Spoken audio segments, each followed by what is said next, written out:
this is an iHeart podcast. Guaranteed human. This is the biggest night in podcasting. The countdown is on to our 2026 iHeart Podcast Awards. Live from South by Southwest, March 16th, we'll honor the very best in podcasting from the past year and celebrate the most innovative talent and creators in the industry. It's truly a who's who of the podcasting world. Creativity, knowledge, and passion will all be on full display. And the winner of the iHeart Podcast Award is... See all the nominees now at iHeart.com/podcast awards. Audible is a proud sponsor of the Audible Audio Pioneer Award. Explore the best selection of audiobooks, podcasts, and originals all in one easy app. Audible. There's more to imagine when you listen. Sign up for a free trial at audible.com. Saturday, May 2nd, country's biggest stars will be in Austin, Texas at our 2026 iHeart Country Festival presented by Capital One. See Kane Brown, Parker McCullum, Riley Green, Shabuzi, Dylan Scott, Russell Dickerson, Gretchen Wilson, Chase Matthew, Lauren Elena. Tickets are on sale now. Get yours before they sell out at Ticketmaster.com. This is Ryder Strong, and I have a new podcast called The Red Weather. In 1995, my neighbor, Anna Trainer, disappeared from the commune. It was nature and trees and praying and drugs. So no, I am not your guru. And back then, I lied to everybody. They have had this case for 30 years. I'm going back to my hometown to uncover the truth. Listen to The Red Weather on the iHeartRadio app, Apple Podcasts, or wherever you get your podcasts. You know Roald Dahl. He thought up Willy Wonka and the BFG. But did you know he was a spy? In the new podcast, The Secret World of Roald Dahl, I'll tell you that story and much, much more. What? You probably won't believe it either. Was this before he wrote his stories? It must have been. Okay, I don't think that's true. I'm telling you, the guy was a spy. Listen to The Secret World of Roald Dahl on the iHeartRadio app, Apple Podcasts, or wherever you get your podcasts. Zone Media. Hey everybody, Robert Evans here, and I wanted to let you know this is a compilation episode. So every episode of the week that just happened is here in one convenient and with somewhat less ads package for you to listen to in a long stretch if you want. If you've been listening to the episodes every day this week, there's going to be nothing new here for you, but you can make your own decisions. Welcome back to It Could Happen Here, a podcast about it happening here, which is, these days normally about the fact that it's happening here. But today, we're here to talk about a show where it happens somewhere else, a place that people aren't yet, but may one day be in the future. We're talking about the Martian Revolution with the great Mike Duncan of the Revolutions podcast. Mia Wong joining me on this interview. Welcome to the show, Mike. Thank you very much for having me. So let's talk about this because, I've kept up and been listening to Revolutions for years, and I started seeing messages earlier this year that, Mike Duncan is doing this fictional revolution podcast on the Martian Revolution, and it seems to map really, really closely with a lot of stuff that's happening right now in the United States. And I'm wondering to what extent did you anticipate that being an initial reaction to this when you started really finally laying down the text for these episodes? I did not expect that at all. Not at all. What has been happening to me has been one of the most surreal 6 months of my life in terms of what I am writing and dropping out into the world. And then I turn on the news 3 weeks later, 4 weeks later, and I'm just watching exactly what I wrote down in the show come to life. It is horrifying, and I hate it. Yeah, welcome to the club. Yeah. I mean, you guys have to change the name of your show because there's no good about it, man. We're just here. It's just going, yeah. I've had the notion to do this Martian Revolution series for years. I think I first came up with it back during the French Revolution days is when I was it would be a really cool thing to do. It's once I've got all these under my belt, just make up a fictional revolution that kind of follows along many of the plot points of previous revolutions. And so this has been kind of years in the making. And a lot of the sort of like plot points and ideas that I wanted to do, I wanted it to be like a monopoly corporation because I also wanted to do some like social commentary and like, what are the issues that we're kind of dealing with right now? And, and then I'm like, okay, then there's this thing called the New Protocols that is going to, help jumpstart the revolution. And this is somebody coming in and just, implementing whole new software programs and hardware programs without any care for like what it does to people. Then there's mass layoffs that are a part of this. And then deportations are, like all a part of the story of how the Martian Revolution gets going. And, this stuff was plotted out in October. And I got to tell you, maybe I was naive. Maybe I had my head in the sand.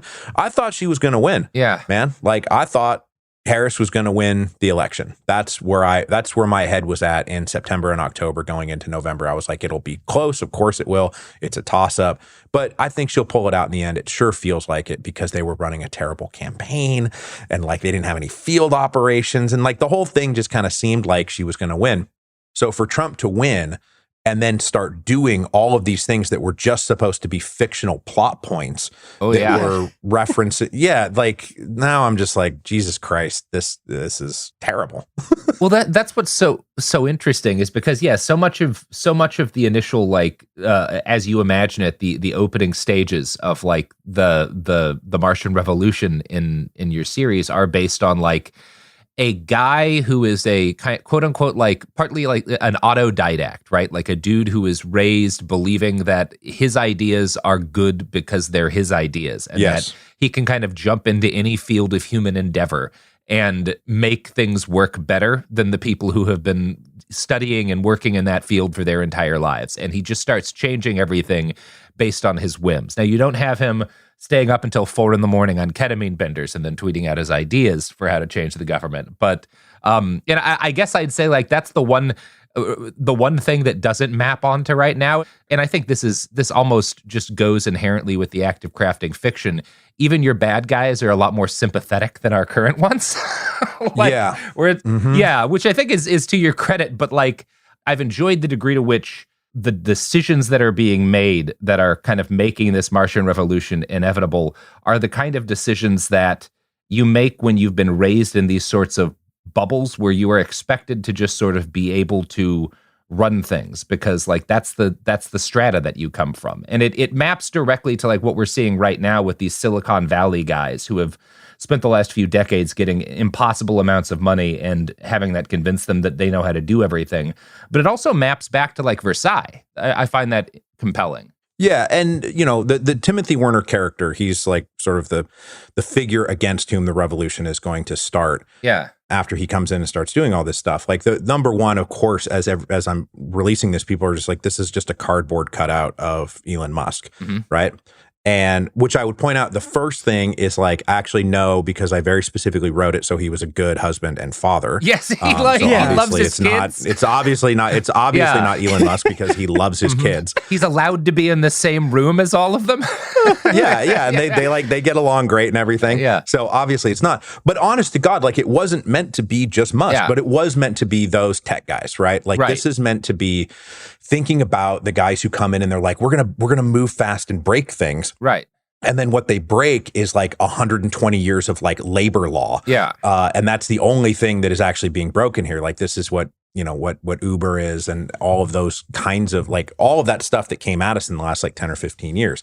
And they think that, yes, because they can code well or because they had this one ability to like, market something in an effective way, that means that they are brilliant and can do everything and everywhere for everybody. Yeah. And like, we're going to reinvent this and we're going to reinvent that, but they have no idea what they're doing or what they're talking about. And you run into these people on Twitter all the time, this phenomenon of people being good in one area. Yes. And then becoming sort of all-purpose general knowledge experts when it's like, you don't have any idea what you're talking about. No. And so there's a line that's in there where it's like, where Werner, the way that he thought is, I'm smart, therefore the ideas I have must be smart. Yes. And that is something that's not about Musk. That's about like just people I run into on Twitter all the time. Oh, constantly. That's a phenomenon. That's a generalizable phenomenon.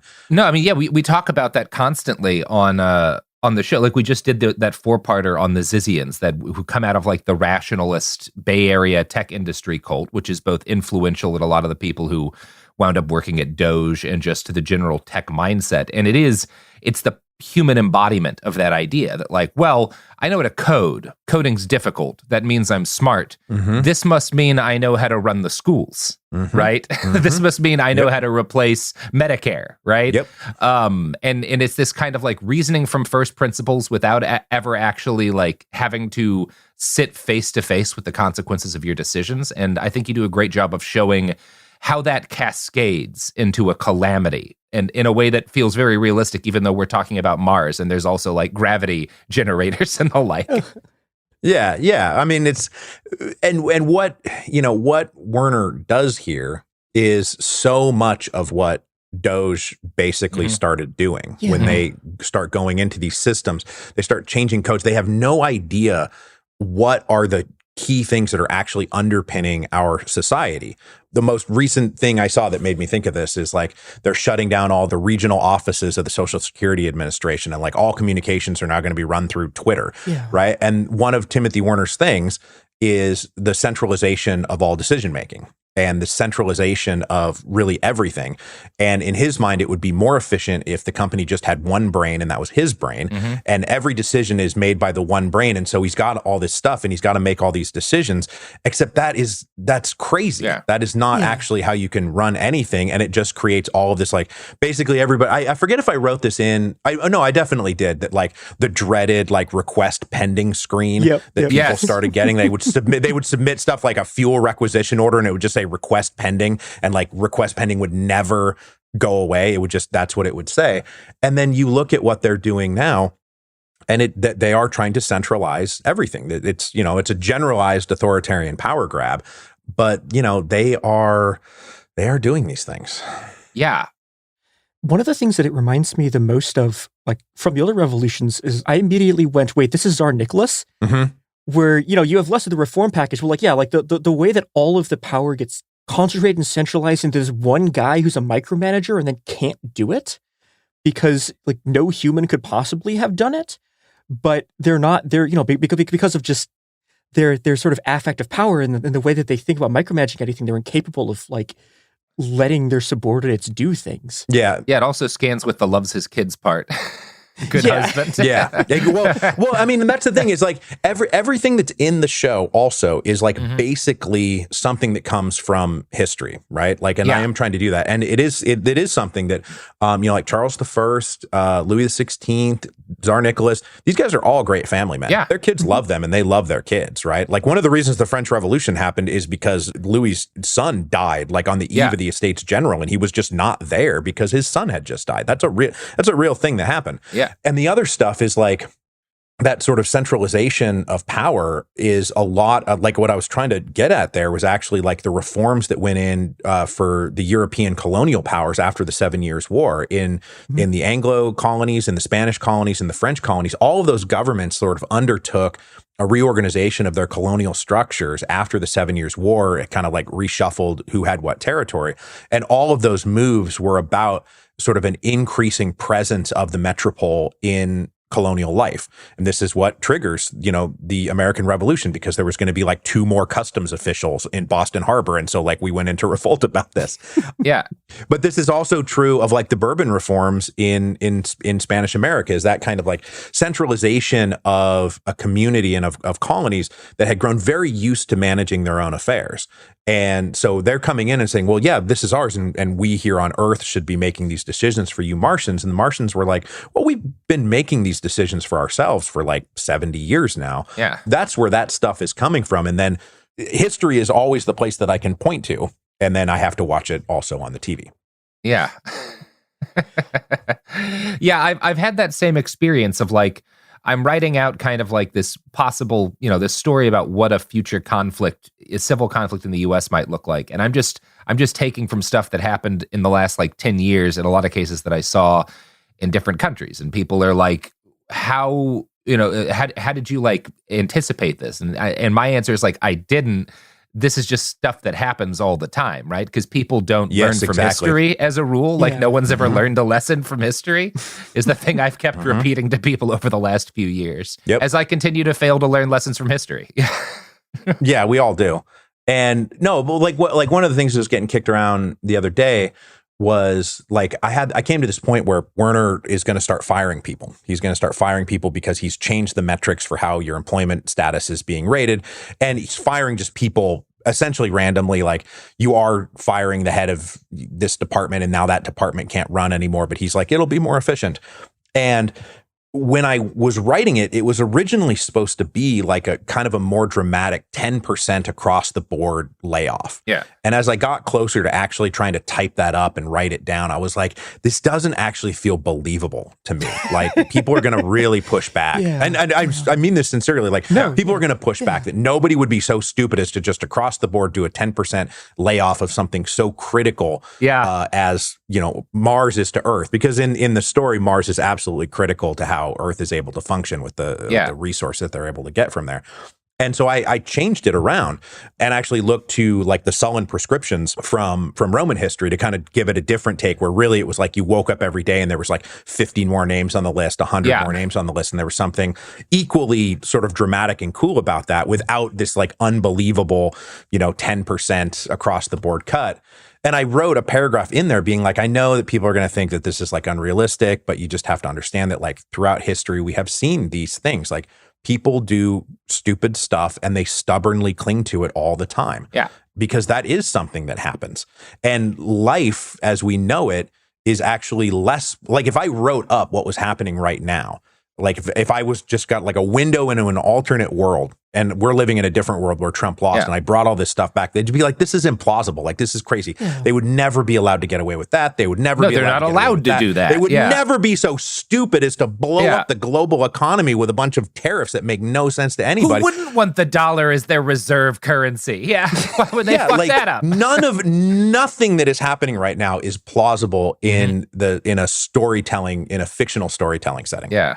Yeah. This also gets something that I've been saying a lot on this show that I want to get your take on, which is like, one of the things that you wrote about in your sort of like, I guess like recap series of your experience going through the revolutions was about like how much of the stuff is driven by like the great idiots of history. Mm-hmm.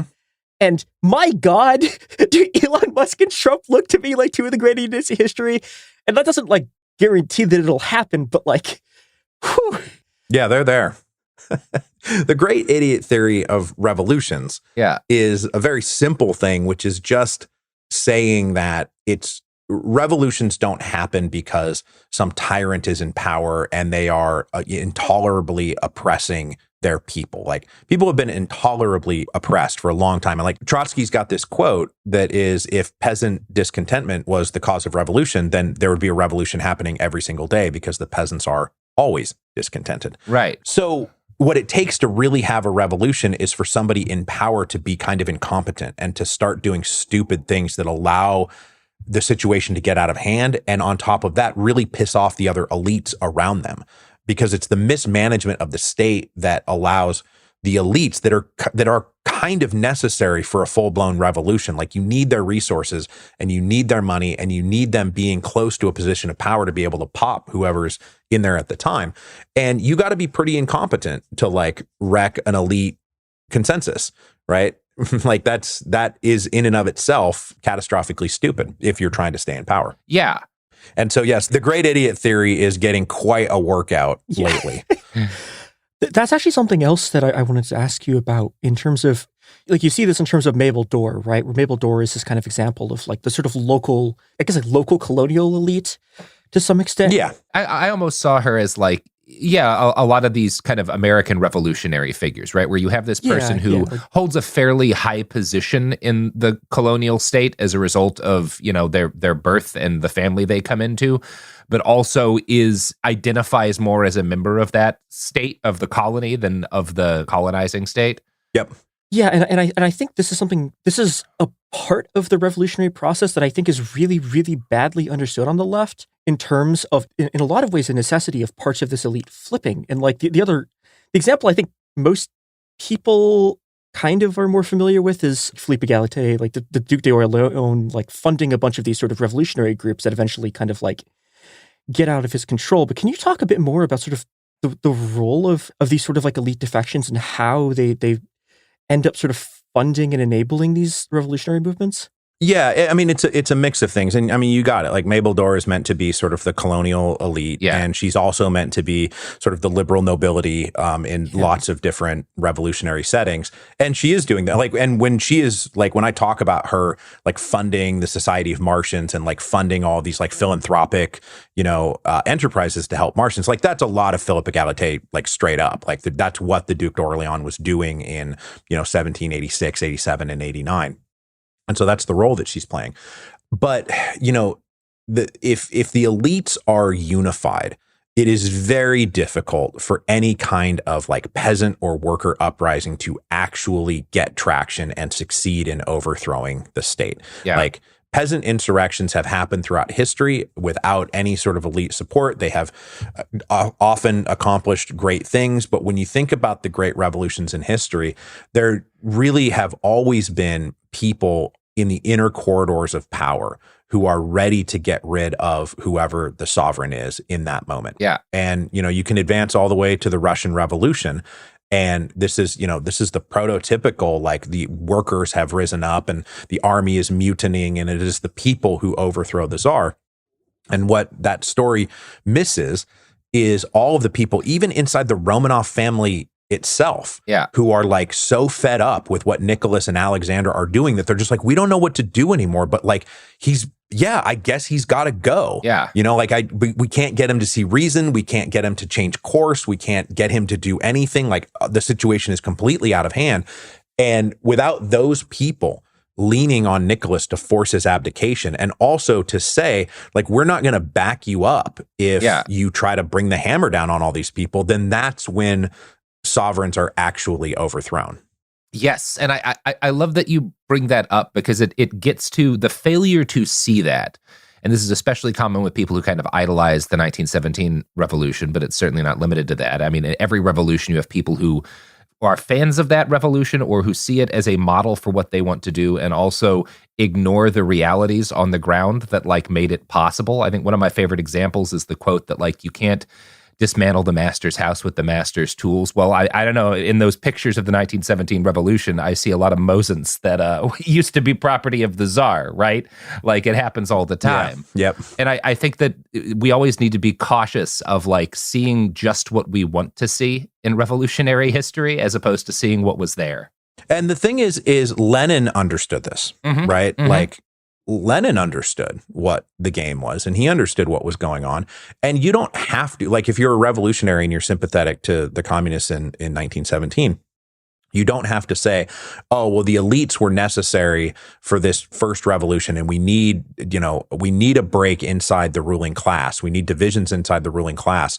That doesn't mean you have to say, and what those people want out of overthrowing the Tsar is what we want and what we're going to accept. Right. Obviously, like the cousins of Tsar Nicholas and the people who are in those inner circles of power, they wanted him out of there just so they could run the empire a little bit better. They were frustrated with how poorly the empire was being run. They didn't want a social revolution. But if you're going to take down that whole system, creating a destabilization event at the very top is necessary. But you don't have to support the ultimate aims of those people. It's just, it's an ingredient. And you see this in the course of revolutions, and you see this in 1917, you see this 1789 and then 1792, where there is that first wave of sort of revolution that overthrows the sovereign. And then there is a second wave that overthrows the people who did it first. And so, you can hold out hope for, getting the job done without thinking that elites do play some role in all of that. Right. Yeah. Yeah. I think that's a great point.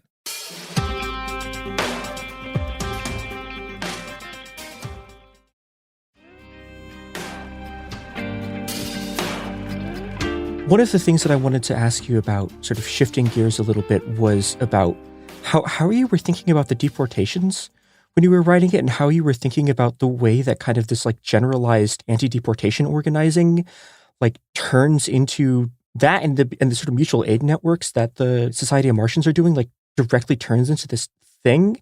And that's also something that, I don't know, it feels very prescient in ways, even though it was written out before a lot of this stuff happened. Yeah, the deportation stuff is just because of my own personal political commitments over the course of my adult life, right? Which is that we have an insanely cruel immigration system in this country, you know, and you know, they say like, oh, we've got this like open borders. Like, we do not have open borders. It is actually really, really hard to like navigate your way properly through the American immigration system. That's true. The system itself is broken. And we did all of this, you know, we did the worst of the horrors with Trump, right? Like, obviously that is on my mind with, you know, with family separations and putting people in camps and abusing people and rounding people up, like all of this stuff, which happened under Trump, yes, but it also happened under Obama for 8 years, and it happened for another 4 years under Biden. It's just that we kind of stopped talking about it because it wasn't Trump who was doing it. And there is a through line of cruelty inside of this system towards immigrants. So that issue of deportation and like rounding people up and evicting them, especially those who have lived in this place their entire life. Like, that's one of the points that I make. Like, the people who are being fired are like born and raised on Mars. Like, one of the main characters, Alexandra Clare, she is a 4th generation Martian, and she just gets caught up in these like stupid layoffs that Timothy Werner is pushing through. And now the only choice that she has is to either hide or get deported to Saturn, and nobody's ever come back from Saturn. We have no idea what happens on Saturn because all they know is that nobody ever comes back from Saturn. And this is a thing, like, taking people who are born and raised in America, this is the only place that they have ever known, right? Even if they came here when they were like 1, like, okay, they weren't born here, but like they here since they were 1. And then you're like, okay, we're going to send you back to Mexico. They're not from Mexico. They don't know anybody in Mexico. They don't probably even speak Spanish half the time, you know? And doing this to people is cruel. It is unconscionable what we do to people. And so, so when I was thinking to myself, okay, I'm going to write this like fictional revolution and it's going to be on Mars, what are some of the things that I want to do that will make the revolution happen? Yeah, some of this is like a little bit of like, these are Mike's political interests and the deportation issue, and trying to highlight the horror of the deportation issue and laud those who would hide those people and help those people and bring those people food. Like, the bravest people going are the ones who like go out and leave, you know, water jugs out in the middle of the desert so people don't die, right? And the cruelest thing is these guys who go out and then break those, like knowing that people are gonna like die of dehydration and die of starvation, but just not care because they don't care about those people. That's one of the sickest things to me. Like, it's just that there's information coming out now that there's that horrible video of that ICE agent smashing the window of that woman's car to deport her, and then the information's come out that he is a deputized volunteer border guy. And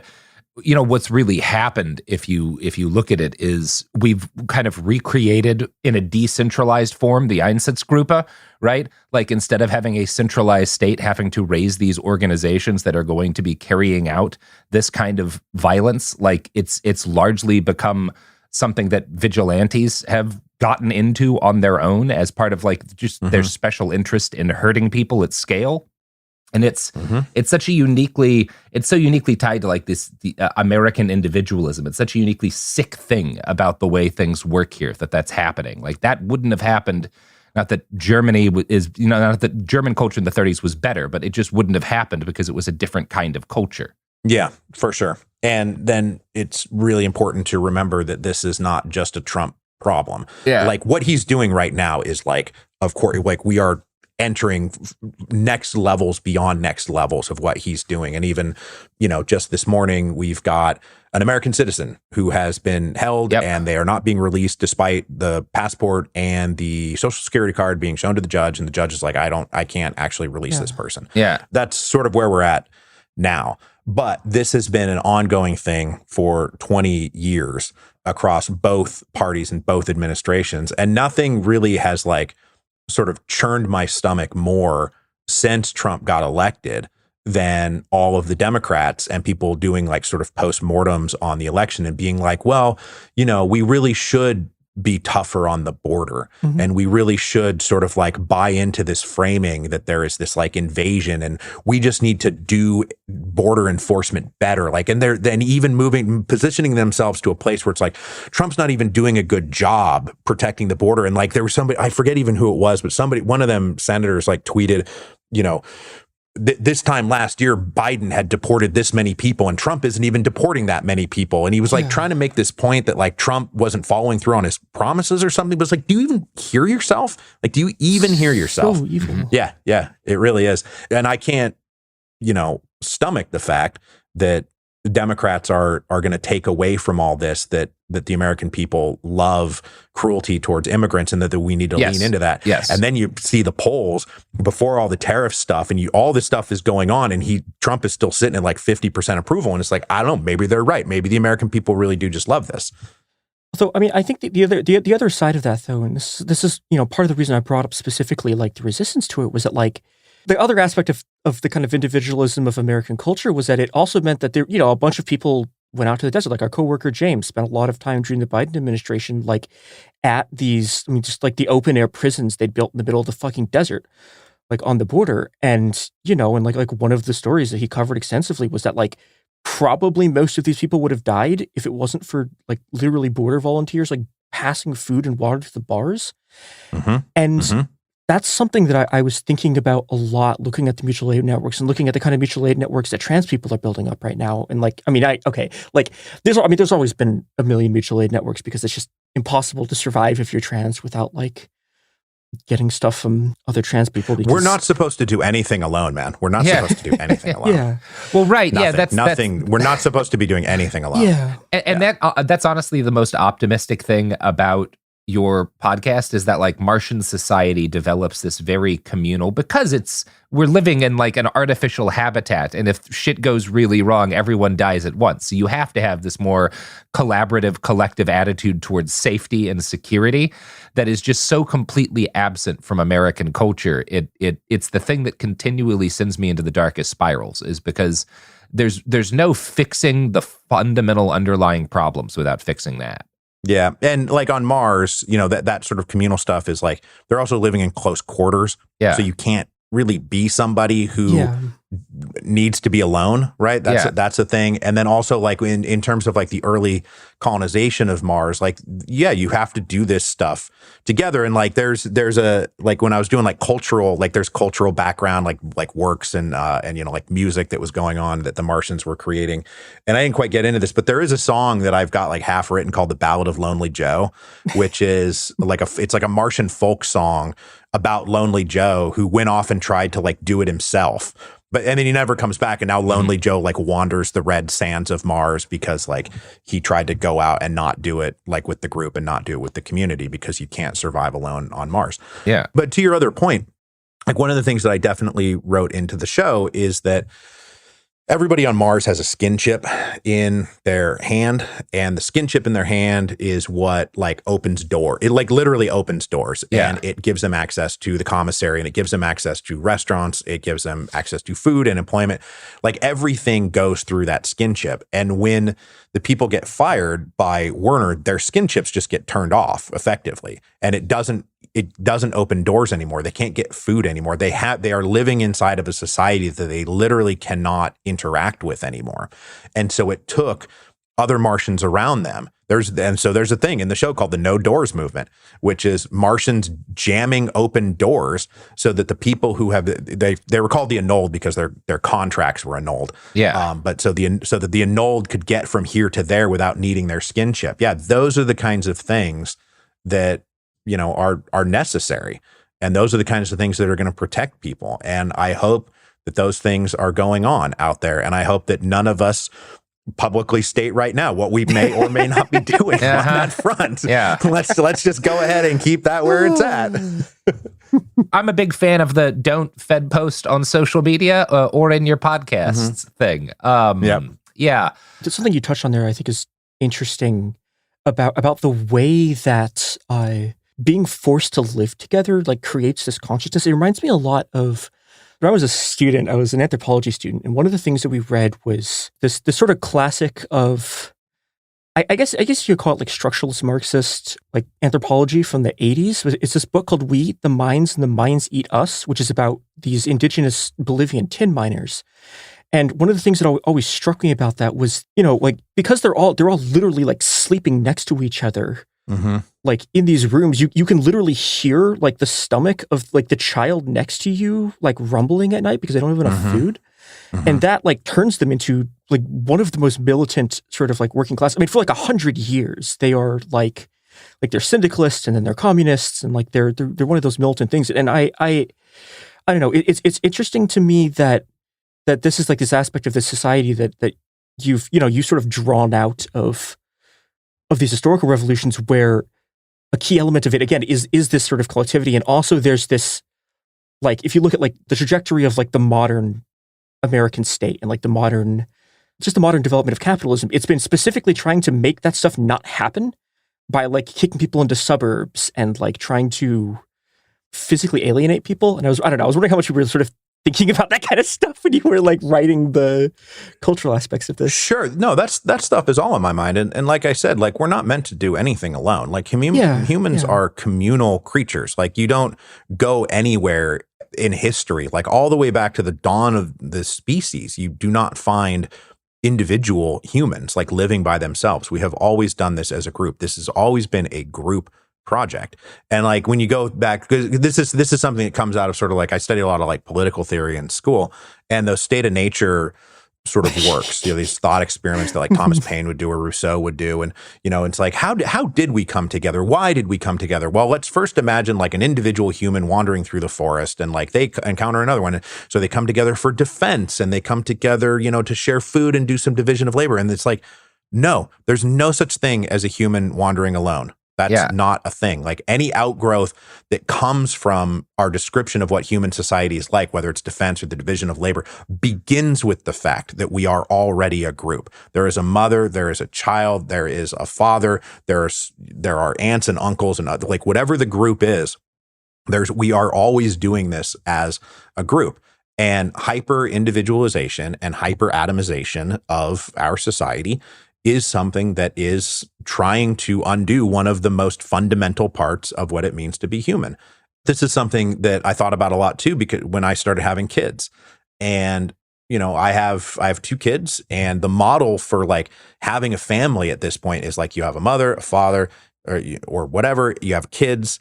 But the point being that they are a unit that is unto itself, and they live in their own house, and they have to supply their own food, and they are in charge of getting their own money, and everything that happens is just up to that little nuclear family. Yeah. And the nuclear family is not really how we've ever done it before. No. There's always been a broad network, a broad family friend network that has been a part of, raising our kids and having our families. And, if something bad happens, we don't just say, oh, wow, bad luck for them. You support that person. Yeah. And that is something that we've really gotten away from as a society, obviously. And it's something that we've been pulled away from purposefully, right? Like, the atomization isn't just a byproduct of incentives, right? Like, it is a directed move. I mean, you just got to look back to some of the shit Thatcher was saying, right? There's no such thing as a society. There are men and women, and there are families, right? Mm-hmm. This is a directed change. And I'm not saying this in like the conspiratorial sense. I'm saying this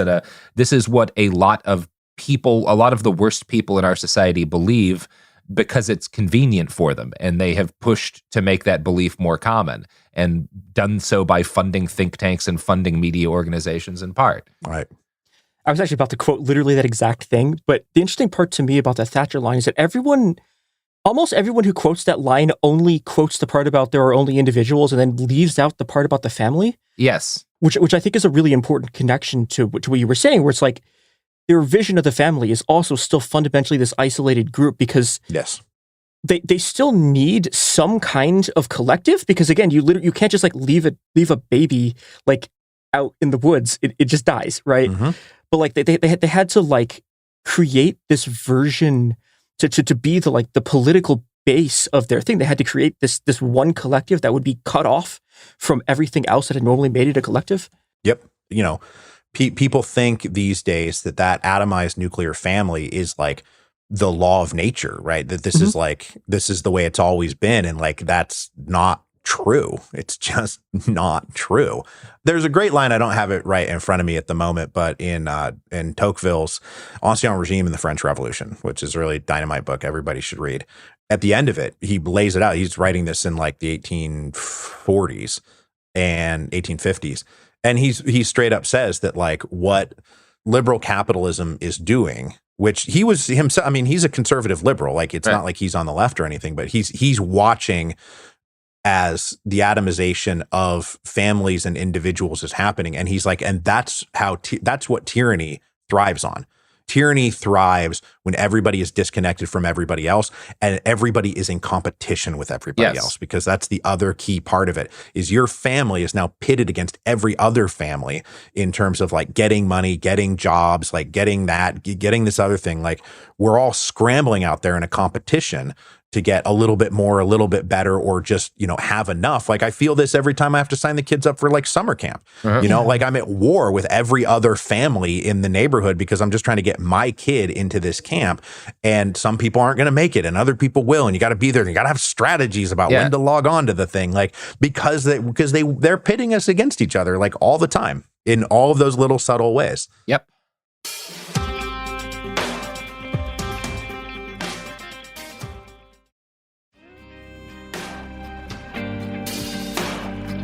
I think that's what's optimistic kind of about the Martian Revolution is like, on the one hand, there is this kind of like collective society, but on the other hand, this is a society entirely ruled by corporations, right? Mm-hmm. And it is literally every single aspect of it is specifically designed to do this pitting each other, like pitting people against each other. And yet anyway, somehow they even if it is by accident, which is, to be fair, how a lot of revolutions start, they do it. I think the key thing is that we see throughout time, like really extreme societies that try to mold people in certain ways with the idea of permanently changing them. And what happens in the past, at least to every one of those societies, is that the society dies and people go on being people, right?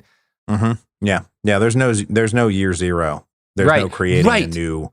There's no new man, right? That's not ever going to happen. That's actually, I mean, I wouldn't even have thought that I'm going to tie this back again to Tocqueville, which the reason I would recommend Ancien Regime is because that is a book about how much of the revolution was a continuation of what was going on before it, and not actually caused by the revolutionary break. And even if you believe in the revolution and believe it was this, I actually believe in the revolution because it accomplished these great things, but there was no year zero thing that happened. A lot of this stuff like is just on a continuum, and like, I don't want to get in a fight with somebody about whether human nature is a thing that exists or doesn't exist, like as an abstract thing, because I'm not sure that it's true. But there sure are a lot of things that keep popping up, right? Like we're interested in sex, and we have to eat food, and we live in shelters, and we make music, and there does seem to be some very like human qualities that exist across all time and across all space. And if you just say to yourself like,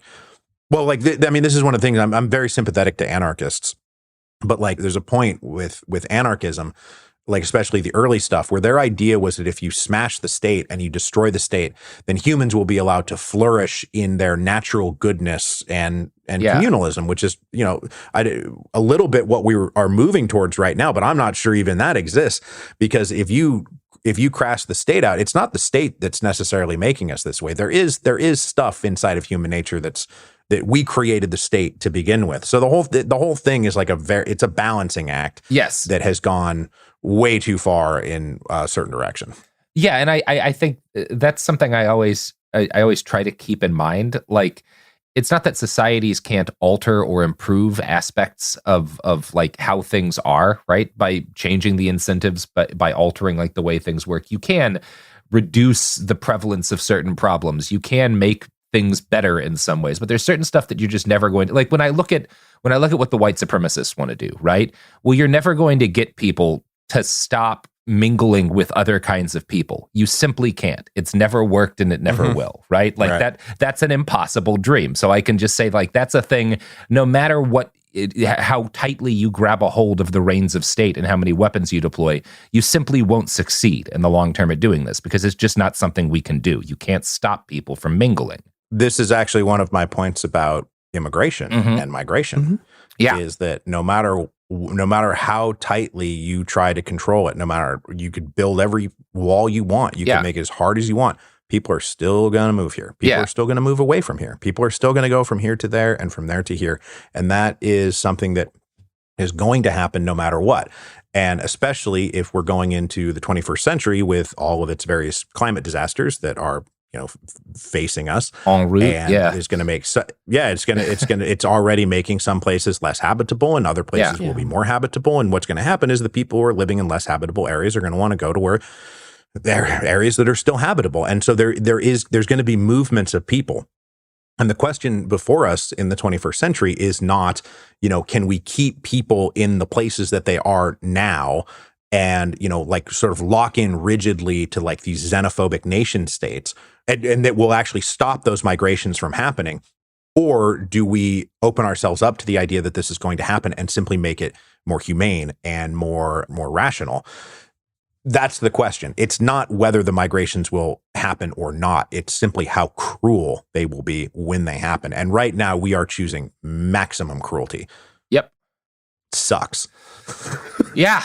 It does. Like that's so much of our present society is like, well, yeah, this is the cruelest way I can imagine this happening, and we are staring down the barrel of the worst case scenario, right? Like that's the thing everyone's had to make peace with, even once Trump won, there was still a degree of like, well, I guess we'll see, and we've seen, right? And we do just kind of have to guide off that without pretending it's otherwise. Like that's one of the few things that does give me hope, is that the people who are insistent upon pretending otherwise seem to be getting increasingly marginalized. I mean, we'll see. Gavin Newsom still hasn't been sort of choked off of access to the public, but the statements he's been making recently about Abrego Garcia, it's just like, I just can't imagine this guy being the future of the Democratic Party if this is just looking at where popular discourse is right now. Right. And there's a lot of them who would like it to be the future of the Democratic Party, because they don't care as much as Republicans don't care about the lives of these people who are living on this earth, who are living, breathing human beings, who are just someplace else and living in a world where, like, the United States and Europe, we suck up the world's wealth and resources. Like we're the imperial center of the globe.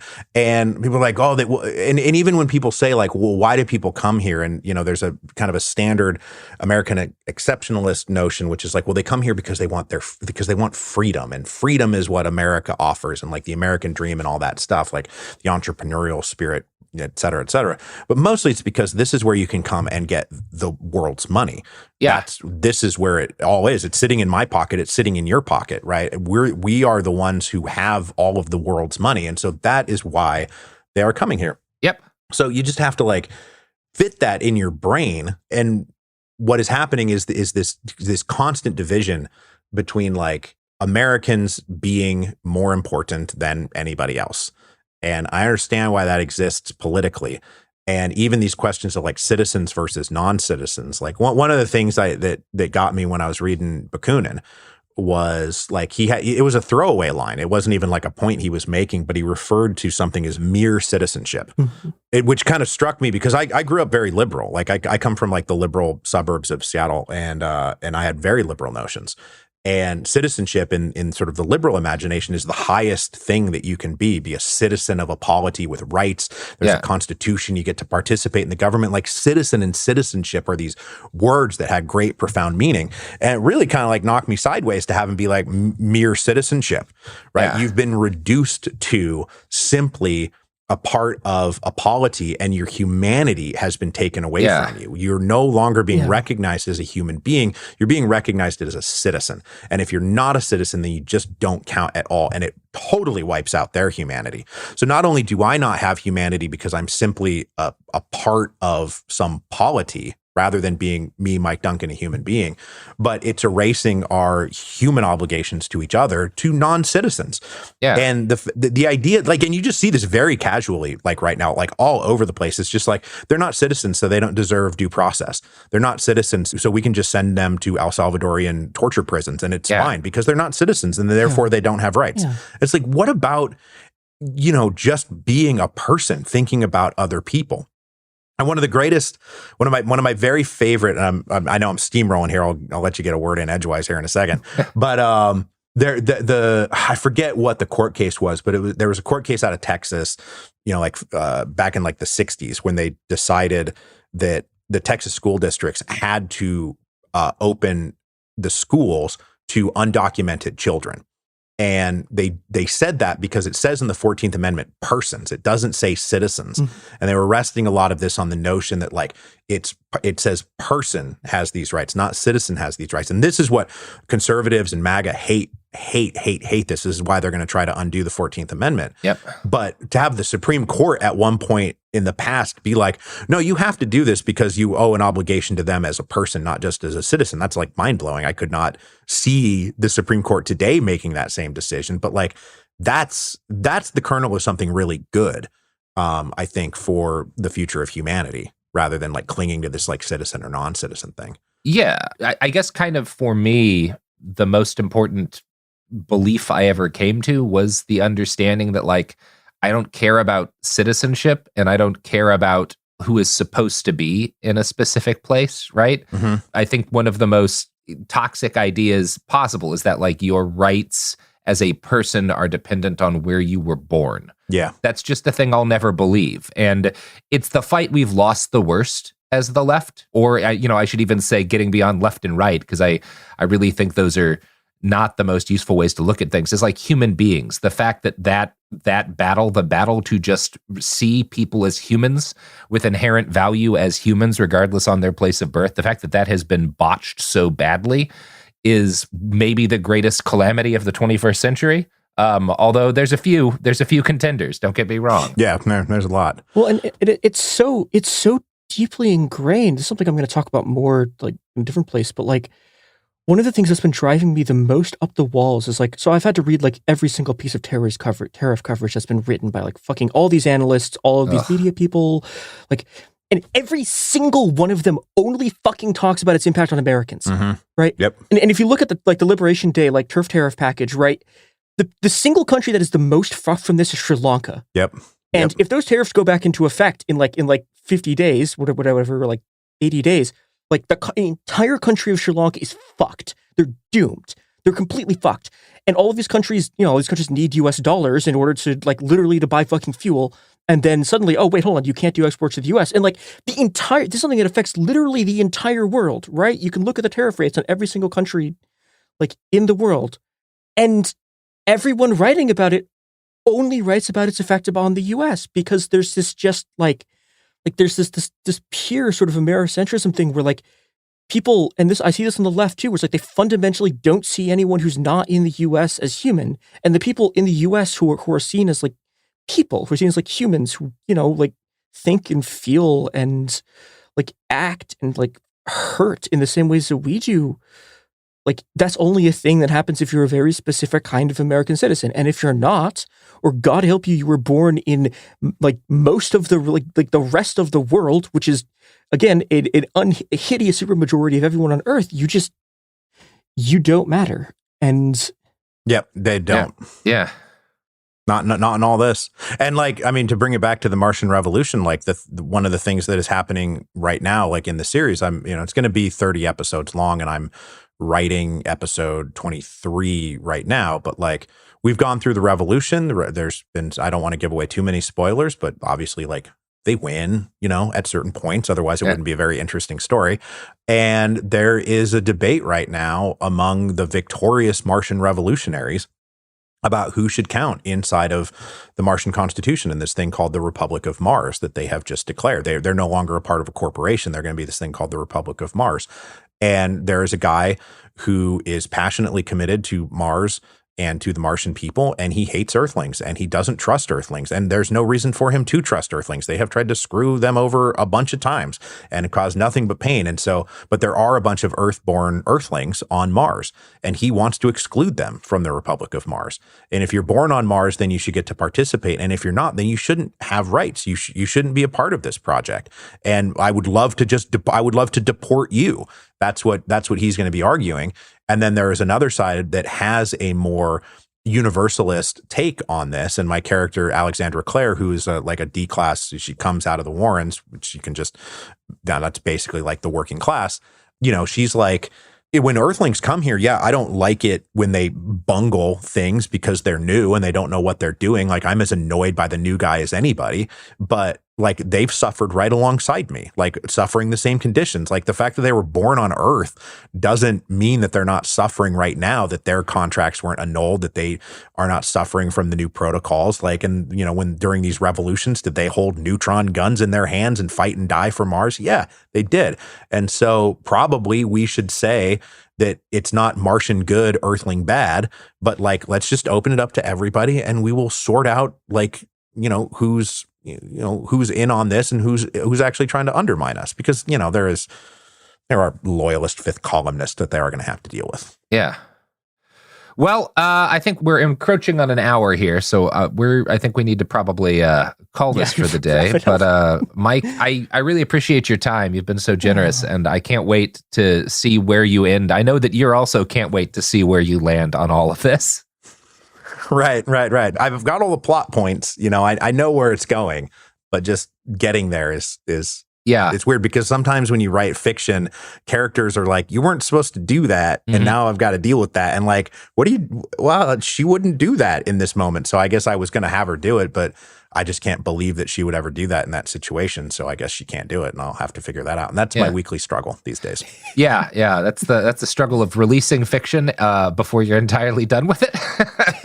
Yeah. Well, I write them. I wake up every Monday morning with a blank piece of paper and have to have that week's episode done by Sunday night. Yeah. And so I'm writing these in real time. Yeah. Well, I congratulate you on trapping yourself in such an exquisite hell. I'm enjoying listening to it. And I know everyone else is as well. Oh, it's great. I love it.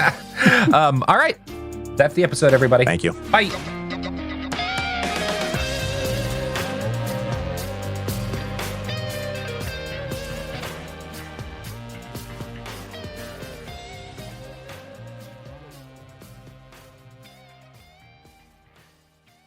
Welcome to Dirty Rush, the truth about sorority life, the good, the bad, and the sisterhood.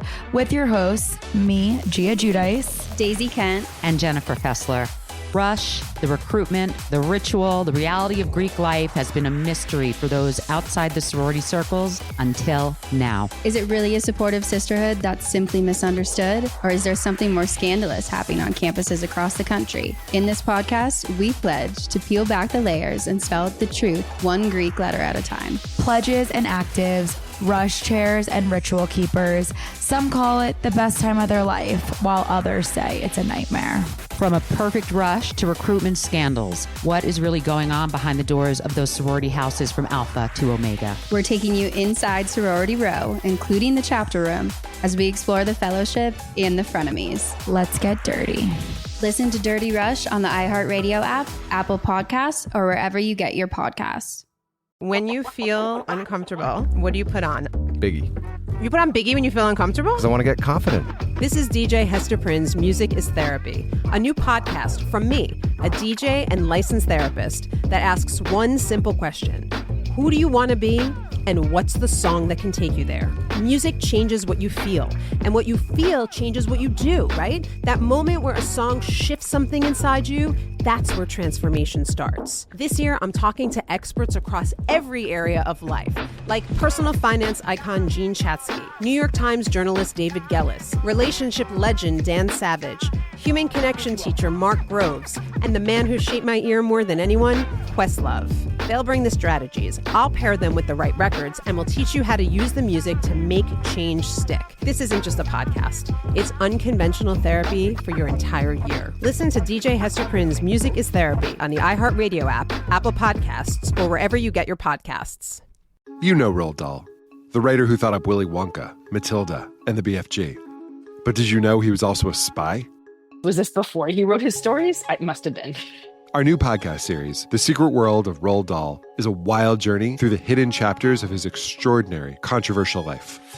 His job was literally to seduce the wives of powerful Americans. What? And he was really good at it. You probably won't believe it either. Okay, I don't think that's true. I'm telling you, the guy was a spy. Did you know Dahl got cozy with the Roosevelts, played poker with Harry Truman, and had a long affair with a congresswoman? And then he took his talents to Hollywood, where he worked alongside Walt Disney and Alfred Hitchcock before writing a hit James Bond film. How did this secret agent wind up as the most successful children's author ever? And what darkness from his covert past seeped into the stories we read as kids? The true story is stranger than anything he ever wrote. Listen to The Secret World of Roald Dahl on the iHeartRadio app, Apple Podcasts, or wherever you get your podcasts. Ever feel like you're being chased by the marriage police? Welcome to Boys and Girls, the podcast where dating isn't dating. Arranged marriage is basically a reality show, except the contestants are strangers and your entire family is judging. You're sipping coffee with one maybe, grabbing dinner with another, and praying your karmic Ken or Barbie appears before your shelf life runs out. Trust me, I've been through this ancient and unshakable tradition. I jumped in hoping to find love the right way, and instead I found chaos, cringe, and comedy. And now I'm looking for healing. Boys and Girls dives into every twist and turn of the arranged marriage carousel. The meet awkward, the near misses, the heartbreak, and let's not forget all the jokes. Listen to Boys and Girls on the iHeartRadio app, Apple Podcasts, or wherever you get your podcasts.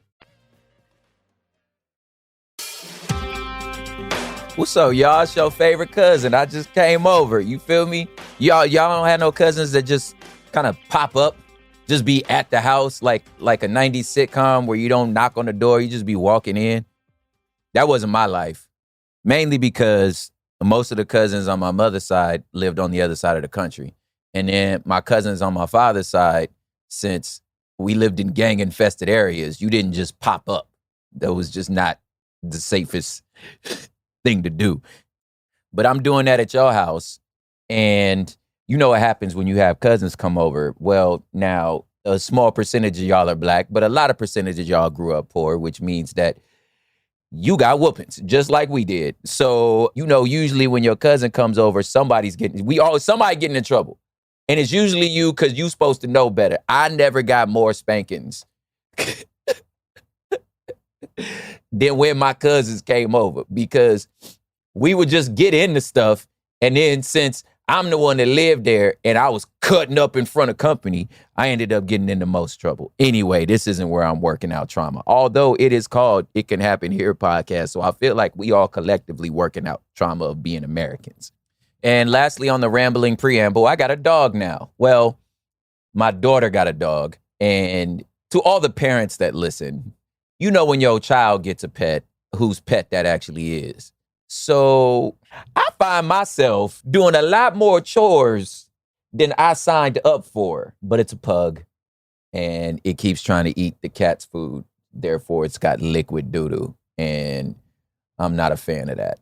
And since I get to work in my pajamas because I'm just recording podcasts and rap music back here, seems to fall on me to scoop up this liquid doo-doo. But that's only when she eats the cat's food. Stupid dog. Eat your own food. Anyway, I'm here to talk about something that you can do nothing about. All right, y'all ready? Here we go. A brother like me who bleeds Los Angeles, you cut me open and Pacific Ocean salt water comes out. You poke my lungs and smog pours out of me. I could work for the tourist department of Los Angeles. I love this city at an unhealthy level. There are things about this place that is absolute trash. Don't get me wrong. There is a lot wrong with this city, with this place. The ground shakes up under us. We've been such a horrible steward as to how to take care of this land. I'm going to include myself, even though I am not the invasive colonizer. But there are really only 9 native trees to California. two of which are not the palm tree or the eucalyptus.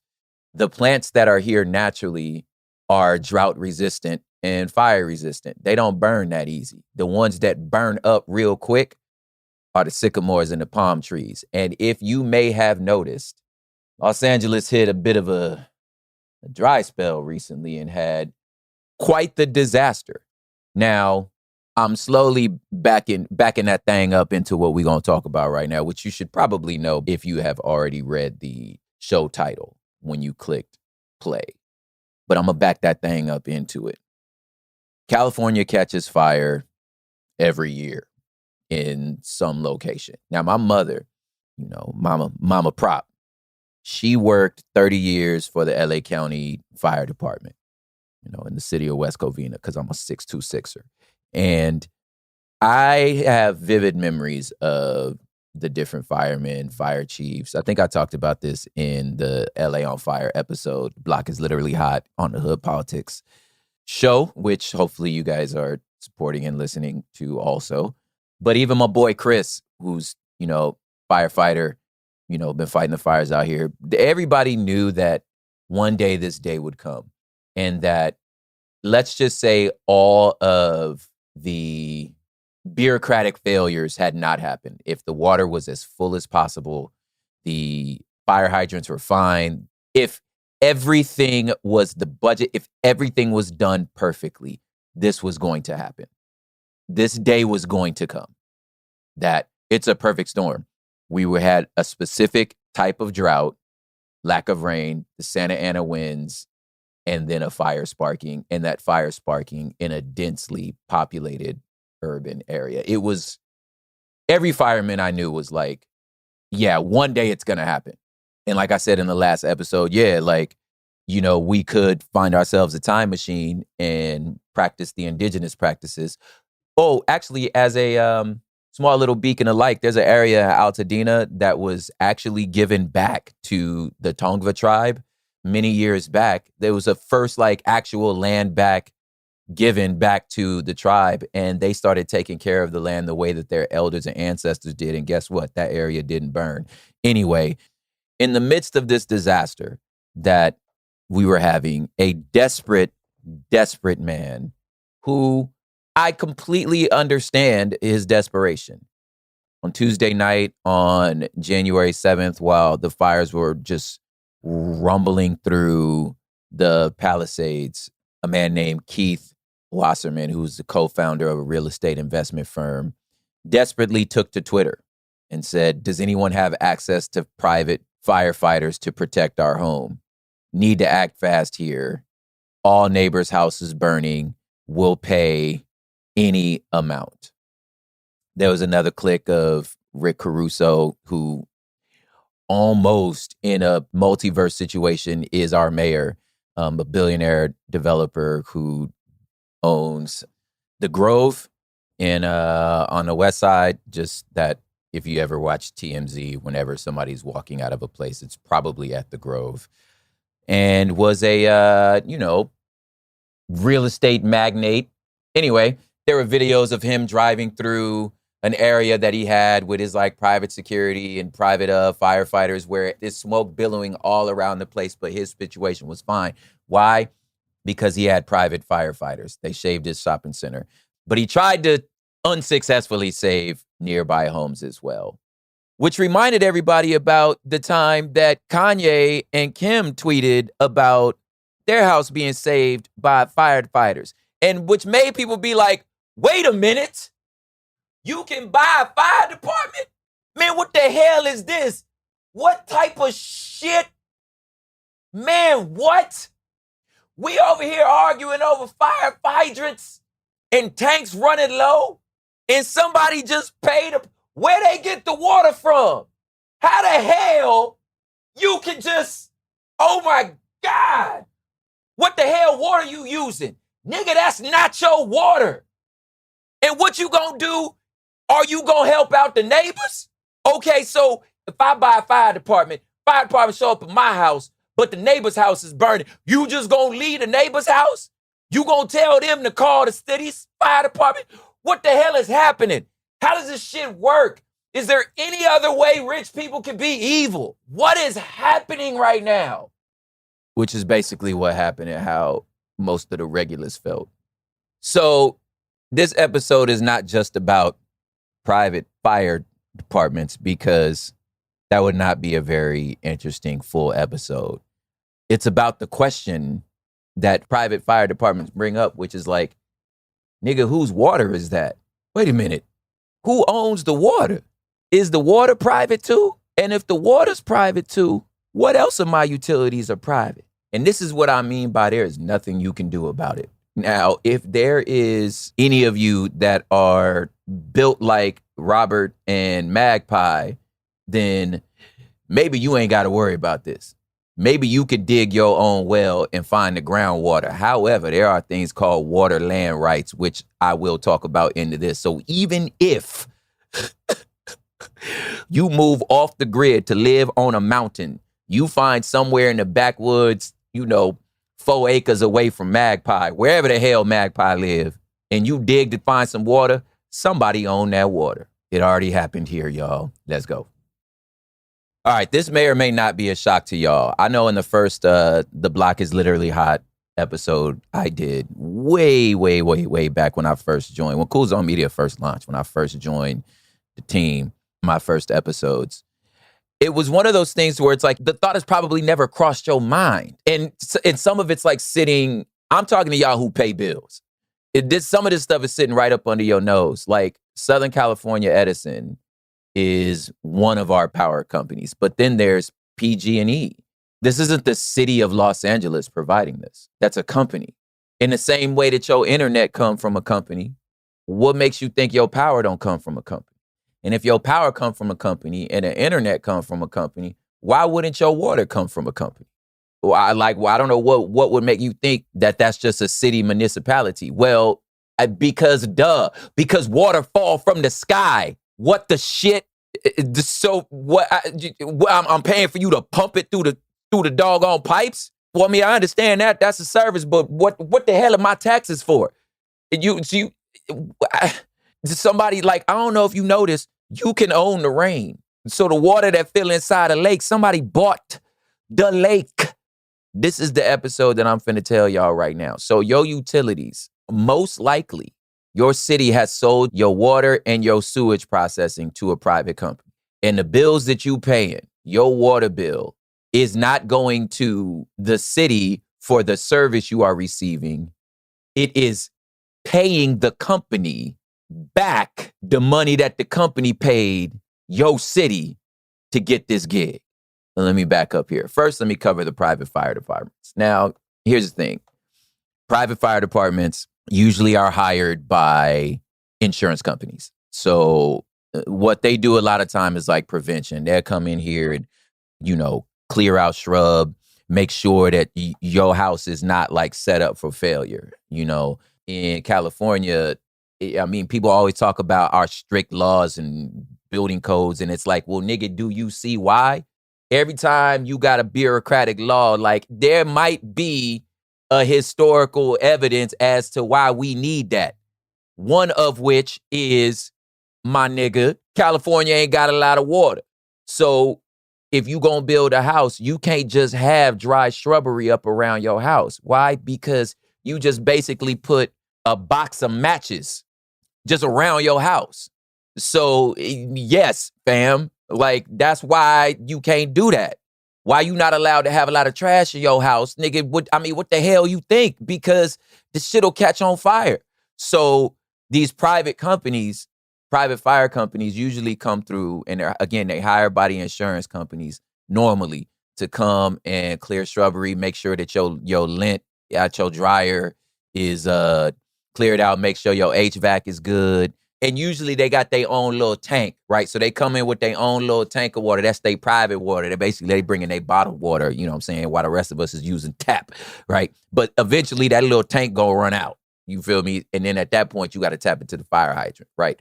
Now, what most of these companies will say is like, guys, we're not monsters, dude. Like, if the neighborhood is on fire, of course we're going to help. What are you talking about? Which I truly believe for this reason. If I'm paying to protect this house, but the neighbor's house is on fire, that probably means that the neighbor's house is going to cause my house to catch on fire. So, of course, it would be in my best interest to help put that one out. According to the New York Times, they reported that, a good 45% of all firefighters working in the United States today are employed privately, right?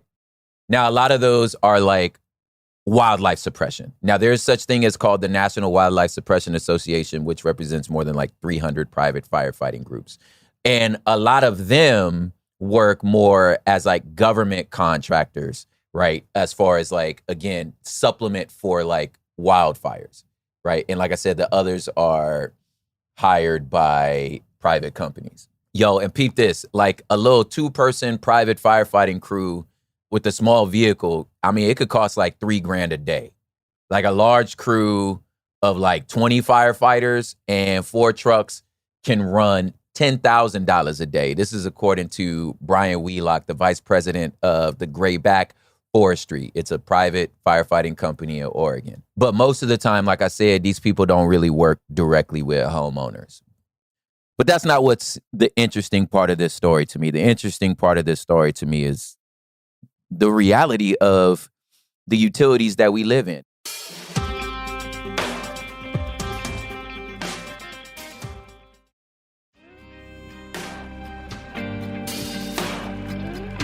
Now, let me go ahead and run off some statistics to you. I just want to go ahead and add to the dystopia that we live in, because we need to change the name of this show to It Has Happened Here. I'm going to link all this data to the show notes. Now you ready for this? Water and wastewater service privatization follows broader trends. More than 40% of drinking water systems nationwide are private, regulated utility systems. Of the 60% of the systems owned by local governments, privatization by contracting of operations management has grown rapidly since 2001. Nationwide, the privatization of water, wastewater grew by 13% after growing 84% over the decade in the 1990s, right? So what that means is almost half of y'all are paying a private company for your water. Now, let's make some distinctions here between public utilities and private utilities. And, what are we even talking about? So, public utilities are owned and operated by your local, state, and federal governments on behalf of the citizens and customers in that area. So, a public utility would be your municipal water, sewage, sanitation services. Like if you have a public electricity providers, government ran public transit systems, state-owned telecommunication companies, public utilities, right? Now listen, here's where it's interesting. Have to balance serving the public interest while remaining financially sustainable. Since they are not profit-driven, any revenue earned is invested back into maintaining the infrastructure of the operations, which seems like a big old duh. We're not here to make money. This is not our money-making interest. This is living, right? It's a utility. Like it's just, I'm not trying to make money off it. I'm trying to keep the lights on, right? But as we know, it costs to do those things. So the temptation becomes easy to be like, how do I offload this cost, right? And make sure that this service is there. Because as you know, oftentimes, public utilities don't be very good. You know what I'm saying? Flint still ain't got fresh water. Right now, Altadena is in a situation where they was like, look, don't even boil the water. Like whatever coming out of your tap is just not good. Boiling's not good enough. Like, do not drink this water, right? Is the situation that they in. And it's like, well, where the money at? Like, how are we going to fix this? Now, that's a public utility. Now, a private utility is utilities obviously owned and operated by private companies. So that would be an investor-owned electricity company, like a private telecommunication, private-owned oil, gas, and pipelines, and private-owned waste management companies. Now, their goal, because it's a company, is still to make profit for their shareholders while also delivering reliable service. Now, their defense would be, if we don't give you a good product, we won't have customers. So it is in our best interest for our own money to give you a best service. However, are you seeing the truck size hole in their logic? Nigga, we don't have a choice. Do you have a choice as to what water company provides the water to your house? Who gonna run the sewer? I don't have an option. Anyway, so the key differences are very obvious, right? One is the ownership and motives, like publicly owned utilities serve the public interest rather than pursue profits, right? Private owned utilities are there for their investors and to maximize returns. Regulation and pricing. Public utilities are regulated by the government appointed commissions that oversee pricing. Private utilities are also regulated, but usually more flexible in their rate setting, because what the hell you gonna do? Yeah, you gonna call the water company and be like, I ain't paying this bill. They gonna be like, cool, no problem. Service areas. Most public utility service customers are within municipal boundaries. Investor-owned utilities often are defined by regional monopolies with little overlap or competition with customers. Listen, if you ever moved into an apartment and you was like, yo, I'm trying to install cable, and they was like, or your internet, it was like, oh, it's AT&T over here. I was like, oh, but I have Spectrum. They're like, Spectrum don't serve this area. Nigga, it's the internet. It's the air. It's wires. There's poles. I'm not allowed to, you can't come over here because it's a private company. Now I'm in a situation where AT&T knock on my door every day and being like, yo, we laying fiber optics. We laying new pipes down here up under your street. We can move faster than Spectrum. I done ditched them both. And then Spectrum still email me every day. Spectrum sent somebody who's like, we heard you left Spectrum. We're trying to figure out why. I'm like, nigga, because I don't want to use either of y'all. But we're the area you serve. When I first moved into the house that I'm in now, like, I made a account on Edison and they were like, oh, nigga, Edison don't serve here. You at SoCal Gas.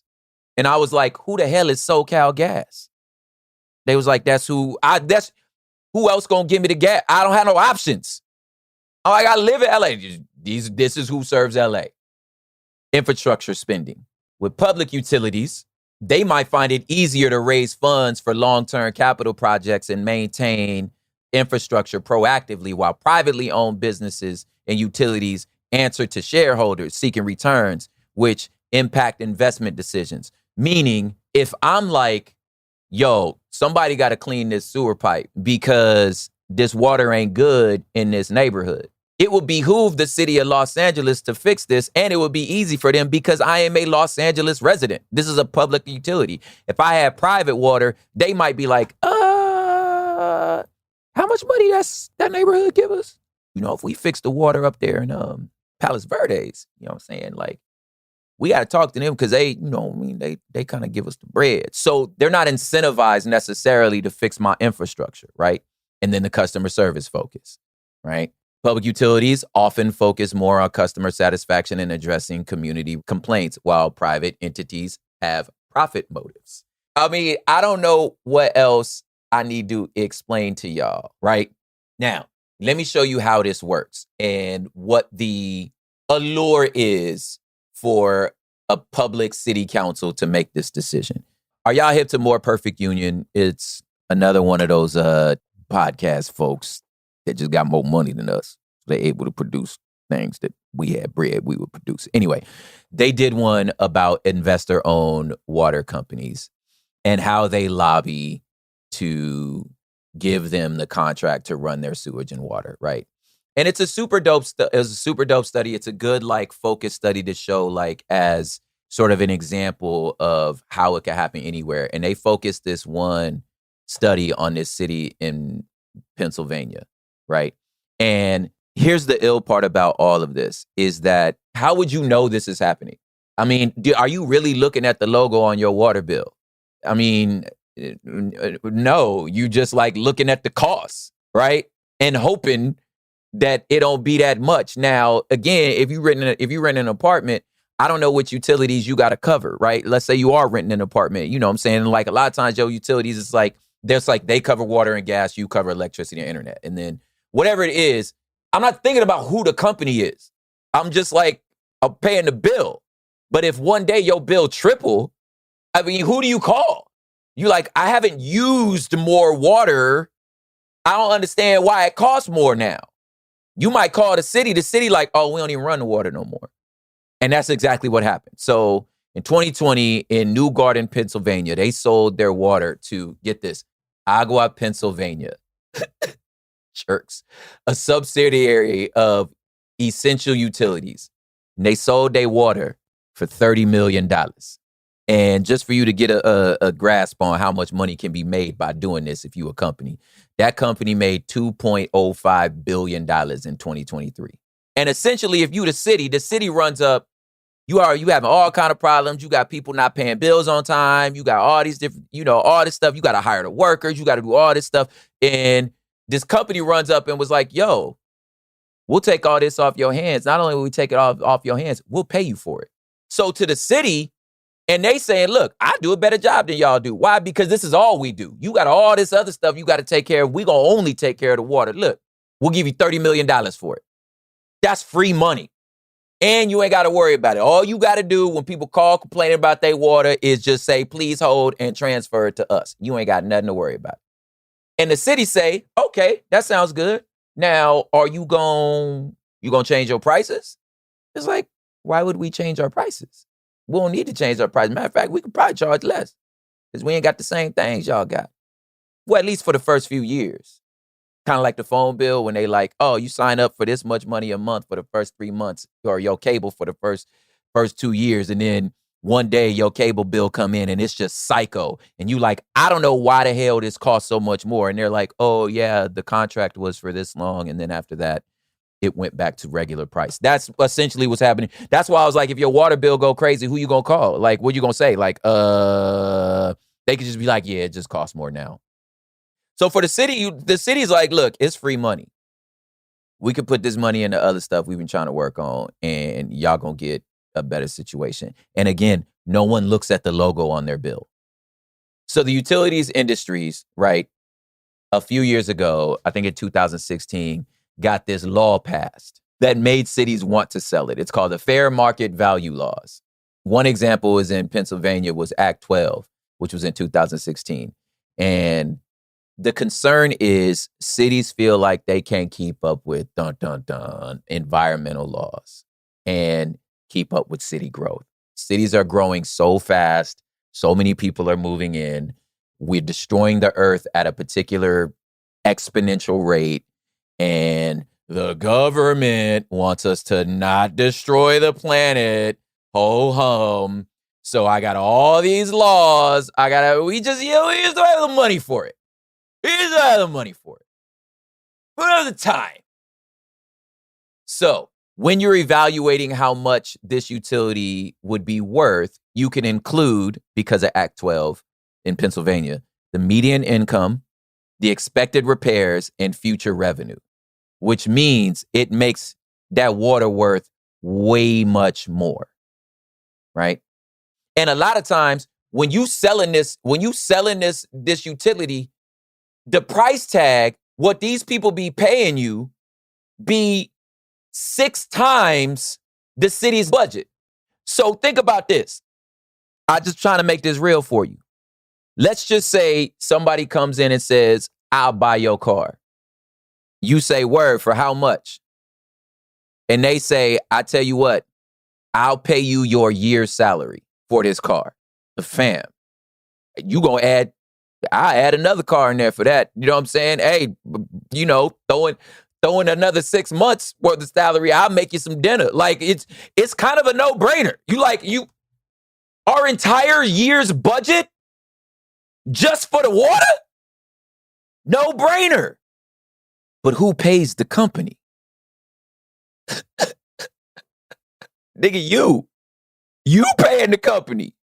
What do I mean by that? The company cuts the city a check. Now the company got to make their money back. How they make their money back? Nigga, your bills. What is you saying?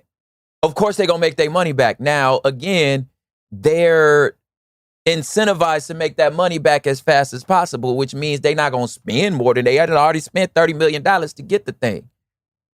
But then they'll promise to like fix their systems. They're promised like you sold the city saying, I'm going to be able to spend some time to upgrade and do all this different shit. And they don't ever upgrade nothing because it's kind of a no-brainer. This is easy money to them. In Philly, there's this area called the Chester Water Authority that went straight up bankrupt. So like the city's water authority just went bankrupt. So they was like, yo, we got to sell it. They got offered $410 million. Well, the city did.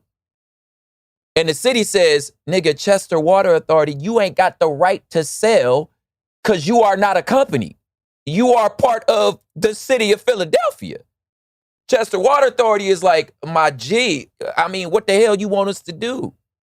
How does this stuff become legal? Well, like same way any other shit come legal. You lobby candidates all the time. And the only way to stop this is you got to sign up to some sort of city council newsletter or something to be able to walk up in there and protest the shit. Nigga, good luck. Now let's talk about specifically California.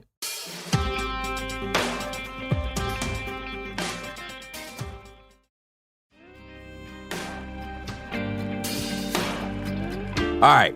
I bring up specifically California because of all the stuff about the fire hydrants and water issues that we had recently. Remember that the water that waters Los Angeles comes from the north, right? It comes from right up under Sacramento through the California aqueduct that was put together by this man named Mulholland. So the Mulholland Pass, Mulholland Drive, that was all based on this man that made Los Angeles be possible because he just went up there just like any other colonizer and was like, I'll buy your water. And they was like, water ain't for sale. He was like, yeah, it is. And went over their heads and bought the water. Built a hole, basically like when you was a kid at the beach and you dig a little thing in the sand to make the water go a certain way. That's basically what he did through the middle of California to bring water to Los Angeles. Now, Los Angeles did have one river. That was the San Gabriel River that starts in the top of the San Gabriel foothills and comes into what we call the LA River, which is paved, which there is a movement to unpave that because that would probably help us with a lot of climate issues. But either way, that was an actual river. It was enough to support the native tribes here because there wasn't that many people here. And they had sense enough to not plant plants that need the water that they ain't got. They wasn't trying to build a city in an area that ain't supposed to be a city. Nigga, have you ever been to Las Vegas? There should not be a city there. Y'all ever been to the Inland Empire? There should not be that many humans there, according to the earth, unless you pump water over there. The natives were fine. The indigenous communities figured out how to live in the shit for thousands of years. But, we had to do our thing. Now, some vocabulary. California got a thing called senior water rights, which means whoever got there first gets the water. Like, basically, it's my land, I licked it, right?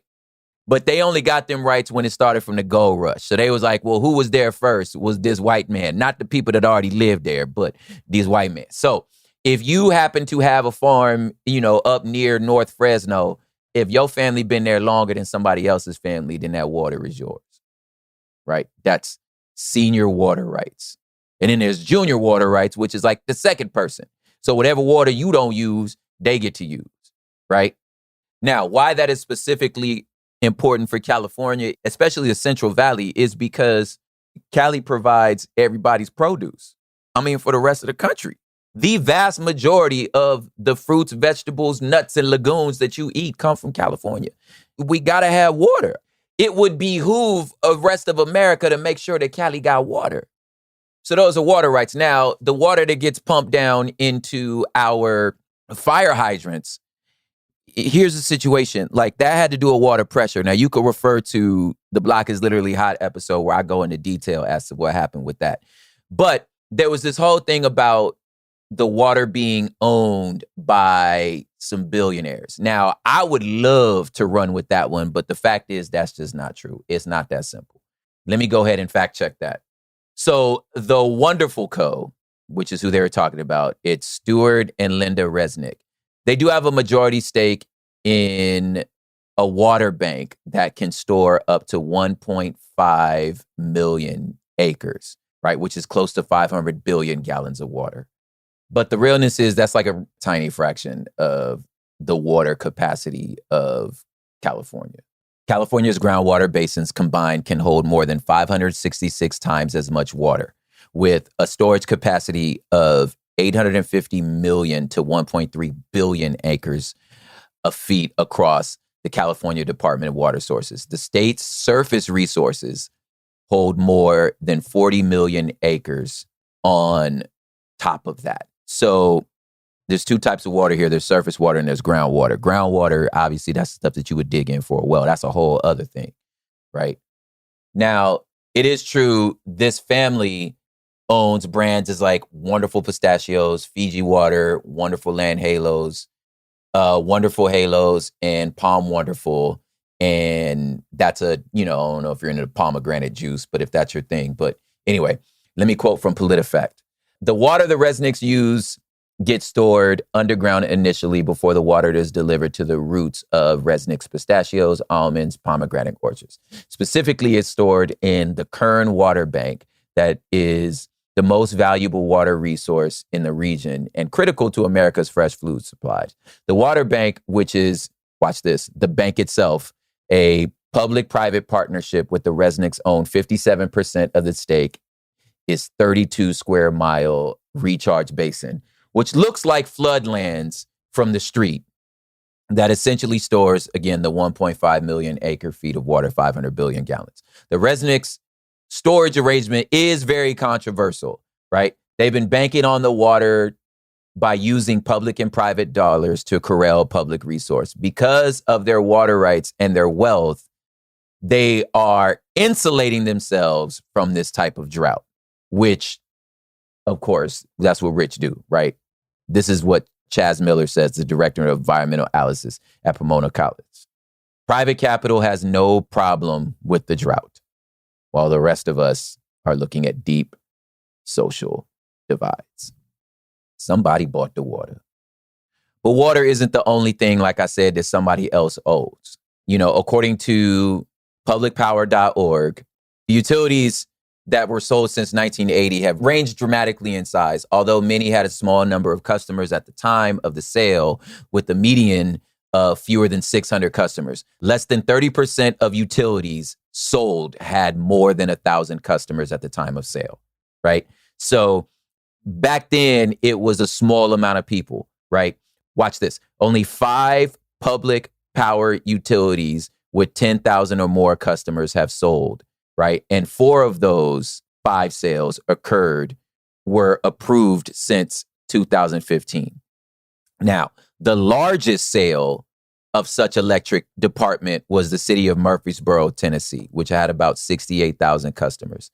And when it sold to the Middle Tennessee Electric Membership Cooperative in 2020, other utilities substantial size include those serving the cities of Vero Beach, Anchorage, Alaska, Eagle Mountain, Utah, and altogether we are talking about 800,000 citizens today have their electricity private. Sales have occurred in 26 states, and almost all of Kansas was sold, and it was sold in the 1980s. Now, why even make an episode on this? And it's because of this last thing. Corporate cities. Now, of course, company towns is as old as companies are. You had train things and stuff like that, where like a company moves in and it just made sense for the company to make sure that they were providing housing and, saloons and stuff like that for the people that, lived in their area. That it just made sense. It was just good business, right? You wanted to attract more people to stay in this area. If you've ever been in Northwest Arkansas, a city called Bentonville, it's actually very dope to be in, but it is the headquarters for Walmart. So if you're going to work in corporate Walmart, you got to live in Bentonville. Now, the city's dope. Is that a corporate town? It's not in what I'm talking about. It is a company that said, we're going to dump $1 kajillion to make this city as dope as possible. That's one thing. I am talking about a brand making a city. I wish I was making this up. Google got one. is working on a community called North Bayshore in Mountain View, California. That'll have 7,000 housing units, and another called Middlefield Park that'll have 2,000 units. Meta is building Willow Village, dubbed Zucktown, in Menlo Park, California. And they'll have 1,700 housing units, a hotel, and plenty of retail. Disney is developing a 1,400 housing units across 80 acres in Kissimmee, Florida, right near Walt Disney World. Elon Musk is building his city called in Snail Brook outside of Austin, Texas, for employees of his constellations of startups, including SpaceX, Tesla, and Boeing. But the most ambitious is California Forever. It's supposed to be Silicon Valley 2.0. It's this group ran by the former Goldman Sachs trader, Jane Simark, and is backed by investors like the LinkedIn co-founder Reid Hoffman, Chris Dixon, and this philanthropist named Laurene Powell. And it plans to create this new city in Solano County, 60 miles north of San Bernardino, with tens of thousands of homes, large solar energy, orchards with 1 million new trees, and 100,000 acres of new park space. And they hope to build this community will generate thousands of jobs in a walkable Paris or West Village in New York. And there was this reporting of this unknown group that was coming up and just buying farmland. It was called Flannery Associates. And for years, nobody had any idea who these people were. They purchased 52,000 acres, spent $800 million, paying 5 times the market rate. And nobody knew who they were. It's a little podunk town, people selling their little farms, and it's because these billionaires is building a city. Now, I am telling you all this ultimately to introduce you to Curtis Yarvin, who is probably going to be a future Bastard Pod person, or either way, one of these shows is going to cover this man, because this man, in a lot of ways, is the patient zero, the contagion number one of these new Republicans, this new conservatism, this new extremist that's been trying to tell everybody, here's why it's so poisonous. He's like, because not only is democracy dead, democracy been dead. And whatever you think you have now ain't a democracy, to which all of us would be like, nigga, yes. That's why it's so dangerous. Because I'd be like, yeah, he's like, the system's failing you. And I'm like, amen. So his solution is a monarchy. But he mean a monarchy like a CEO. So this man says if the country was ran like a tech company, everything would be cool. We would all be better. And his example of that is he would say, okay, look at that laptop you using. Look at that phone you got. Do you think you would have got to that phone, to that laptop, the quality of that laptop you had, if it was done by the city of California's tech municipal department? He's like, nigga, no, you got that because of Steve Jobs. That's why you got that phone, because that nigga was like, look, this is what we doing, this how we doing it. He would argue that Roosevelt over the New Deal, he was a tech bro. He ran his mug like a tech startup. He was like, look, nigga, this is what we doing. We building freeways. I don't care what y'all say, we building freeways. He's like, if the country was ran like a tech company, then maybe this country would work better. And he's like, and newsflash, whatever the hell you think you got now ain't working anyway. We might as well just lean into it. All I'm saying is, I don't know what I'm saying. Fam, it could happen here. So this is your favorite cousin swooping in and signing off, ruining another thing for you. Don't catch me at the Hood Politics Pop.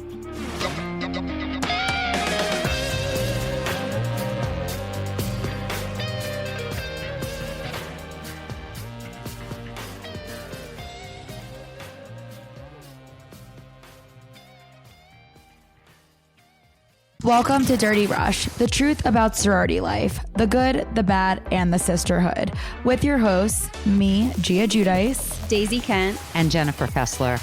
Rush, the recruitment, the ritual, the reality of Greek life has been a mystery for those outside the sorority circles until now. Is it really a supportive sisterhood that's simply misunderstood? Or is there something more scandalous happening on campuses across the country? In this podcast, we pledge to peel back the layers and spell the truth one Greek letter at a time. Pledges and actives, rush chairs and ritual keepers. Some call it the best time of their life, while others say it's a nightmare.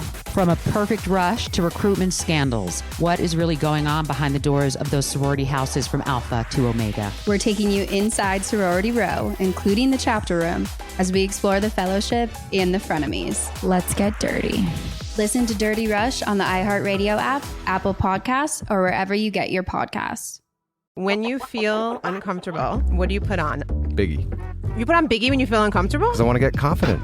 This is DJ Hester Prynne's Music is Therapy, a new podcast from me, a DJ and licensed therapist that asks one simple question.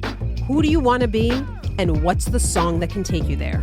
Music changes what you feel, and what you feel changes what you do, right? That moment where a song shifts something inside you, that's where transformation starts. This year, I'm talking to experts across every area of life, like personal finance icon Gene Chatsky, New York Times journalist David Gellis, relationship legend Dan Savage, human connection teacher Mark Groves, and the man who shaped my ear more than anyone, Questlove.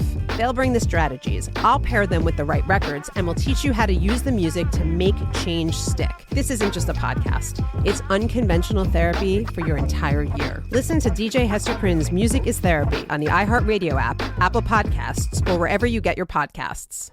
You know Roald Dahl, the writer who thought up Willy Wonka, Matilda, and the BFG. But did you know he was also a spy? Was this before he wrote his stories? It must have been. Our new podcast series, The Secret World of Roald Dahl, is a wild journey through the hidden chapters of his extraordinary, controversial life. His job was literally to seduce the wives of powerful Americans. What? And he was really good at it. You probably won't believe it either. Okay, I don't think that's true. I'm telling you, the guy was a spy. Did you know Dahl got cozy with the Roosevelts, played poker with Harry Truman, and had a long affair with a congresswoman? And then he took his talents to Hollywood, where he worked alongside Walt Disney and Alfred Hitchcock before writing a hit James Bond film. How did this secret agent wind up as the most successful children's author ever? And what darkness from his covert past seeped into the stories we read as kids? The true story is stranger than anything he ever wrote. Listen to The Secret World of Roald Dahl on the iHeartRadio app, Apple Podcasts, or wherever you get your podcasts. Ever feel like you're being chased by the marriage police? Welcome to Boys and Girls, the podcast where dating isn't dating. Arranged marriage is basically a reality show, except the contestants are strangers and your entire family is judging. You're sipping coffee with one maybe, grabbing dinner with another, and praying your karmic Ken or Barbie appears before your shelf life runs out. Trust me, I've been through this ancient and unshakable tradition. I jumped in hoping to find love the right way, and instead I found chaos, cringe, and comedy. And now I'm looking for healing. Boys and Girls dives into every twist and turn of the arranged marriage carousel. The meet awkward, the near misses, the heartbreak, and let's not forget all the jokes. Listen to Boys and Girls on the iHeartRadio app, Apple Podcasts, or wherever you get your podcasts. This is It Could Happen Here, a show about things falling apart, and this episode is about the people who want to make it, being the United States, fall apart even faster, allowing them to install a white supremacist ethno-state, though it kind of feels like that's pretty much already happening. This episode is also about the people in government who categorize and classify wannabe terrorists who want the country to collapse faster, and what these changes in categorization methods can tell us about the future of the country. I'm Garrison Davis, and today I'm joined by a very special guest, philosopher and comedian Michael Burns of the YouTube channel Michael O'Burns and formerly Wisecrack RIP. How you doing? Pretty good, besides living in the world that you just described. Past that, everything's going great.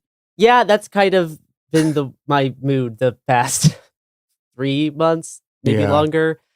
There's a tad like liminality, But I don't know if that's just like living in denial and trying to cope. But hey, what's wrong with a little bit of coping? Especially if it helps one simply survive these times. So, I encourage a healthy dose of coping, or sort of a, mental bifurcation, if that's what we need to do to get up in the morning and get through it all. Yay. Now, unfortunately, this episode that I have prepared today is not a super cheery one for you, Michael.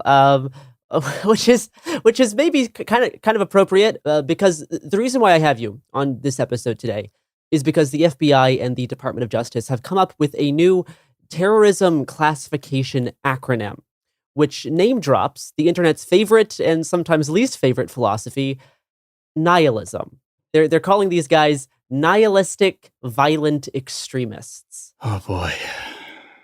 We will get into this. Do you want to give like a philosophy 101 definition of nihilism? A super well-known and universally agreed upon term that always means the same thing to everybody.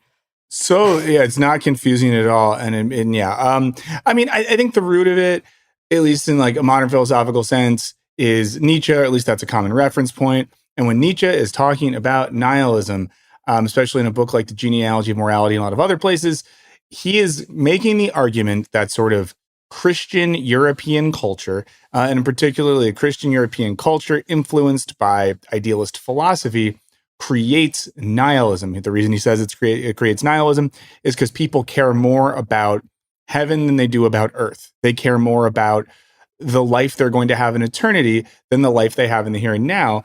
So for him, it's like this devaluement of life that happens via Christianity. More broadly speaking, nihilism has a, I guess, more positive usage, which is the, disbelief in the inherent or necessary meaning in an overarching system. Like in like the existential sense. Yeah. So you kind of have this distinction in some people use of positive and negative nihilism. And to be really crass and simple here, negative nihilism is nothing means anything. So I don't give a shit. I'm just going to hang out and do whatever.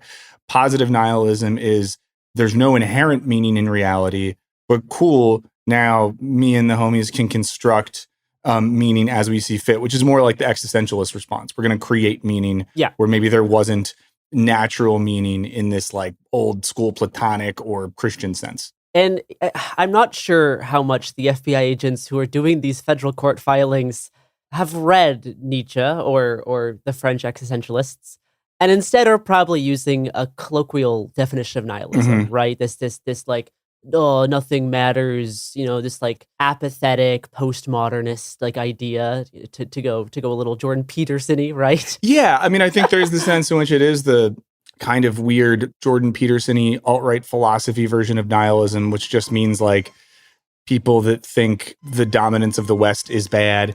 And it also reeks a little bit of like Big Lebowski nihilism for totally. And of course in that movie, nihilism is represented by a crew of, I think, Austrian techno producers called Autobahn, who are also nihilist. And they say throughout the film, like, we are nihilist, we believe in nothing, which is a really, and obviously Coen Brothers made that film. At least one of them was a philosophy major, so they know what they're doing. That's kind of the really basic, not good enough version of this thing that it seems like the FBI is operating with, like people who don't believe in the goodness of the Western project. Correct. And that's what they're really honing in on. I will read an expanded definition of nihilist violent extremism. This is from a federal court filing dated March 18th, 2025. Nihilist violent extremists are individuals who engage in criminal conduct within the United States and abroad in furtherance of political, social, or religious goals that derive primarily from a hatred of society at large and a desire to bring about its collapse by sowing indiscriminate chaos, destruction, and social instability. Nihilist violent extremists work individually or as a part of a network with these goals of destroying civilized society through the corruption and exploitation of vulnerable populations, which often include minors. Jesus. Now, this is where it's going to get into some kind of weirder stuff that we will kind of explain later. They have like a second definition here, quote, nihilist violent extremists, both individually and as a network, systematically and methodically target vulnerable populations across the United States and the globe. They frequently use social media communication platforms to connect with individuals and desensitize them to violence, among other things, breaking down societal norms regarding engaging in violence, normalizing the possession, production, and sharing of gore materials, and otherwise corrupting and grooming those individuals towards committing future acts of violence, unquote. And that kind of outlines some of the strategy of these groups. The groups that they're kind of going to mention here, I've been doing like freelance research on for about 4 years now. I've been trying to publish a few articles on these guys over the years, but it's always tricky. And we will get to kind of the darker corners of that in a sec. But let's first kind of talk about what this new term, this NVEs, nihilist violent extremists, what this is kind of replacing in the FBI lexicon. Now, it seems that this term is being used in place of two previous FBI terrorism categories. This is from a November 2020 FBI bulletin. Quote, anti-government or anti-authority violent extremism. This threat encompasses the potentially unlawful use or threat of force or violence in furtherance of ideological agendas derived from anti-government or anti-authority sentiment, including opposition to perceived economic, social, or racial hierarchies, or perceived government overreach, negligence, or illegitimacy. Can I say something that stood out to me about those definitions? The hatred thing I found really interesting. In like the very first definition you give, that nihilism is defined as like in a motive state, because again, I think nihilism is classically conceived is almost more like ontological or metaphysical. And by that, I just mean looking at these structures of belief in the world. So rather than being like motivated by hatred or love or fear or whatever, a more classically nihilist view is just, again, like, oh, I've been sold a bill of goods on what the meaning of existence is or what the underlying principles of political reality are. And now I see that they are maybe BS. Not the hatred of society and wanting to collapse it. Yeah, I guess there's just like this negativity associated with all that language. And of course, I was, having never heard the definitions that you were just bringing up, you know, the way in which it just quickly zigs and zags to like some very dark stuff in terms of like radicalization. It seemed like there was a reference towards like pedophilia or something there. Child sexual abuse materials will come up a little bit, Yeah, so it just, the getting from A to B there is more like getting from A to Z or something. It's just not a connection that I think would be obvious to anyone who has thought about, read about, written about nihilism as more of an intellectual or even like a political and philosophical concept. Totally, because there is like political nihilists in like the Russian tradition and more recently in like the American anarchist tradition or the Greek anarchist tradition, where they believe in this like idea of like negation and trying to like negate government institutions. Yeah, but which is still a far cry from believing in causing active harm psychologically, physically, whatever, to human beings. Like vulnerable populations, Yeah, there's a sense in which it's painted as like if you knew nothing else and you were to read those definitions and you were just a scared suburban insurance salesman or something, it would sound as if it was like a death cult infecting the minds of children, like zombie-esque little super soldiers. That's actually what they're going for. And I have a lot of mixed opinions on this term, because I think this term is trying to describe a group that does kind of defy classification. But I think the use of the nihilist term is also not good. So I'm kind of in a rock and a hard place here as someone who does a lot of extremism research. Now, the other term that the FBI is probably seeking to replace, at least in part, with this new nihilism definition, is racially or ethnically motivated violent extremism. Right? This is like your white supremacists, your neo-Nazis. The FBI defines it as, quote, this threat encompasses the potentially unlawful use or threat of force or violence in furtherance of ideological agendas derived from bias, often relating to race or ethnicity, held by the actor against others or a given population group. Racially or ethnically motivated violent extremists purport to use both political and religious justifications to support their racially or ethnically based ideological objectives and criminal activities. So this was the group that saw like a massive explosion in growth the past 10 years, really starting around 2016 to 2017, with, you know, the neo-Nazi mass shooting like epidemic, especially around like 2017 to 2019. This is the most lethal group, and it grew exponentially during that period. And we're kind of seeing some of these groups start to reform now. Now, there's been some reporting that this anti-government or anti-authority violent extremism, which I'm just going to say AGAVE, which is the acronym, which does make me a little bit hungry for a glucose syrup, but it's fine. Now, there's been some reporting that state agave is specifically like a Biden-era term, but it actually like predates the Biden presidency and was in use under Trump. In fact, a lot of the internal FBI reforms that are being reported on right now are actually undoing changes and counterterrorism strategies that started under the first Trump presidency. But we'll get more on that later. We're going to go on an ad break real quick and return to talk about a gruesome act of violence in Wisconsin last month.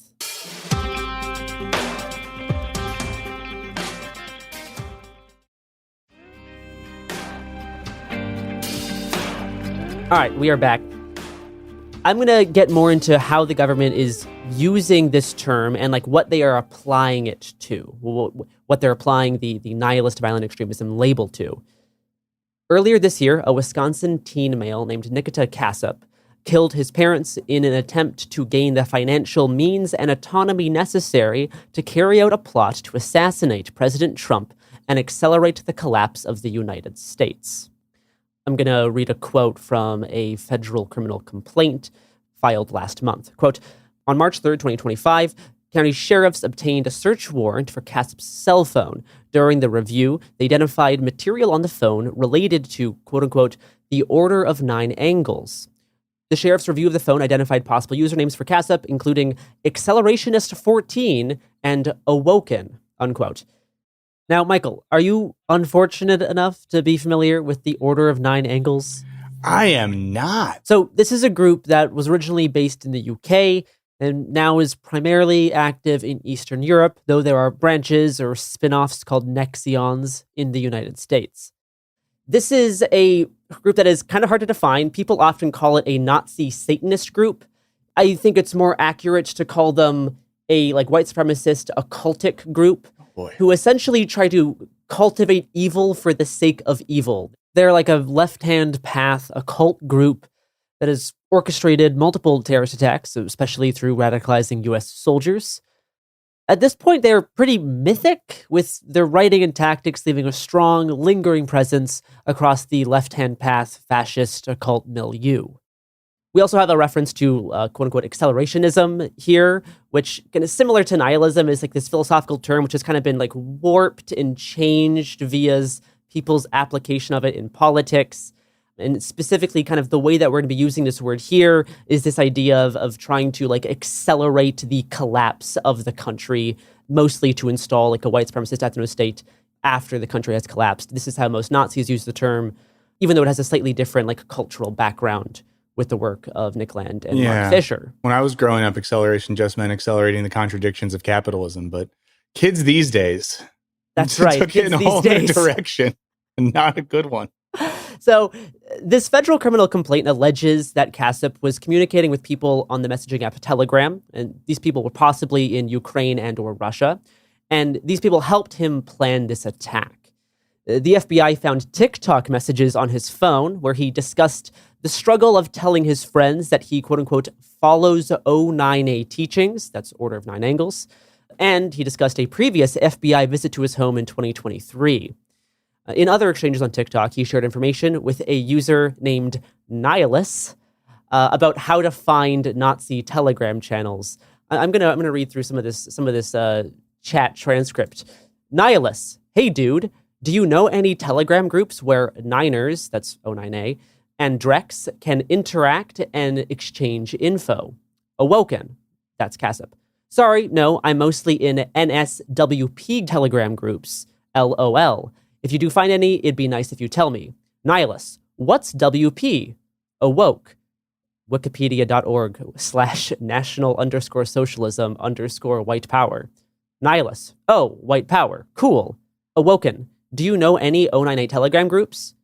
Nihilist, oh, not a group, but a channel. You can find documents there. Awoken, all right, send. Awoken, can you send me the link to the account? Awoken, it says I can't access the message. Nihilist, how can I do that? Wait a second. Awoken, here's my Telegram username. Accelerationist14. Nihilist, I sent a message. So there you go. That's Man, just there is some later Telegram messages that are archived in this complaint as well, where @accelerationist says, "What country do you think will get the blame for this?" Meaning his planned attack.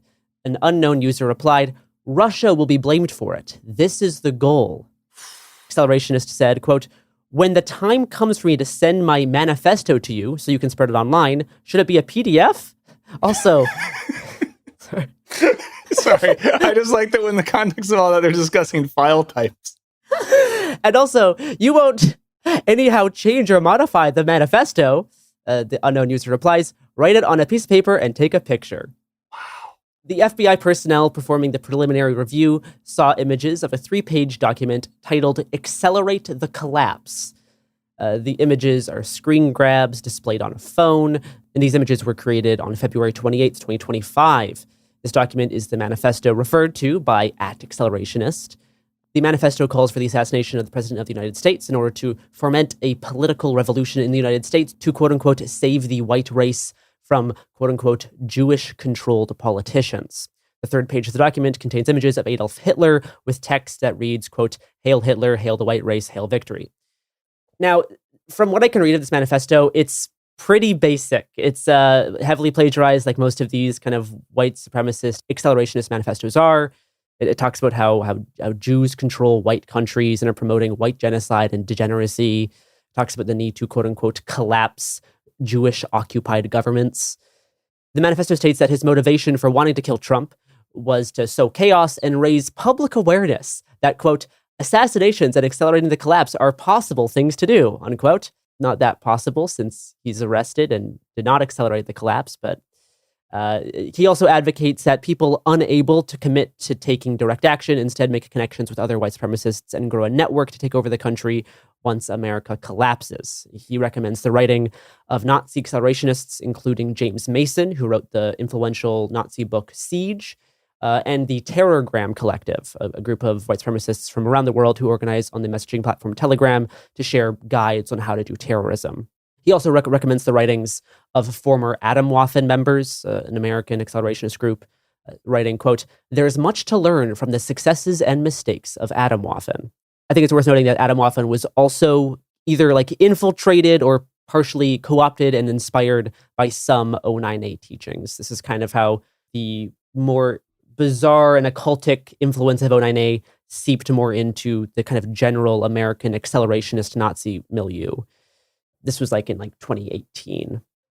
Now, Kassup advises that if the reader of the manifesto is already pilled, that you should just skip the theory and just read practical how-to guides for terrorism and bomb making, since, quote unquote, "there is no political solution. Huge amounts of violence will be required. Long past the days where we can vote for a Hitler to save us.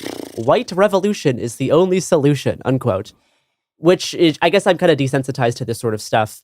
In fact, I just find this slightly funny, considering kind of the victory lap that Stephen Miller and white nationalists are currently having in the government, where many of them do think they can just vote for a Hitler to save us, and that Hitler may already be in office forever. Well, that is what's so shocking hearing all this as someone that doesn't know all these details. I mean, A, I feel like the blinders just got taken off me, and now I'm seeing the world anew. But B, shocking that from a more normie perspective, in my mind, I would think all of these types would be pretty excited about how things are going politically, not trying to tear things down further. It's like, you guys won, accept it. Even Trump is not extreme enough for a lot of these guys. Yeah. They really go places. Now, Kassup was coordinating with multiple Telegram users, likely in Ukraine and Russia, on how to build a drone that can drop an explosive, and paid some individuals for some of the required materials, and also had a plan to flee to Ukraine after his attack that he was coordinating with Ukrainian Nazis on Telegram. Tough look for Telegram. It's always a tough look for Telegram. Not great. Not a great platform. Pretty much only used by these guys. Wow. Yeah, no, he was talking about how he probably needs to, quote unquote, brush up on my Russian. Oh, yeah, definitely. Before he flees to Ukraine after trying to kill the president. You download Duolingo after you do that. That's right. He had plans to meet up with 10 people with similar beliefs in Ukraine. My mind is just so blown by all this. I thought I knew things. I know nothing. Now, on March 10th, sheriffs interviewed a classmate of Kassup, And the classmate told them that Kassab would send quote unquote gore edit videos that includes flashing like gore, like body gore imagery and war images put to Russian music sent via Snapchat. This is a common tactic done by these sort of like teenage extremists. This is a whole like subgenre of video that has like changed and altered in aesthetic multiple times. Frankly, if you spend enough time on Twitter now, in the comments of blue check neo-Nazis, you can find some of these edits where they have like, like techno, like fast-paced, sometimes like Russian music set to like, glorified images of like Rome or Nazi Germany or a large variety of stuff. But the gore genre is specifically unique to kind of the 09A, like a cultic Nazi branch, because they think that like viewing these images like increases your power level of like evil, right? It's a very video game view of like spiritual development of like you have to like raise your evil stat by looking at gore, and this will make you more able to commit like big acts of violence. Whoa. So just desensitizing yourself to the images makes you a more violent person and capable of doing these things yourself. Correct. Whew. And that's like a big part of their praxis. This is why they send this type of stuff to a lot of like kids on the internet, because they hope that if they desensitize these kids, it'll be easier to convince them to then do acts of violence themselves.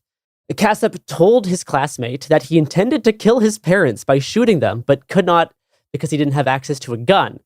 He later told his classmate that he would befriend someone with a gun and then steal it, and told him that he was in contact with a male in Russia via telegram and that they were both plotting to overthrow the government of the United States and assassinate President Trump. Kassab told the classmate that when he saw 10 consecutive attacks in the news, it would have to be him. I've already transitioned to the sort of person who can now laugh at this because of the absurdity. Oh my gosh. And get those laughs in now, because the next section is much more dark. Oh no. Because it's funny to laugh at a guy like this who mostly failed. I mean, he did kill his parents. That is bad. That really happened? Okay. Oh no, he did kill his parents. Okay. He did flee to a different state. He wasn't smart enough though. Police tracked him on him and his parents' cell phone and their car, who he still had with him. So again, not a very good attacker, I guess. But no, like this kid murdered his parents, sat in the house with their decomposing bodies for 12 days. Before trying to carry out the rest of his attack on the United States. So yeah, though he did not succeed in his larger goals, like these people still absolutely do get like groomed into doing violence, and this is something that happens at a pretty frequent basis, honestly, to the point where these types of things don't make giant headlines anymore. Mm-hmm. They would have maybe in 2017, but now a lot of journalists are desensitized to this, and because it happens so frequently, it is less newsworthy. Which is a very unfortunate place to be in for a country. Do you know what else is unfortunate, Michael? I don't know. What's that? Having to pivot to ads, actually. Necessary evil. It's way better than killing your parents. Yes. I will go on record. I will go on record. Eat me, Gita board. Sorry. I love ads, actually.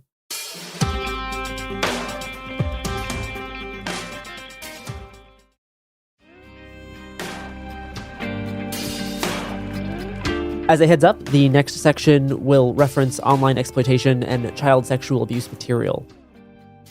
All right, we are back. Let's get more depressing, unfortunately, but I think we will find a way to turn this around. Well, not like in an optimistic way, but in a way that it's like useful. We'll learn something together. So at the end of this section of this complaint that attempts to describe Kassab's collapse-driven political ideology is the appearance of this new term, nihilistic violent extremists, right? Now, this was actually the second time this term has appeared in court documents. The earliest appearance of this term was in a March sentencing memo for a child sexual abuse material case first filed in November of 2024, which was linked to the 764 Child Extortion and Exploitation Network. Ken Klippenstein, who first reported on the use of the nihilism term, missed this first appearance and attributed the origin to the Kassab case. Michael, are you similarly unfortunate enough to be aware of 764? This is another one where my brain is more pure than yours, I guess, at this point. Good But for it's you. about to get ruined, so let's do it. Yeah, I mean, it has been for a lot of people. Like I've been doing like extremism research, and I've been aware of these guys for about 4 years. The FBI, I think, first did their like public announcement, like warning parents about this in 2023. 764 is like a network of groups that operate either on Discord, Telegram, Instagram, social media apps. They're kind of inspired by some aspects of O9A, but they are much more focused on the production and distribution of child sexual abuse materials and trying to like manipulate, groom, and like blackmail and extort minors into producing this material. A lot of it's done by other minors too. Like a lot of this is teens targeting other teens, with adults kind of helping this process along. It's a pretty big problem. There's been some good reporting on it in Wired and The Guardian the past few years. If you want to read more. Now, this March sentencing memo for the 764 case describes 764 and related groups as, quote, nihilist violent extremists who engage in criminal conduct within the United States and engage with other extremists abroad. The 764 network's accelerationist goals include social unrest and the downfall of the current world order, including the United States government. Members of 764 work in concert with one another towards a common purpose of destroying civilized society through the corruption and exploitation of vulnerable populations, including minors, unquote. Now, I think this definition may be a bit too generalizing, but it's not incorrect. Like this is correct in what the explicit goals of this group are, maybe not just every individual member of this group. But I think it would be a mistake to kind of dismiss this definition as outlandishly grandiose, right? It calls into like mind, like conspiracy theory like framing, because it sounds very like extravagant and complicated.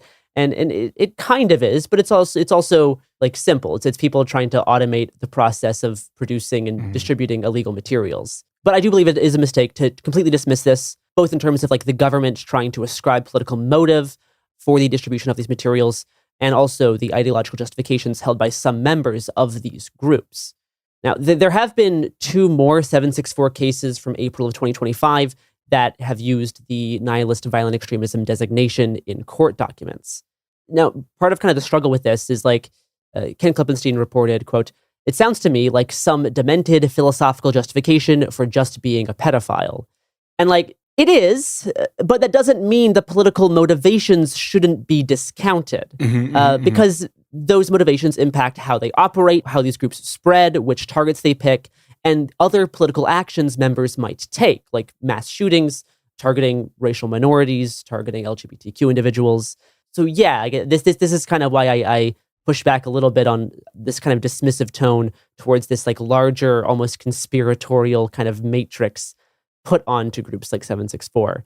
Now, part of the tricky thing with use of this new nihilism term is that it's being used to rope in a variety of horrific incidents under a singular nebulous category, right? So let's take the case of Kassup here.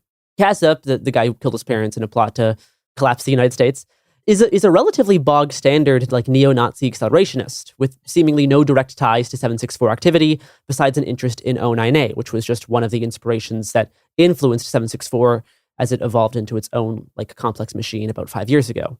But Kassup openly admitted to being radicalized by Nazism and the white power movement online, and yet in his criminal complaint contains an expanded version of the nihilist violent extremism definition, which is literally copy and pasted from a child sexual abuse material sentencing memo from 5 days before. So they just used this same thing despite it not really applying. Reading, quote, individuals are targeted online often through synchronized group chats. Nihilist violent extremists frequently conduct coordinated extortions of individuals by blackmailing them so they comply with demands of the network.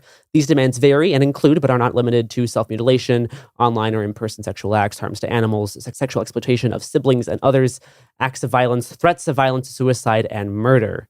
So very, very dark stuff. The definition goes on to state how vulnerable individuals are targeted, and members of the group attempt to gain notoriety throughout the network and spread fear among those targeted individuals for the purpose of accelerating the downfall of society and otherwise achieving the goal of nihilist violent extremists. So while that does accurately describe groups like 764, it doesn't really relate to the case of Kassup.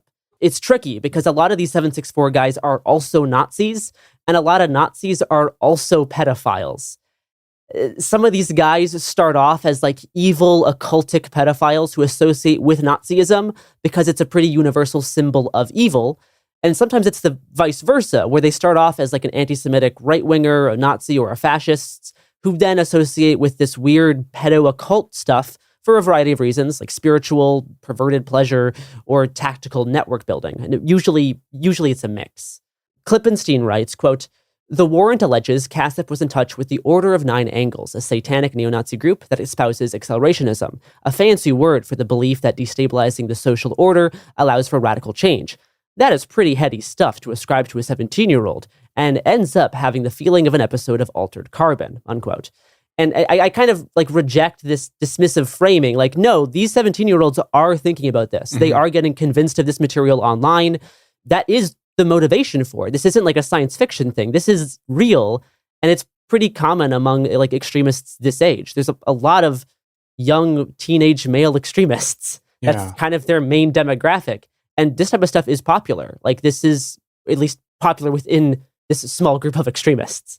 So yeah, it is a little bit heady, but this is what they are genuinely thinking about. It's not incorrect to like ascribe that to them. Kasich openly admitted to this connection. Well, and to even speak to the flip side of that, you know, over the years making philosophy stuff on YouTube, I've gotten in touch with people who've reached out to be like, oh, I've been watching stuff since high school. When I was like 15, I was watching these like philosophy YouTube videos on heady ideas and reading stuff. So like me, I was one of these people. Yeah. There's like young folks out there who take big ideas very seriously, and they have more access than ever to these things. So it doesn't shock me at all that some teen could go down that rabbit hole, or even could start reading like a Curtis Yarvin or Nick Land and going down those rabbit holes and stuff, especially now that some of these people are, you know, put on like the New York Times and stuff like that. So yeah, it seems weird to dismiss that. I can understand the impulse to be like, this just seems like a very stupid, evil teen kid. Totally. But it seems just as plausible, like you're pointing out, that there could be an actual engagement with ideas. And that's important to recognize that, because then you have to get at the root of that. Exactly. And like, these people aren't necessarily like philosophical nihilists or existential nihilists. Yeah. But they could be interpreted as reacting to a general like passive nihilist culture with this form of like pseudo-political nihilism, this attempt at like social negation, like total systems collapse. But like, even still, they aren't total like political nihilists, since they have a very clear system of hierarchy that they want the current world order replaced with. Though these individuals may be seen as like victims of nihilism in the Nietzschean sense. Mm-hmm. Now, like, my main problem with the nihilist violent extremism term is that it's so depoliticized, and in a way that's rife for political abuse. This term can be used to cover what the government deems as violence stemming from like apathy, from frustration with society, as well as like anti-tech or anti-civilization politics. And this is all coming from like top down at the new Federal Bureau of Investigation. For years, Kash Patel has closely associated with QAnon, has helped the legal defense campaigns for January 6th insurrectionists, which included Proud Boys, Oath Keepers, and 3%ers. And now, as head of the FBI, he's investigating FBI agents who worked those January 6th cases. Joe Kent, the new director of the National Counterterrorism Center, has made media appearances with Nick Fuentes and neo-Nazi YouTuber David Carlson. He hired Proud Boys to consult in his failed congressional campaign, and is friends with Patriot Prayer leader Joey Gibson. Kent has repeatedly called for the FBI to investigate Antifa. The co-founder of the Global Project Against Hate and Extremism, Heidi Barak, has said that Patel's QAnon links and Deputy Director Dan Bongino's public conspiracism and bigotry make taking the threat of far-right extremism, quote-unquote, impossible for these two men. She says, quote, "I think it makes it very unlikely that the far right will continue to be seen as the threat it actually is in terms of hate crimes and domestic terrorism. All of this marks a huge departure from the first Trump administration, where the FBI, for the first time, declared white supremacy the country's greatest domestic terrorism threat. Facts about violence and its perpetuators probably won't matter this time around," unquote. And these changes are already taking place. An old counterterrorism strategy guide was removed from the White House website in January. A current FBI agent was quoted in Vanity Fair as saying, quote, "The key is the Domestic Intelligence Operations Guide. If they change that, Patel will be able to shift domestic terrorism investigations away from the accelerationists and the right-wing street fighters and towards things like BLM and Antifa," unquote.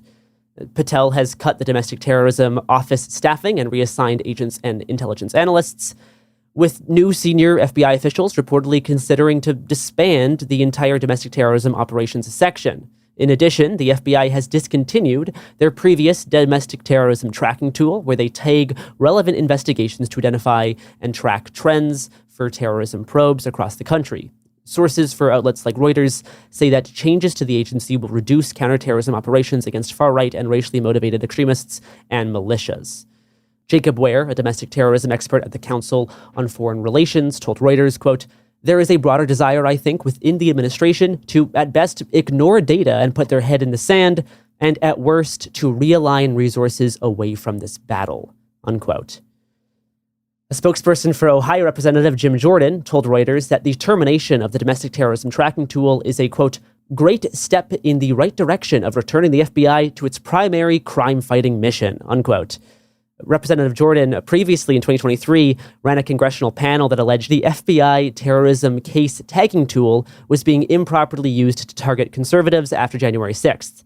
3 former FBI agents testified at the Republican-led panel, and 2 of those former agents admitted to being paid by Patel, who at the time was not director of the FBI. He was just a right-wing influencer after being kicked out of the government after the first Trump administration. We've also seen the Joint Terrorism Task Force largely shift their efforts towards immigration enforcement, helping ICE with deportations, and the so-called wave of Tesla terrorism.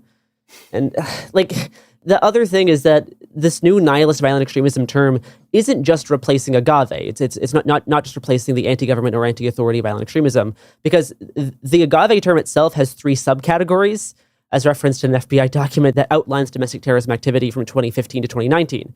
This includes militia violent extremists, anarchist violent extremists, and sovereign citizen violent extremists. And even in addition to those 3, there's actually a newer subclassification from 2023 called agave other, which really isn't a great term at all. This is the problem with trying to use these like tracking and tagging tools, is that they can get very convoluted. But now they've seemingly collapsed all of these and are just using the term nihilism. So would you say, like, when you bring up the Tesla example, is one of, to be very reductive here, the big risks at play that, like, someone who starts Tesla on fire or causes some damage at a Tesla dealership, largely for the motivation of trying to stick it to Elon Musk or something like that, gets classified in a way by the FBI that is similar to some of the folks you have previously talked about. Exactly. Doing things that most rational humans could agree are deeply more insidious than, like, setting a car on fire. They can frame this as like a rejection of society. Yeah. The same way, like there's been talk that they're going to try to use this label to explain cases like the United Healthcare CEO shooting, the arson attack at Josh Shapiro's house. They're going to be using this term to apply to kind of any act that they see is like contrary to like society and civilization, and anything that's stemming from frustration with society. And that's the huge problem. And in doing so, they're shifting focus away from like right-wing militias who do the majority of like actual lethal violence. When these reports from like the past 5 years talk about, militia violent extremism, it talks about how there is an increased lethal threat from these militias to law enforcement and government personnel due to factors related to grievances from the perceptions of fraud in the 2020 election, government measures related to COVID-19, and legislation to restrict firearms or expand immigration or manage public land. And these are the people that do the vast majority of planned attacks or executed attacks.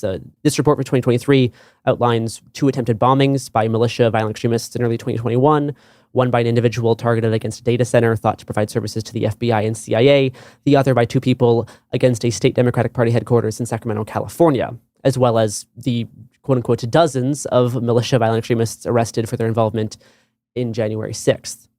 So even though we're going to take the gas off of groups like those, as well as racially motivated violent extremists, this definition can still include a lot of like anarchist violent extremists, which the FBI admits in a 2023 report are most likely to engage in non-lethal criminal activity and just impact law enforcement operations. Yeah, it makes me think of like climate activism as well. And, you know, the work of those in the climate community that call for like the destruction of equipment and not the harm of human life. Totally. I mean, and the irony, of course, that you could call someone, you know, disabling an oil pipeline a nihilist extremist when the act they're doing is precisely for the purpose of ensuring the continued existence of human civilization on a large scale. That's the big issue here.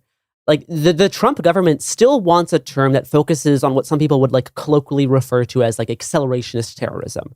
And that does encompass some of the extremist violence from the weirder corners of the far right, like in the case of CASUP, but as well as like leftist or post-left, like anarchist extremism. But in the administration's mind, the previous terms for this were tainted by crackdowns on right-wing or patriot movements after January 6th. And like the nihilist violent extremism term is not replacing the term terrorism necessarily, like the way Klippenstein suggested in his article. The word terrorism appears frequently in these very documents that we've been discussing, nor does the term terrorism have quote unquote limitations in law, as Klippenstein said, that like prevent its use in political prosecution. If anything, it carries kind of special powers of punishment, which can be over-applied to increase sentences, sway juries, and strip rights. We've seen bills to label Antifa as terrorists introduced this year, the whole Tesla terrorism thing. And historically, like the use of terrorism has been used as a repression tool in Atlanta's Stop Cop City movement, which similarly has like a climate focus, like you mentioned. And so what this new nihilism term lets them do is it allows the Trump administration to signal to their base that they aren't going to be going after like right-wing militia-style groups anymore, not anti-government, anti-authority extremists. Instead, they're just going to target zany weirdos who want to destroy society. Mm-hmm. It's a looser, more flexible term that can be applied to a much wider swath of people. And like the kind of final thing I want to note here is that for groups like 764, we really don't have a good term for them. Like some people have defended this nihilist term specifically for groups like 764 since that was where it originally appeared. And it is true that these groups kind of defy classic categorization. Some of them are certainly motivated by racial bias. In the case of CASUP, who's like tied with 09A, but not specifically 764. But a lot of these other 764 guys who are mostly in it for the pedophilia still do have anti-government ideologies that they are roped in with. Now, I have seen a few alternative terms lofted by certain independent researchers that don't really do a good job, but are gaining influence under Trump's government. There's this like freelance researcher named Becca or Bix Wrights, who mostly operates on Twitter. She's proposed the term satanic accelerationism or SAC. Not good. And this kind of outlines my problems with this person's research. Now, because all of the legitimate extremism researchers have kind of moved away from Twitter and are just on Blue Sky now, people like this have like exploded in influence under Elon's shepherding of Twitter. And like this person just spreads like satanic panic style writing that appeals to conservative Christian audiences. She boasts about how many mutuals she has with these Nazi terrorists. Ugh. She posts on Rumble. She went on InfoWars. So that kind of tells you everything you need to know about this person. And like a big part of her work is trying to downplay the right-wing and white supremacist influence in extremism. She excitedly posted, quote, "The FBI has coined a new term for this type of individual, nihilist violent extremists. This makes me so happy because it indicates that law enforcement are listening to researchers on the ground and are no longer considering these groups neo-Nazis or quote unquote white supremacist."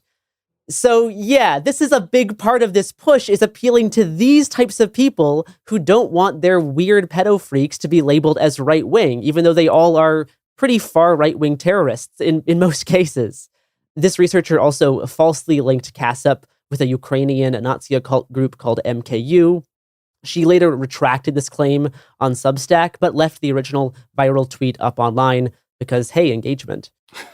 Her Substack post reads, quote, "When I first heard the news of Nikita CASUP, my mind immediately darted to another 09A and MKU-linked individual named Nikita. This turned out to be a mere coincidence. I know, because the other Nikita reached out to me personally to clarify. It's moments like these that cause me to reflect on just how big this movement really is, and just how close to the fire I am." Unquote. This is not how you do extremism reporting. This is not how you do journalism. But this does demonstrate kind of the problem with this term is that, yeah, groups like this do need a different term. Maybe like accelerationist violent extremists. That's a term. You could use that if you're going to remove all the other acronyms. but certainly the nihilism label just kind of complicates things and allows for the targeting of just a massive swath of the population that could become like political prosecutions that then get linked to these child sexual abuse material cases. Okay, that's my that's my script, Michael. How do you feel about that info dump? I'm so sorry, truly. I consented to it. You've extracted a part of my soul and put it into a cosmic toilet today. I know more than I've known before. As a human, as an American, as a parent, I'm terrified on every front. And my simple guy takeaway here is that, the idea that this is going to both let some of the worst folks off the hook, or at least make it harder to classify them with the groups they should be classified with, while also making it easier to lump in forms of what many of us would consider more reasonable political activism under that umbrella, is quite bad. And I think, of course, for me, due to my pet interest, all of these instances of continuing to like pervert and misuse philosophical terms that have meanings developed over hundreds and thousands of years for these political ends is very upsetting. Well, I'm excited to usher in the new wave of Kierkegaardian violent extremists who are going to usher in. Don't get me on a list. Stop it. I am actually sorry that this went on nearly double the length than which I thought it had planned. After such a depressing episode, I'm going to ask a kind of an odd question. What philosophy books do you think people should read in this political moment? Because a lot of people are approaching me with like, how do I stay sane? How do I like keep going when things feel so bad? And for me, I've always turned to philosophy. I've been recommending different books to different friends. And I'm kind of interested in like what you have to say about kind of what philosophy can like offer us in these times of like existential torment. Yeah. I mean, a really simple one that I talk about way too much is Kierkegaard's The Present Age, which you find in this book called Two Ages that's easy to buy. It's normally really cheap, or you can just read it online someplace, that kind of describes a society in which people get caught up in media and reflection and the BS they are told rather than developing their subjectivity for themselves. I think that one's really great. In terms of more contemporary stuff, I've been very Frederick Jameson pilled recently. Nice. And I think, I've read Jameson before on and off, but recently dove in more deeply. And there's one, I have it at arm's reach so I can say the title correctly, that I've really been enjoying. It's called An American Utopia, Dual Power in the Universal Army by Frederick Jameson, edited by Slavoj Žižek. And it's this large Jameson essay about what he sees as an alternative for leftist power in America, responses from a bunch of other scholars. I have found it very interesting, but for me at least, I find comfort in the fact that others have accurately diagnosed and understood what is happening right now, and at least give us the tools to understand the thing so it feels less nebulous and mysterious. We don't have to reinvent the wheel all the time. Yeah. And that's something that I feel like some leftists kind of get trapped in, or it's kind of a two sides thing. Is what some people just get fully lost in like the labyrinth of theory, and the other people get lost in trying to constantly reinvent or like make for the first time stuff that already exists, right? And I think there's a really careful balance between like reading some stuff so that you can like know what's going on and not feel the need to try to like cause every, philosophical evolution to come about via your own thought. Yeah, you don't have to be the one to do it. Someone else already did it. You're not alone. Like other people have done this, and you should still like think for yourself and still compare. But people have thought about this type of stuff before. People have been in bad political situations before, and it's useful to know what they've thought. And like this is like my work is mostly looking at like current events and like trying to track like extremism and like what the government is doing. And more information always helps me choose how to navigate in the world. That's why I do episodes like this. And I think philosophy is just one other side of that. Unless you have anything else to say, do you want to talk about where people can find you online and your new YouTube channel? Yeah, I have a recently launched YouTube channel that's just under the name Michael O. Burns. And I think it's literally just YouTube/Michael O. Burns. YouTube/Michael O. Burns, where I'm going to be doing more stuff quite regularly, like streams and video essays, largely doing some of the stuff we were just talking about, using philosophy and concepts from theory to try to understand what's going on at both the political and like the social and interpersonal levels. Like I'm working on a thing I'm excited about on like depression and capitalism and mental health. So yeah, and I'm on most of the social medias. I'm just Michael Burns or Michael O. Burns, relatively easy to find on most places. Well, thank you so much, Michael, for joining me in this dive through the darkest depths of the internet and the extremism milieu that is festering in America and abroad. Thanks for having me.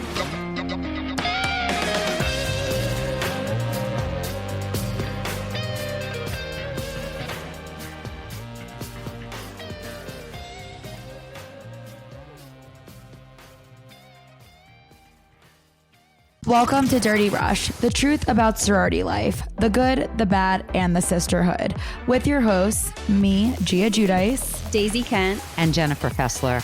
Rush, the recruitment, the ritual, the reality of Greek life has been a mystery for those outside the sorority circles until now. Is it really a supportive sisterhood that's simply misunderstood? Or is there something more scandalous happening on campuses across the country? In this podcast, we pledge to peel back the layers and spell out the truth one Greek letter at a time. Pledges and actives, rush chairs and ritual keepers. Some call it the best time of their life, while others say it's a nightmare.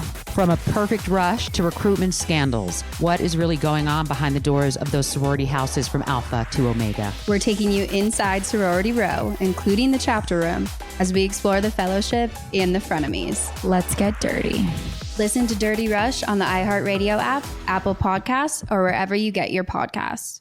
When you feel uncomfortable, what do you put on? Biggie. You put on Biggie when you feel uncomfortable? Because I want to get confident. This is DJ Hester Prynne's Music is Therapy, a new podcast from me, a DJ and licensed therapist that asks one simple question. Who do you want to be? And what's the song that can take you there?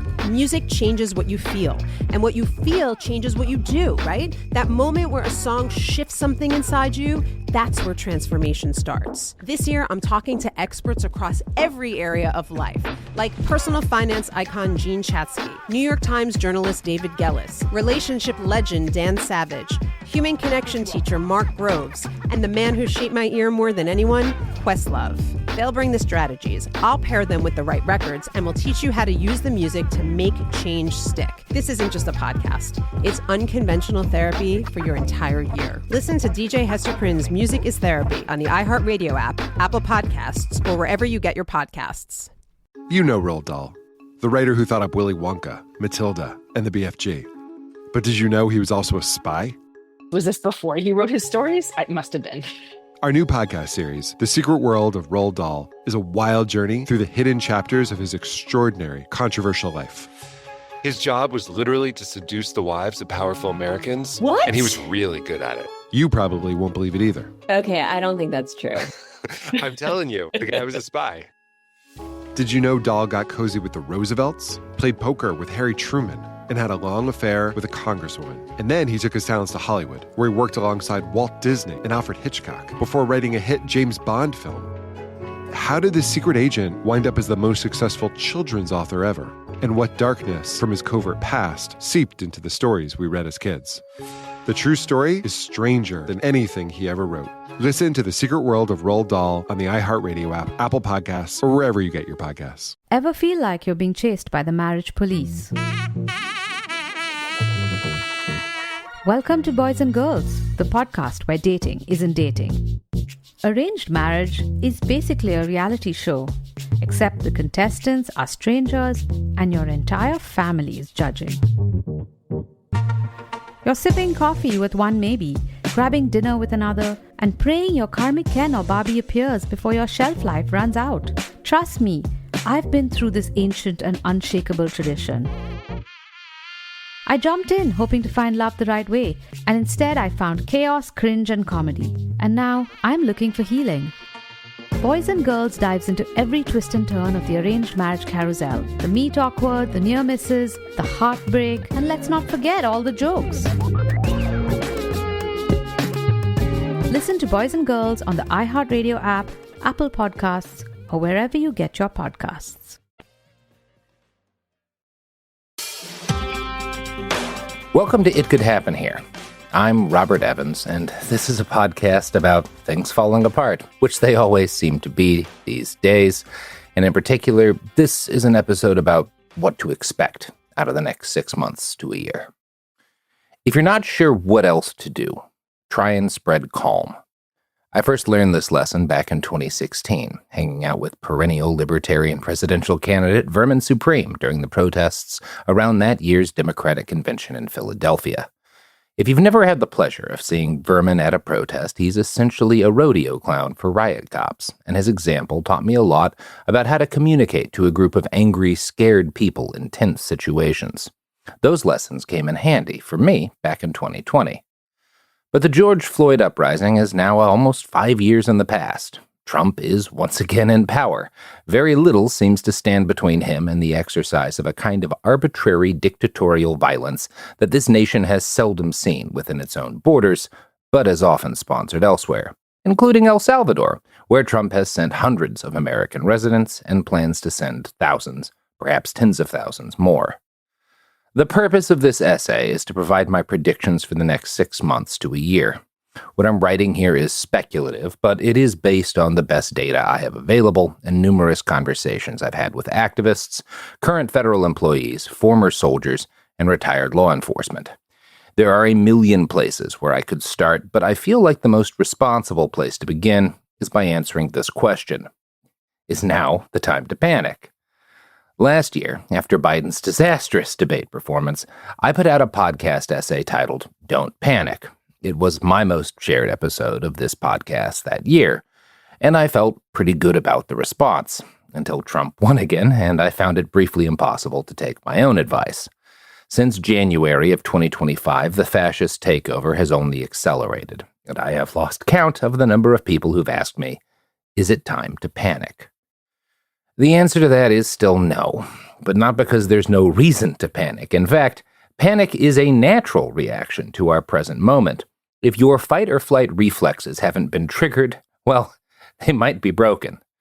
Even so, don't panic, because in combat, in disasters, in any dangerous situation you might find yourself, panic is what will kill you as surely as anything else.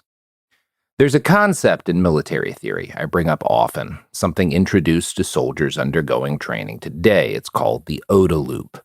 It describes the process people go through while acting and reacting under fire, and particularly while deciding how to act and react under fire. It stands for observe, orient, decide, and act. If you can interrupt any part of that loop, you can stop your enemy from fighting back effectively. The basic principle of the OODA loop functions on the grand strategy scale as well as it does in a gunfight. This is the point behind the Fled the Zone strategy, orchestrated by Stephen Miller and the other intellectual luminaries behind Trump 2. The fire hose of outrage is to distract you from observing everything that's happening, to keep you off balance so you can't orient yourself, to stop you from deciding and acting. Elon Musk's purchase of Twitter helped to supercharge the bullshit cannon. AI accelerated the spread of lies on social media beyond all of our worst nightmares. And this has helped blind and divide the people who should have linked arms to stop this shit before it got to the point that it's at today. I want you to think of how many prominent leftists have fallen repeatedly for right-wing propaganda, like that Russia would never invade Ukraine, or that Trump might actually be somehow better for Gaza. These and a million other things have blinded and hobbled potential resistance. I might also bring up the whole MAGA communist movement, but the less said about those people, the better. Meanwhile, columnists at liberal legacy publications like The Times have fallen for every hyped-up story about transgender athletes or woke kids on college campuses and the danger the illiberal left poses to free speech. They've denied genocide and demonized those who protest against it, and too many elected Democrats have taken their lead as the path of least resistance. Many have pulled right for reasons far more sinister. The fact that Gavin Newsom, governor of California, is hosting fascists on his new podcast while mailing burner phones to tech CEOs points towards something dark, immediate, and deadly. We live now in the culmination of a successful, decades-long plot to, in the words of Curtis Yarvin, repeal the 20th century and turn this nation into a dictatorship where our lives and our collective national arsenal are the personal property of some dudes who inherited oil money or invested in Facebook back in 2005. The early stages of the plan, of course, date back well before Peter Thiel or Elon Musk or Donald Trump. They began when a coalition of would-be oligarchs tried to overthrow FDR in what has become known as the business plot and were thwarted by a Marine general named Smedley Butler. These men wanted revenge for the New Deal, but they found seizing power at the top harder than they'd hoped. And so they embarked on a slower, bottom-up approach. Hence the John Birch Society, the creation of countless think tanks, and the generations-long effort to stack the Supreme Court. The war on abortion was a concerted step towards this plan, an artificial creation alongside the birth of the religious right as a political coalition. There was initially a small group of men at the center of the web, guys like William Regnery I and William Regnery II, or Paul Weyrich. But the engine of cultural and political change forged from the late 40s to the 1970s was so successful that at some point it became self-perpetuating. And when a gaggle of tech bros found themselves with more wealth than any humans had ever held, the machine was there to mold them and to be used by them. It's all worked so damn well that many people I know have lost hope entirely. We're fucked, goes the script. They're going to send us to the camps, and they can't be stopped, at least not without apocalyptic bloodshed. Well, that's not necessarily so. Now, people have already died as a result of this administration, a lot of them, and that will continue to happen. But a collapse into total carnage is not inevitable, nor is a future that offers us nothing but a boot upon our necks. Despite the money that went into building it, this is a new house made with cheap materials, and there are already cracks in the foundation. So my first prediction for the coming months is this: the cracks will widen. And we'll talk about that, but first, as we're obligated to do, here's some ads.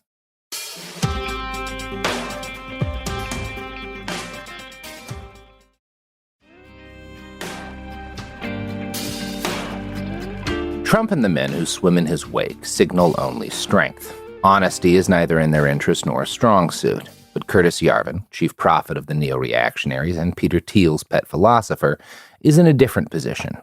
He knows people in power listen to some of what he has to say, and over the last few months his profile has risen enormously. I can take credit for at least a tiny amount of that. Many normal liberals and elected Democrats now know who he is. This exposes him to a danger that was not present for him during Trump's first term.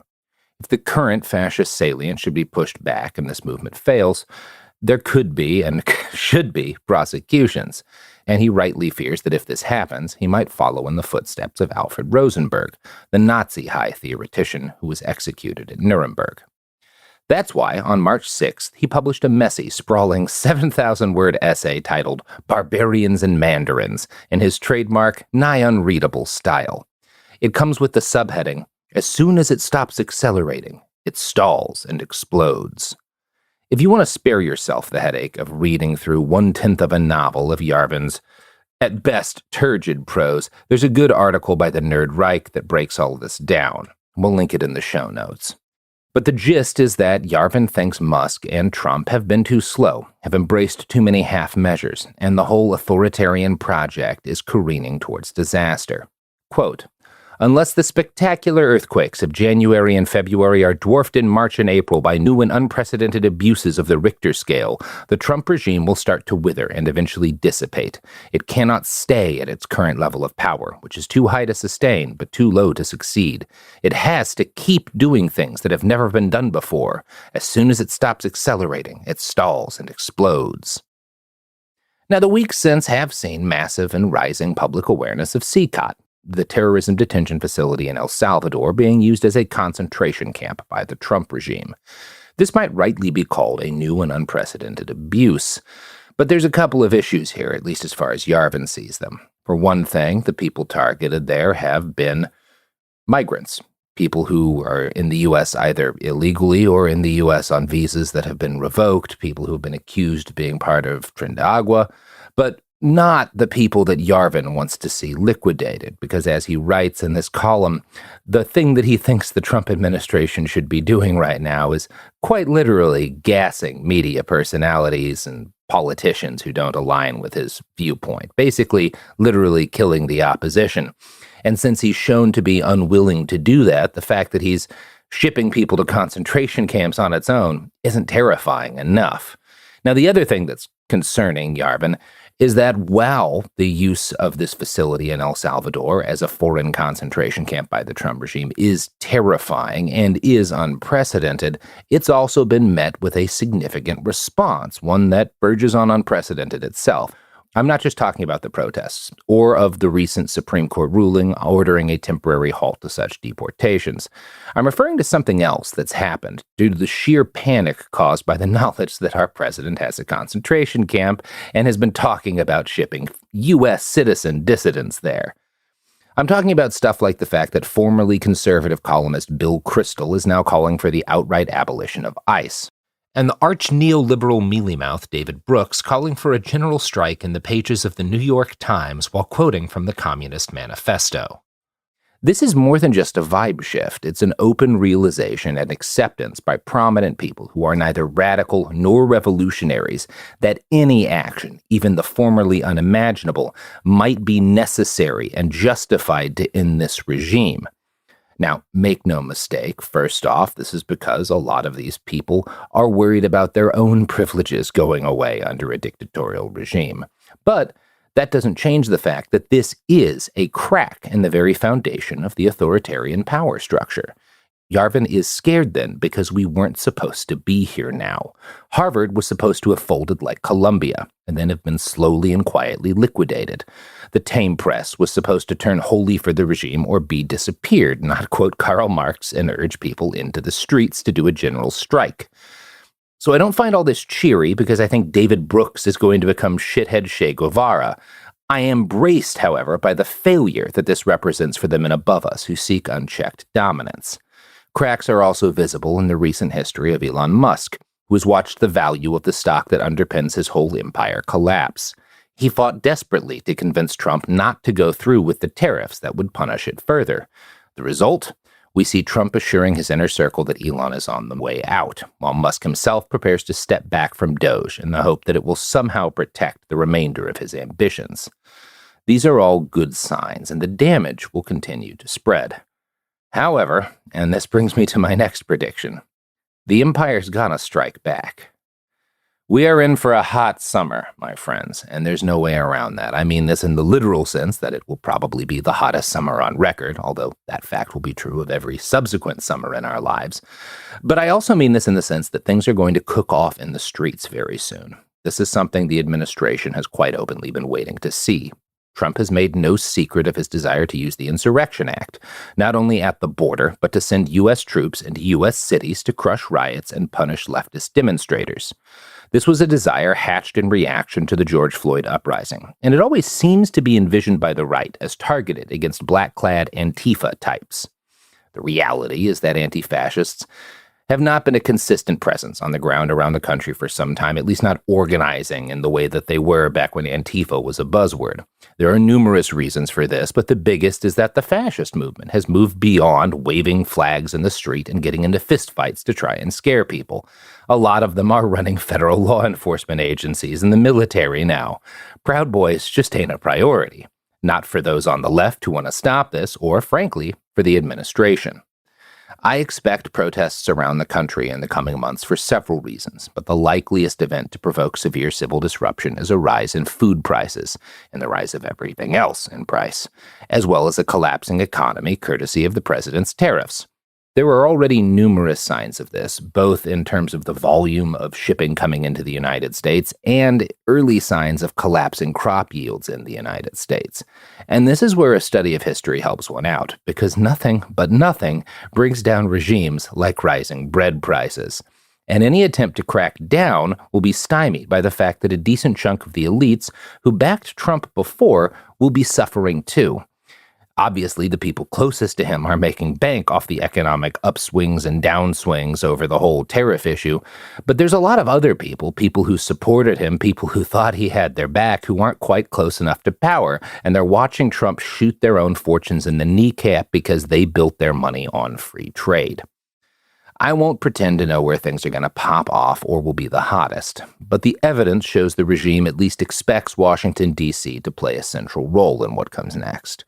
Republican Congress members recently reintroduced a bill to repeal D.C. self-rule, and Trump appointed Ed Martin to be the city attorney, a man who, in the words of USA Today columnist Chris Brennan, quote, lacks experience but loves revenge.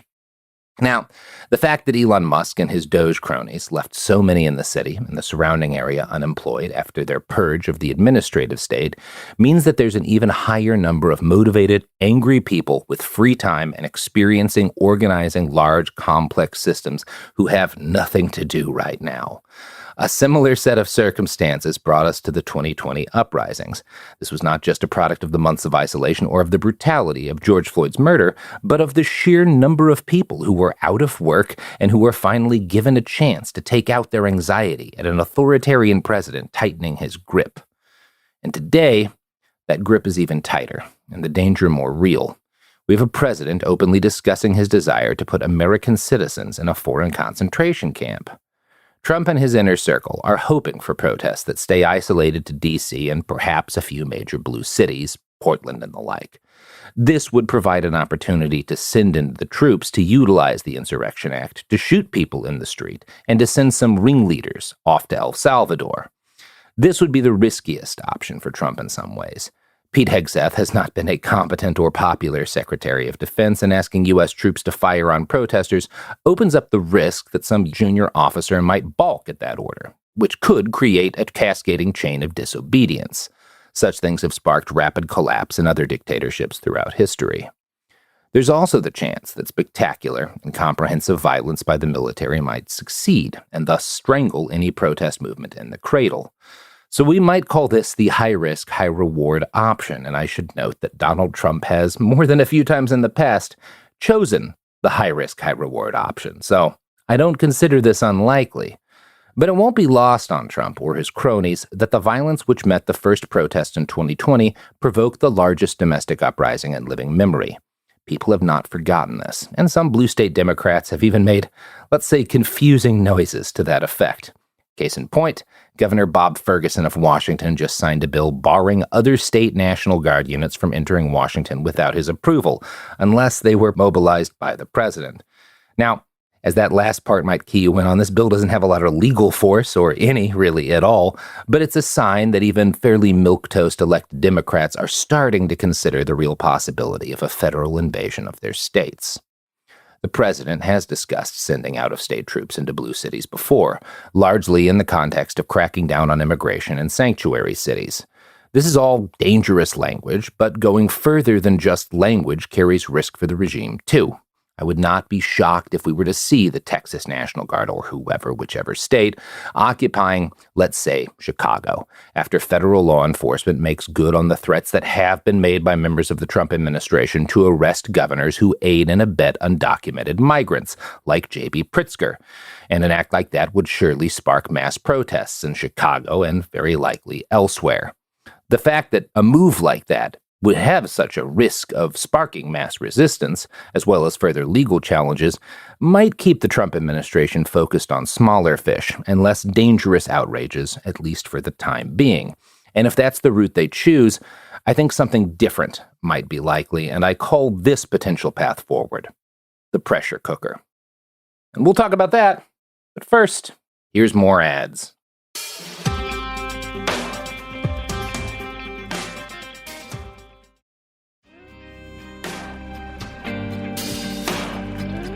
When public unrest exploded in 2020, it did so after 4 solid years of buildup.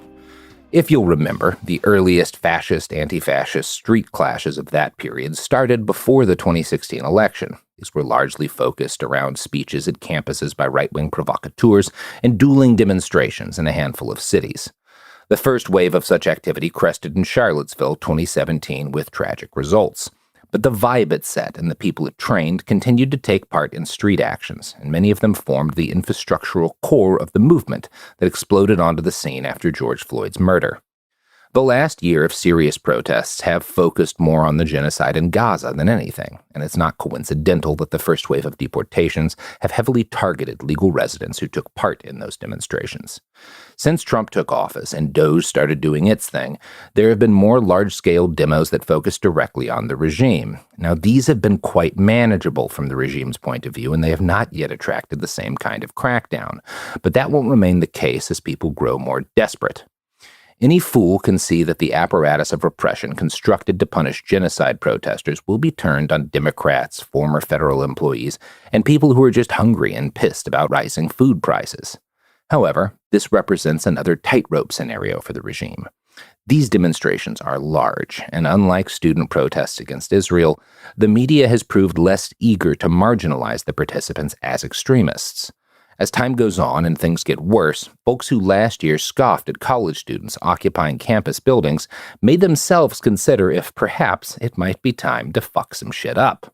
This will be an uneven process, with sudden leaps forward and pulls back, and it will provoke an equally uneven state response. There will be attempts to send so-called instigators and organizers overseas, to El Salvador, unless the public reaction to this, which is building as I type, continues to escalate to the extent that it becomes unfeasible. If so, there are ample domestic locations to detain or even disappear those the regime considers dangerous. First on the chopping block will be the people whose heads are currently closest to the blade, organizers and demonstrators against genocide whose citizenship is not at all in question. I expect if large, disruptive demonstrations do threaten the administration's hold, they will also start to target Antifa again, which will start with the targeting of longtime activists, many of whom would have been people arrested or at least heavily surveilled in 2020. However, it won't end there, and it will quickly expand to elected Democrats, new people organizing protests, folks who have never had anything to do with any of the kind of anti-fascist actions that so captivated Fox News back in 2020. I will be shocked if we make it more than another year without a serious attempt to brand Antifa a domestic terror organization, and if that succeeds in a way that has legal force, then the fact that there is no such organization won't matter. Trump's feds will do what we've watched ICE do with Tren de Agua. They'll break down the door of whoever they wish, argue tattoos or possessions of certain literature or whatever as proof of membership, and then those who survive the raids will find themselves in the most restrictive detention the regime feels secure placing them in. If things follow what I suspect is the likeliest path, we will watch this process ebb and flow over the next several months. Each spring and summer, protests will grow and peak in the hottest months, with new cities and tactics being attempted regularly by groups constantly reeling from raids that are devastating and terrifying, but, due to the incompetence of an FBI whose investigative capacity has been neutered, fail to really disrupt things. As the weather cools off, exhausted activists will lick their wounds and make new plans. Scattered acts of disruption carried out by small groups or individual cells will occur year-round, but I expect large-scale demonstrations and clashes between demonstrators and law enforcement to follow a pattern not so different from what Afghanistan veterans knew as fighting season. Hot summers of mass activity, winters of raids and experimentation to scout holes for the next year's offensive. And as time goes on, the energy will build, the tension will build, and of course, we might find ourselves reaching towards something that explodes in the not-too-distant future, perhaps a year or two down the line. Now, of course, none of this will occur in a vacuum or independent of the news churn that we've been drowning in for years. And this brings me to my next prediction, which is the coming of politics as unusual. I apologize for coming back to the David Brooks of it all, but seeing a man who in 2017 wrote that Trump had changed and we really needed to stop stressing out over him, and then wrote a column attacking millennials for their tribalism, call for a general strike is a sign, and it's not a sign that Brooks has gotten smarter. It's a sign that we've entered radical times, and that radicalization spares not even the centrist. If the worst-case scenario occurs, and a few weeks from now U.S. soldiers are gunning down demonstrators while ICE officers cart elected Democrats off to CCOT, feel free to disregard this passage. But if the somewhat slower path prevails, I expect to see more politicians and news editors chase viewers as they sprint left, or at least away from the dissolving center. We've watched this process occur on the right during the Biden years, and to a degree it is still occurring out of a fear of reprisals under the Trump regime. I'm finalizing the script on the day 60 Minutes producer Bill Owens stepped down over interference from Paramount executives into his coverage of Donald Trump. But the polls have started moving against the right. Trump's public approval on immigration policy is underwater for the first time in years, and his approval on everything else is, while not always at record lows, diving with significant speed. The next several months of shipping data, as well as concerning early reporting on farm yields, suggests a near future in which a lot less will be available for everyone. We saw what a rising price of eggs did to Biden, and we've also seen Senator Chris Van Hollen go almost overnight from a marginal figure in U.S. politics to one of the most famous Democrats in the nation, all because he had the modest courage to fly to El Salvador and call the president's use of a foreign black site what it was. There will be more people like Van Hollen who display courage previously unseen in a moment of trial. But much more than that, there will be opportunists, those who see the wind blowing and chase the approval of crowds more willing to countenance radical action in the streets than they were a year ago. Most politicians and most thought leaders in the old media are reactive, and I'm not saying that this will change, merely that what they react to will change because of who is in charge now and because of the desperation of the times brought on by Republican policies, which is going to paint a target on the backs of conservative leaders as large as the targets they've been painting on the backs of dissidents. And all of this means one thing, which is we're approaching the age of weird terror. So much has happened in this shitty, stupid year that I think we've all forgotten. 2025 opened with a military veteran blowing himself up in a Cybertruck in front of the Trump Hotel and Casino in Las Vegas. His reasoning was based as much on the numerous head injuries he'd suffered in his service as it was on his exposure to right-wing propaganda, which convinced him that the Democrats needed to be dealt with. But he saw things clearly enough to know that yet another mass shooting or self-immolation or even a run-of-the-mill bomb wouldn't have garnered him or his manifesto any attention. So instead, he picked a Cybertruck and a Trump building, symbols of the two most viral men of our very stupid era, and he blew one of those up in front of the other. And by gummit, we all did pay attention, for a few days at least. Late last year, an anonymous gunman, the government believes to be Luigi Mangione, was even more successful at holding our attention with an even stranger attack, a brazen and nigh perfectly executed assassination carried out by a man with a dazzling smile and the wisdom to pick the most universally hated target that exists today, a healthcare CEO. We have all watched so many mass shootings at schools, at grocery stores, nightclubs, everywhere imaginable, that they've lost the ability to shock us. But targeted assassinations of people at the top of the food chain are so rare that they can't help but draw eyeballs. And sheer rollicking strangeness, like we saw in Vegas, has a captivating power all its own. We will see more of both kinds of attacks in the months to come. The arson attempt on Governor Shapiro's home, bizarre at least for the extensive damage done, might be seen as another data point on this list. But as new figures rise to prominence within new protest movements, we will see attempts to kill them. Furious and deranged Trump supporters armed with cars and guns and Trump-branded pocket knives will do as they've been doing. And this part won't be new. What I do expect will be new is the increased threat felt by the oligarchs at the top of the system, as intelligent and patient young people continue to plot ways to go after them in the places and times where they feel invulnerable.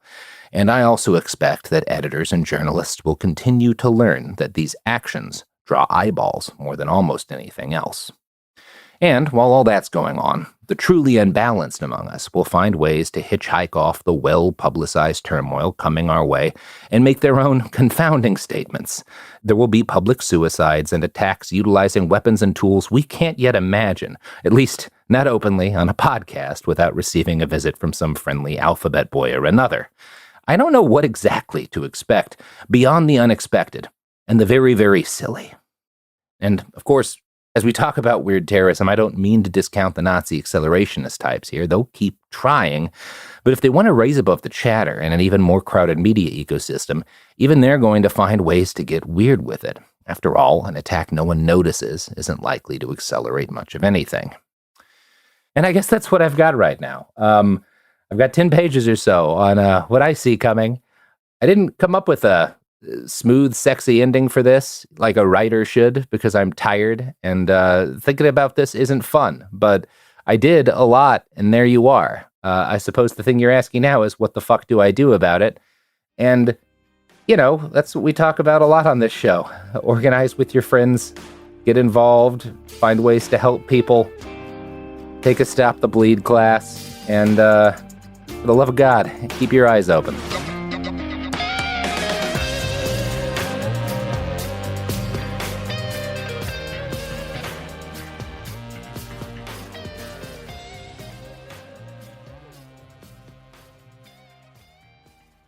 Welcome to Dirty Rush, the truth about sorority life, the good, the bad, and the sisterhood. With your hosts, me, Gia Giudice, Daisy Kent, and Jennifer Fessler.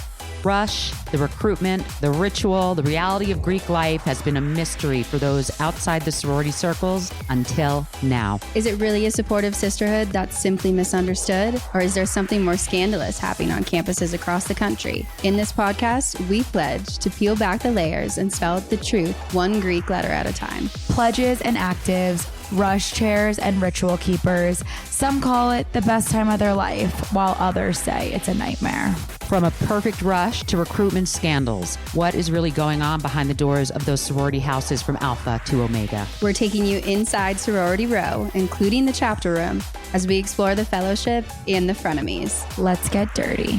Listen to Dirty Rush on the iHeartRadio app, Apple Podcasts, or wherever you get your podcasts. When you feel uncomfortable, what do you put on? Biggie. You put on Biggie when you feel uncomfortable? Because I want to get confident.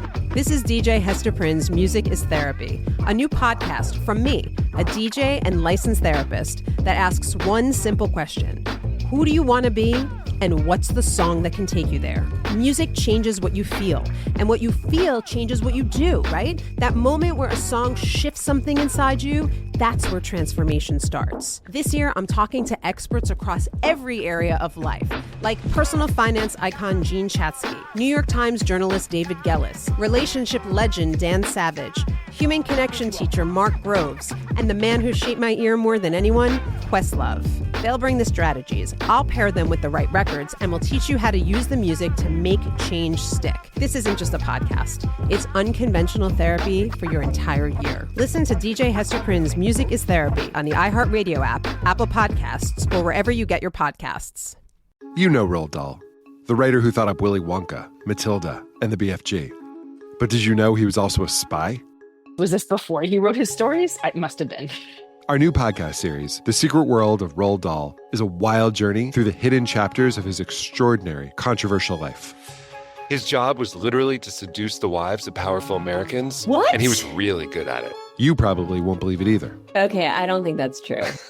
I'm telling you, the guy was a spy. Did you know Dahl got cozy with the Roosevelts, played poker with Harry Truman, and had a long affair with a congresswoman? And then he took his talents to Hollywood, where he worked alongside Walt Disney and Alfred Hitchcock before writing a hit James Bond film. How did this secret agent wind up as the most successful children's author ever? And what darkness from his covert past seeped into the stories we read as kids? The true story is stranger than anything he ever wrote. Listen to The Secret World of Roald Dahl on the iHeartRadio app, Apple Podcasts, or wherever you get your podcasts. Ever feel like you're being chased by the marriage police? Welcome to Boys and Girls, the podcast where dating isn't dating. Arranged marriage is basically a reality show, except the contestants are strangers and your entire family is judging. You're sipping coffee with one maybe, grabbing dinner with another, and praying your karmic Ken or Barbie appears before your shelf life runs out. Trust me, I've been through this ancient and unshakable tradition. I jumped in hoping to find love the right way, and instead I found chaos, cringe, and comedy. And now I'm looking for healing. Boys and Girls dives into every twist and turn of the arranged marriage carousel. The meet awkward, the near misses, the heartbreak, and let's not forget all the jokes. Listen to Boys and Girls on the iHeartRadio app, Apple Podcasts, or wherever you get your podcasts.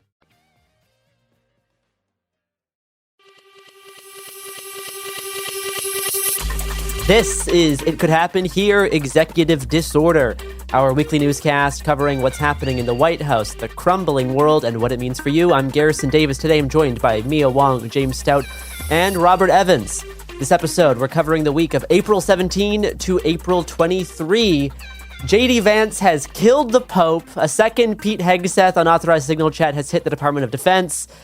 The White House announces that the Education Department will start collecting on defaulted student loans. Beanie-clad Tim Pool joins the White House press pool. And hippie Facebook moms rejoice with artificial food dyes being banned across America. How are we doing, everybody? Much worse after hearing that. Fine, I guess. I outlived the Pope.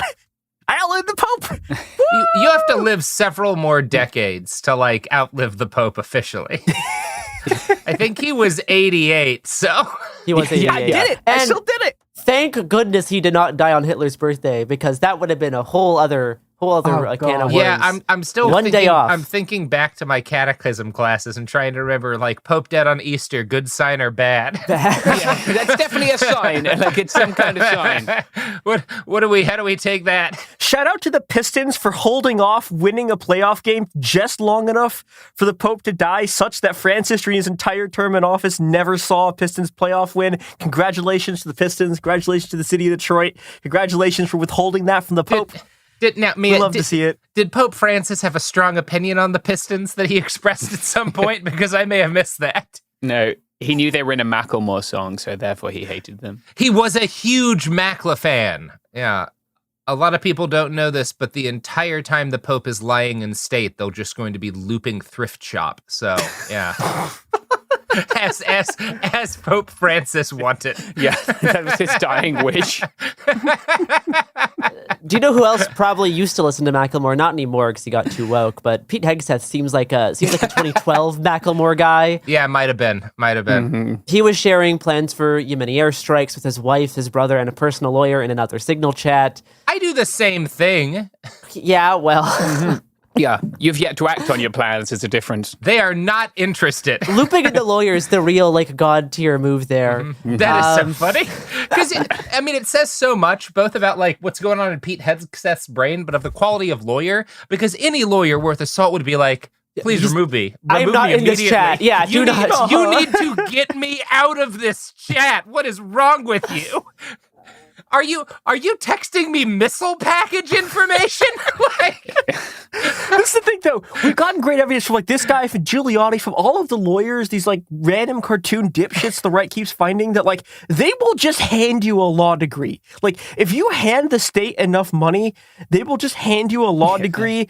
And you can just bullshit your way through the bar and you'll be fine. They give that shit out to anyone. You can tell a really good lawyer in a room where legal things are being discussed. And I've had this happen several times because they just leave. They bounce. They get the fuck out of the room. And that's a smart lawyer. Yeah. I don't know if you saw, but the state of California was using AI to set its bar exam questions. So, wonderful. You don't even have to be someone. I bet the AI would be able to tell you, don't text your wife, lawyer, and son classified information about missile strikes. But whatever. Hopefully if they start using AI more to get through school, they won't have as many student loans to be collected on. Yeah, there you go. Of practice that has been paused since March of 2020, set to be resumed on May 5th. And then, the Tim Pool thing was really wild. Press Secretary Carolyn Leavitt gave a glowing introduction to Tim Pool's addition to the press room. And Tim's first question to the administration was asking why news media just lies so much about Trump. Fantastic journalism here from Comrade Tim. Really probing question.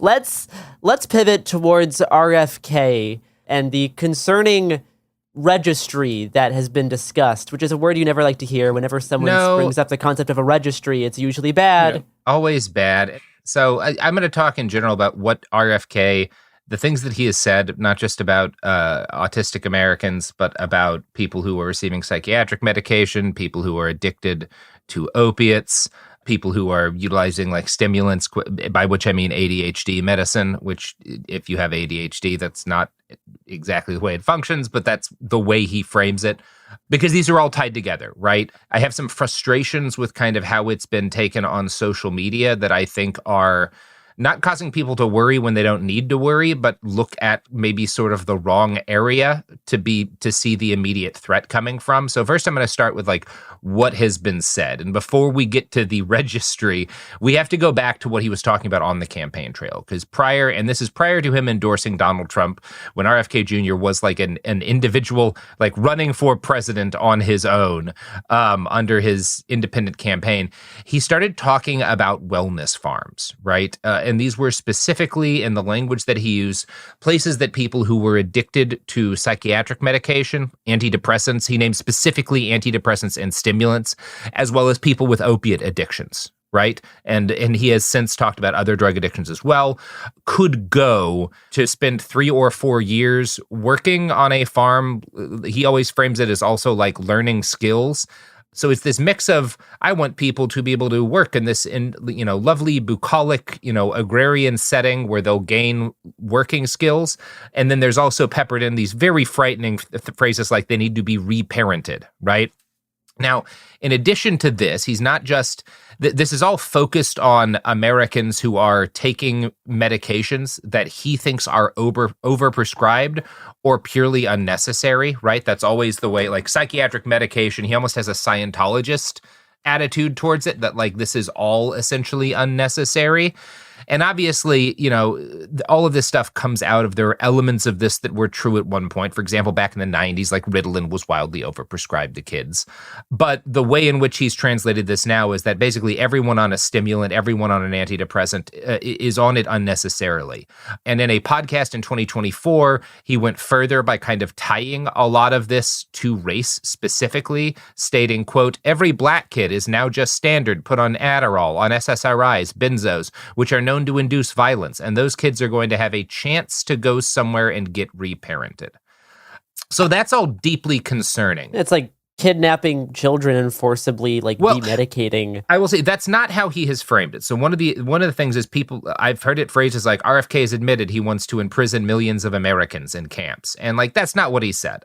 The direct quotes about this are not framed as a mandatory thing. It's framed as a replacement for other treatments that people can choose to go into and choose to leave. That's what he's said, right? Okay. Now, perfectly reasonable when a guy in an administration like this is talking about putting up camps to be like, well, I don't know if I believe him, but it's not accurate that he said he wants to arrest millions of people and force them onto camps. He just has not said that, right? Yeah. And I think it behooves us to be honest about what he said. I think it also behooves us to talk about like where this idea comes from, right? And what he's looking back to.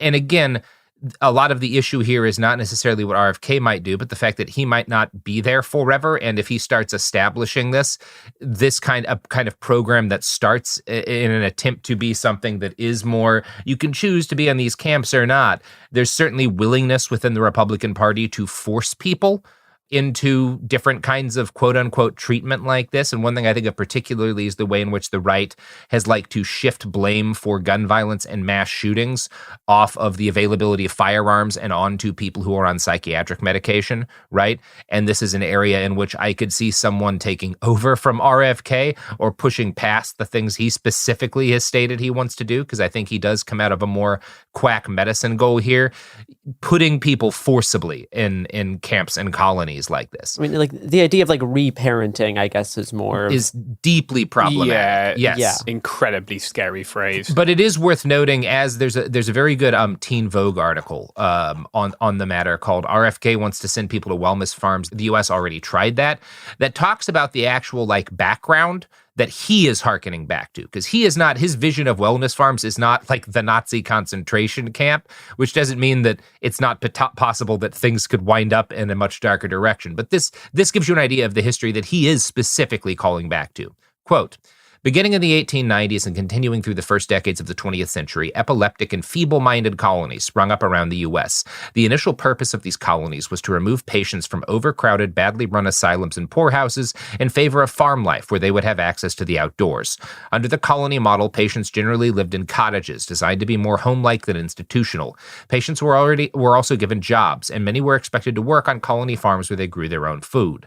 Dr. William Spratling, the medical superintendent of the Craig Colony for Epileptics in New York, declared that the farm model meant nature, the great restorer, will have an opportunity to do her best. It didn't work. Supporters of the colony model argued that with time, clean air, sunshine, and a restricted diet, physical labor could heal patients, but that didn't happen. Data from the Craig colony, one of the America's first epileptic colonies, illustrates this point. During the 1940s, thanks to funding and staff limitations because of World War II, conditions in North American institutions were particularly grim. The institution's 1943 to 1944 annual report to the State Commissioner of Mental Hygiene shows that less than 1% of patients were discharged as cured that year.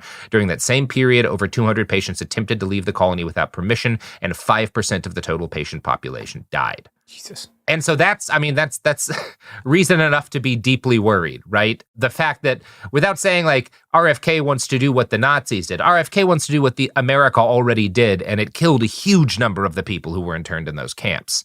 And I guess the thing I keep bringing up is that when I think about what the threat model is, more than fucking Auschwitz for people who are on SSRIs, it's a Judge Rotenberg center on every corner. It's camps like these where costs are going to be cut and there's not going to be good access for any kind of independent monitors to make sure health and safety are being followed. It's not that people are going to be shoveled into ovens. It's that as a result of this system being incompetently applied to the most vulnerable. And I'm not even talking about my worry at the moment being that everyone on an SSRI will be forced in. It's going to be poor kids. And RFK's already talked about that, right? Like that's why he's focusing on black kids, right? Mm-hmm. That's who they're going for. We've had some people post up in the subreddit being like, I know I'm going to go to a camp because I have autism, or I know I'm going to go to a camp because I have ADHD. And I'm telling you, I'm not saying don't be scared of fascism. I'm saying this is where to fight right now. It's not RFK wants to send every adult on an SSRI into a death camp. It's that they're going to try and be putting these kids instead of, the different juvenile programs that exist, instead of any kind of functional medical program. They're going to force them into facilities like this. And it's going to become easier for facilities like the Judge Rotenberg Center, which horribly abuses and tortures autistic kids, to spread and to get state and federal funding. And that's the threat, right? It's an extension of what we're doing and what we've done. It's not a carbon copy of what the Nazis are doing, or did. Speaking of the Nazis,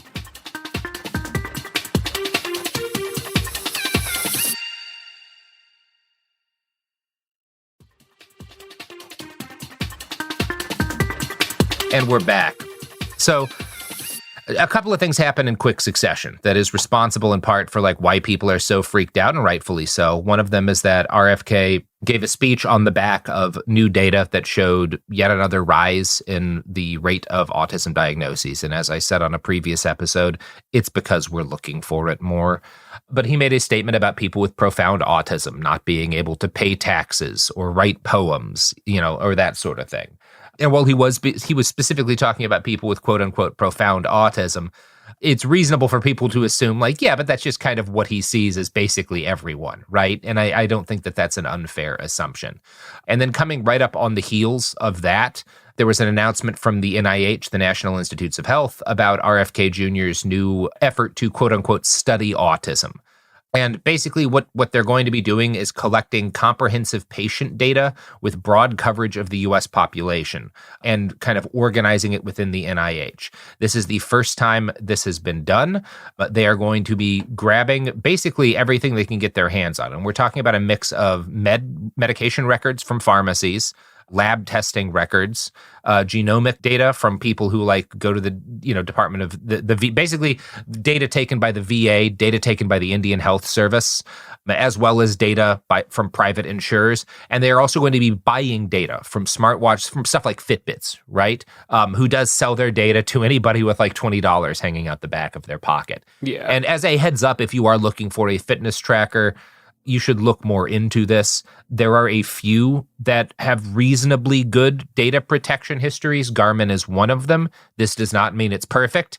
All of them will hand over your data if given a court order to do so. None of them are going to break the law to hold on to your data. But Garmin doesn't just sell willy-nilly to anybody who wants to advertise based on it, right? That said, most of them do. The last thing I read was something like 12 out of 15 different free fitness tracking apps they checked sold data pretty widely. So yeah, about 80%. Yeah, it's the vast majority, right? So the NIH is basically looking at taking the data that exists. They're not talking about really gathering new data, but they are talking about collecting everything that exists and putting it under one roof for the first time. And this is for a couple of purposes, right? They want to be able to track the spread of different illnesses and different health problems within the population. These are their claims. But also, they want to create a disease registry specifically to track Americans with autism, right? And this is because Kennedy describes autism as a preventable disease, which is not accurate. And the fact that this database and these other databases are being made should be very worrisome, right? It's both important to talk about the fact that he is specifically signaling out autism while also stating that's not the only thing they're looking into, right? They want data on people who are on SSRIs, who are on ADHD medication. They probably want data on drug use, right? There are a lot of things they are looking to be gathering, and none of it is shit that they should have access for. Yeah. You could certainly see them expanding this out to hormone replacement therapy, transgender healthcare. Yes. Yeah. Yes. And also the apps that track menstrual cycles, right? Yes. So people accessing reproductive health care. And again, the immediate plan, I'm sorry, I simply don't think that RFK Jr.'s master plan is the mass arrest of everybody with autism in the United States and forcing them into a camp. I don't think that's what he wants, in part because his number one, his base of support is a lot of the parents of these kids. And I'm not saying those parents don't want to do things aren't already doing things to their kids that are harmful, but those parents want control over what they see as their kids' health care. They want the freedom to experiment with medications on their kids to quote unquote fix them. And this data is going to be used both to provide, basically to be massaged, to provide evidence that different treatments that don't do shit do in fact work. And I think I have suspicions of financial interests there.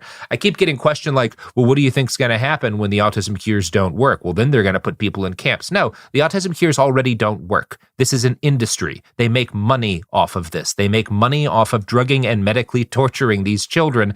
And that is the threat, is that it is going to get easier to do at a larger scale, and it is going to be harder to fight, even illegal, to provide good information on what does and does not work. And that is what's happening right now, as opposed to something we might be worried about, years down the line. And yes, we should fight anytime the government is trying to put populations of people into a motherfucking database like this. We should fight all of this tooth and nail. I just think this is what I see as the danger, Yeah, the risk is this decentralized stuff. It's decentralized acceleration of the things that have already been happening, less so than just large-scale direct data intervention. Yeah. I think a lot about in the context of this, of quote unquote wilderness therapy programs, right? Which have been, Robert's covered these, but which have been abusing children for years. And that is what I see when we talk about these farms. Again, my worry is not RFK wants to forcibly put everybody into fucking Auschwitz, part 2. It's RFK wants 100 times as many teen treatment facilities where kids who disobey or get in trouble with the law or get caught at fucking protests can be forced to labor, and an amount of them will die, and all of them will suffer permanent mental and physical damage as a result of being put in these places. Behavioral improvement centers that are you could even be part of like community service. Yes. Mm-hmm. Yeah. It's extensions of what we do. It's extremely American, I just, that's where my head is. Yeah, it's not great. So talking of where, I guess where my head is immigration, right? That's what I tend to update us on. So I guess I've seen it characterized as legal ping pong between the courts and the DOJ.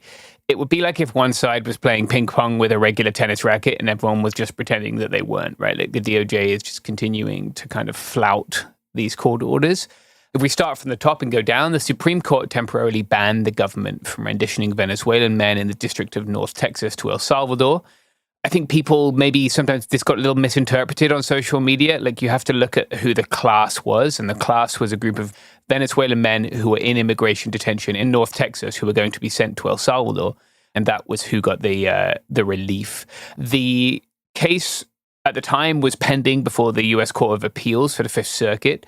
And the Supreme Court said that once that court acted, the government could appeal to the Supreme Court. However, they added the government should not, and I'm quoting here, remove any member of the putative class of detainees from the United States until further order of this court, i.e. the Supreme Court. To update on the case which we've covered a lot here, the Abrego Garcia case, Judge Ginis ordered expedited discovery. Discovery is when both parties in a lawsuit amass information, right? They're able to find out information. And in this case, the government more or less ignored this, and it did so by sticking to its line that they can't bring him home to the United States, saying that the requests were, and I'm quoting again here, based on the false premise that the United States can or has been ordered to facilitate Abrego Garcia's release from custody in El Salvador. They're claiming they were ordered to return him, and somehow in their minds, returning him does not include ensuring his release. Like they're saying that they're only obliged to transport him should he be released anyway. Ginis, in a court order, called this, quote, a willful and bad faith refusal to comply with the discovery obligations. Ginis also called the government's assertions of executive privilege, quote, equally specious. The city of Hyattsville in this case also clarified through a press release that, quote, at no time did any member of HPD identify or file any reports classifying Abrego Garcia as a member of any gang. Despite this, the executive branch is still going with that he's a violent gang member. They also doxed his wife this week by releasing a protective order that she had once filed and withdrawn. And when that was released, it contained her address. So she's now hiding in a safe house. They photoshopped a MS-13 tattoo onto his knuckles above a weed leaf tattoo, a smiley face, a cross, and a skull. Yeah. Yeah, that's what they're going with, I guess. Specious is a good word. Yeah, just hideous nonsense. Yeah, no, absolutely obscenely ridiculous. And then the other angle of this is them just saying that you don't have a right to due process, right? Like openly, just like Miller has been saying this, JD Vance has been saying this on X.com, that like these people don't have a right to due process. They've come up with various arguments for that. It also seems like 2 people sent to El Salvador no longer appear on any official list of detainees. Yeah. Which is concerning. One of them, Ricardo Prada Vasquez, he's not among the 238 people we know were on the manifest for those sent to El Salvador. He doesn't appear to be in Venezuela, which is where his passport is from. And the fact that the government claims that the government has said they sent him on the March 15th flights, but he's not listed there, he's not visible in photos, has led to concerns that we might have sent more people to El Salvador than we currently know about. He entered the country with a CBP-1 appointment, right, which of all the ways to enter is the one that the US government was trying to force people to use at that time, right? He very legally entered the country. Yes. Yeah, to be clear, he entered at a port of entry with an appointment to claim asylum. He, it appears, made a mistake when delivering food and ended up driving into Canada and was arrested when he attempted to return to the United States. He doesn't show up on the ICE detainee locator. And essentially no one knows where he is, right? This concern has been compounded by the fact that it also emerged this week that the US has sent at least one detainee, Omar Abdul-Sattar Amin, to Rwanda. And the combination of these two things raises a concern that they are sending third country nationals to detention in other countries that we are not yet aware of, right? Of course, the Rwanda plan was something that the UK government hatched a long time ago. Yeah. And the Kagame government in Rwanda seems to see this offer, right, as a way of gaining legitimacy with governments in the global north, especially given the widespread criticism for its actions in the Democratic Republic of Congo recently.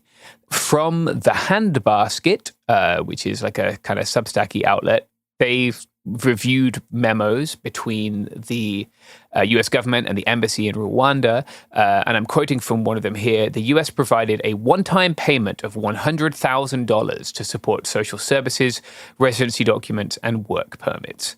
Rwanda has also, according to the Handbasket, agreed to accept 10 more third country nationals. So the US is paying Rwanda a little bit more than it's paying El Salvador, right? It was paying El Salvador $20,000 per person per year, but it's a one-time payment. Nonetheless, I struggle to believe that you could concoct a way in which it would cost Rwanda $100,000 to produce a residency document and a work permit for an Iraqi national. But yeah, this has obviously led to the concern that people are being sent to other places that we don't yet know about. Talking of people being sent to other places, a US citizen, Jose Hermosillo, was detained by ICE after approaching a Border Patrol agent to ask for directions. He was detained for 10 days. DHS is claiming that he was arrested near the Nogales border and that he approached a Border Patrol agent and upon doing so identified himself as a non-citizen who was not in the country legally. Which is what they claim. Yes. Yeah. So Hermosillo disputes this along with his lawyers. He says that he approached the agent looking for directions, having had a seizure and been in hospital, and when he got out of hospital was trying to work out where to go. He is from New Mexico, but he was visiting his girlfriend's family in Tucson. He told the agent he was from New Mexico, and the agent accused him of lying. In his account, DHS has produced a transcript with, I'm not going to call it a signature because it just has the word Jose written underneath it, right? Mr. Hermosillo, according to his girlfriend, has some learning difficulties, and by her account, he wouldn't have been able to read the English language transcript that he's alleged to have signed. So, totally. Whether or not he signed this is rather immaterial, right? He clearly, judging by her account, was not aware that he was in it. Judging by this, this is not even a signature with a last name. It's laughable to suggest that he, consentingly signed this. Yeah. But nonetheless, he was detained for 10 days till his family produced his documents in court. Yeah, he was arrested, quote unquote, without proper immigration documents, which you don't carry around when you're a U.S. citizen. Yeah, you're not obliged to. Papers, please. You don't need that. His family brought his social security card and birth certificate to court, and eventually the case against him was dismissed after being held by ICE for 10 days. This reminds me of a similar case from this past week where a U.S. citizen was detained on Wednesday the 16th. This is a 20-year-old born in Georgia, Juan Carlos Lopez Gomez. He was pulled over while driving to work near the Florida border. He doesn't speak much English or Spanish. He speaks an indigenous Mayan language, but he gave his real ID card and social security card over to a state trooper. He was detained and charged with illegally entering the state as a quote-unquote unauthorized alien. Similarly, the trooper claims that Lopez Gomez said that he was in the country illegally. This is some kind of communication error, or these law enforcement officers are just lying or trying to construct language traps to make someone agree to a statement that admits that they're in the country illegally, which allows them to be detained. He was put into a 24-hour ICE hold. The next day, a federal judge verified his birth certificate, which was brought by his mother, but claimed to lack the authority to release him, though he was released later Thursday night. And he was arrested under a new Florida law signed by DeSantis last month, which a judge blocked earlier this month on April 4th. This basically allows state troopers to act as their state's own border patrol, and it penalizes immigrants who, quote unquote, knowingly enter or attempt to enter the state after entering the United States by eluding or avoiding examination or inspection by immigration officers, unquote.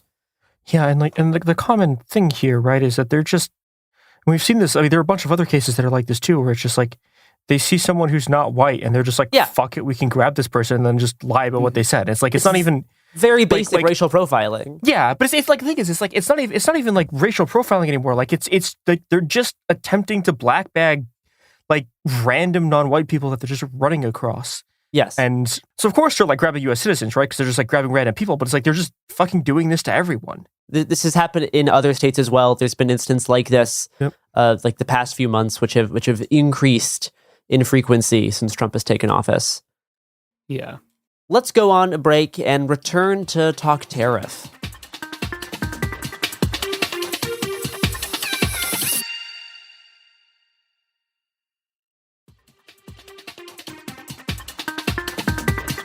Okay, we are back. How's the economy going?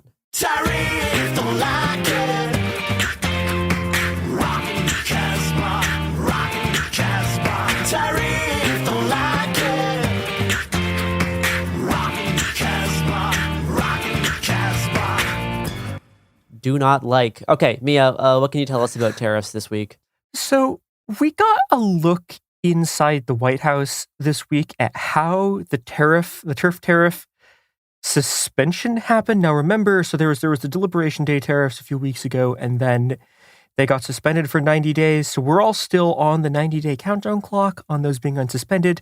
But we got a view of how that happened from the Wall Street Journal. And the Wall Street Journal reports that Secretary Treasurer Scott Bessent and Commerce Secretary Howard Lutnick basically waited until Trump advisor Peter Navarro was out of the room, and then it was in a meeting, and then they cornered Trump and were like, you got to roll these tariffs, you got to do this pause on the tariffs. Honestly, iconic. You know, I hate to say it, but iconic. This was also how the first Trump administration ran, and everyone appears to have forgotten that this is how all of this shit works. Well, because there were all those stories for the first couple of weeks about how smooth and well run it was and everything. Lol. Yeah, and this made people assume that there was like a plan behind this. And like, no, I am fucking vindicated. They really are just this fucking stupid. Like, no, there is not a grand strategy behind their sort of like tariff rollout, right? There is a senile old man and his stupid warring advisors, and they're both fighting each other for like they're trying to wait until the other person is out of the room so they can grab control of the fucking puppet reins. But this does actually lay bare something that's sort of important about this, which is that like there is a huge fight inside of the Trump administration between kind of Lutnick, who's like the representative of a bunch of different sort of sectors of American capital, right? Like he's a representative of like your fucking like Walgreens dipshits, right? And like he's also representative of the finance people. And those people are losing their fucking minds over the tariffs because it's, again, going to destroy the economy. But Navarro is, just like a hardline sort of like anti-China ideologue. And Navarro is the person who's been driving the most intense versions of these tariffs. And it's a real issue for everyone else in the administration who doesn't want this to happen because Navarro is like the one guy in the administration that Trump actually likes. And so they can't directly move against him because they'll lose. Like Elon Musk tried this and like it got nowhere. And so, what we've been seeing is just like, again, the tariff policy here is just being set by who's the last person in the room with him. Yeah, so we're probably still like about 60 days-ish out from these tariffs going back into effect. I mean, this basically means like they'll be hitting in the summer, which is also just like absolutely the worst conceivable time for these tariffs to take effect in terms of like, if you were just like deliberately trying to cause a massive popular mobilization against you, this is what you would do. They're not. They're just dumb. But like, so, okay, let's move on to the sort of big news of this week is the press has been carrying stories about Trump backing off of the 145% China tariffs and the fact that there's going to be negotiations and this all going to get wound down. And like, I'm pretty sure this is just kind of pure Lutnick shit to try to calm the markets down. The issue with this story is that there are no negotiations. Right? Everyone keeps talking about how the U.S. is going to do a negotiated settlement with China. There have not been any negotiations. There are not negotiations. There has not even been a process to start negotiations because, the last stories we had about this was that, like, neither side wants to be the person to, like, start going to the table because, like, asking the other side for negotiations makes them look weak. Like, Trump has been asking China to ask him to start negotiations. The Chinese are refusing. And the second issue here, and this is the more substantive problem with a sort of negotiated backout, is that the Trump-Navarro position hinges on the line that the trade deficit inherently, like with China, is proof of Chinese market manipulation. And the thing is, there's no actual way to systematically address that, right? Like there's nothing that like either China or the US could do that would reverse the trade deficit. So there's no sort of like, the obvious way out here would be for like Trump to take some kind of weird symbolic victory and like China to be like, we're doing a fentanyl crackdown or some shit. But the thing is, like, ideologically for someone like Navarro, and Navarro is the important figure here, like Navarro just wants China destroyed, right? There's no actual negotiating process that he can do that will actually sort of like make this like negotiation shit happen and have it actually like eliminate the tariffs. The only thing that can happen basically is a political battle inside the Trump administration where Navarro gets pushed out somehow. But again, Navarro is like Trump's guy. So I just don't buy all of the fucking stories that are coming out. And this happens constantly. Every single time there's one of these things, there's all these stories being like, well, they're going to get rolled back. It doesn't actually mean this. And that just happens, right? We have 145% tariffs on China. Now, the last thing I want to talk about is what the actual effects of this has been. And the effect there's been a massive slowdown and a massive shutdown in exports from China to the US, like in terms of container ship traffic, right? We're talking about, I'm just going to quote from CNBC here. So they're talking about Optimizer, which is just like a tracking system for ships. And they said, quote, year on year, the data shows a 44% drop in vessels scheduled to arrive the week of May 4th to May 10th. Now, that's not actually necessarily a 40% drop in traffic, because there'll be more shit when other boats get full. But, to put this into perspective, right? During the worst for trade, the worst parts of the COVID lockdowns, the year-on-year drop was only 20%.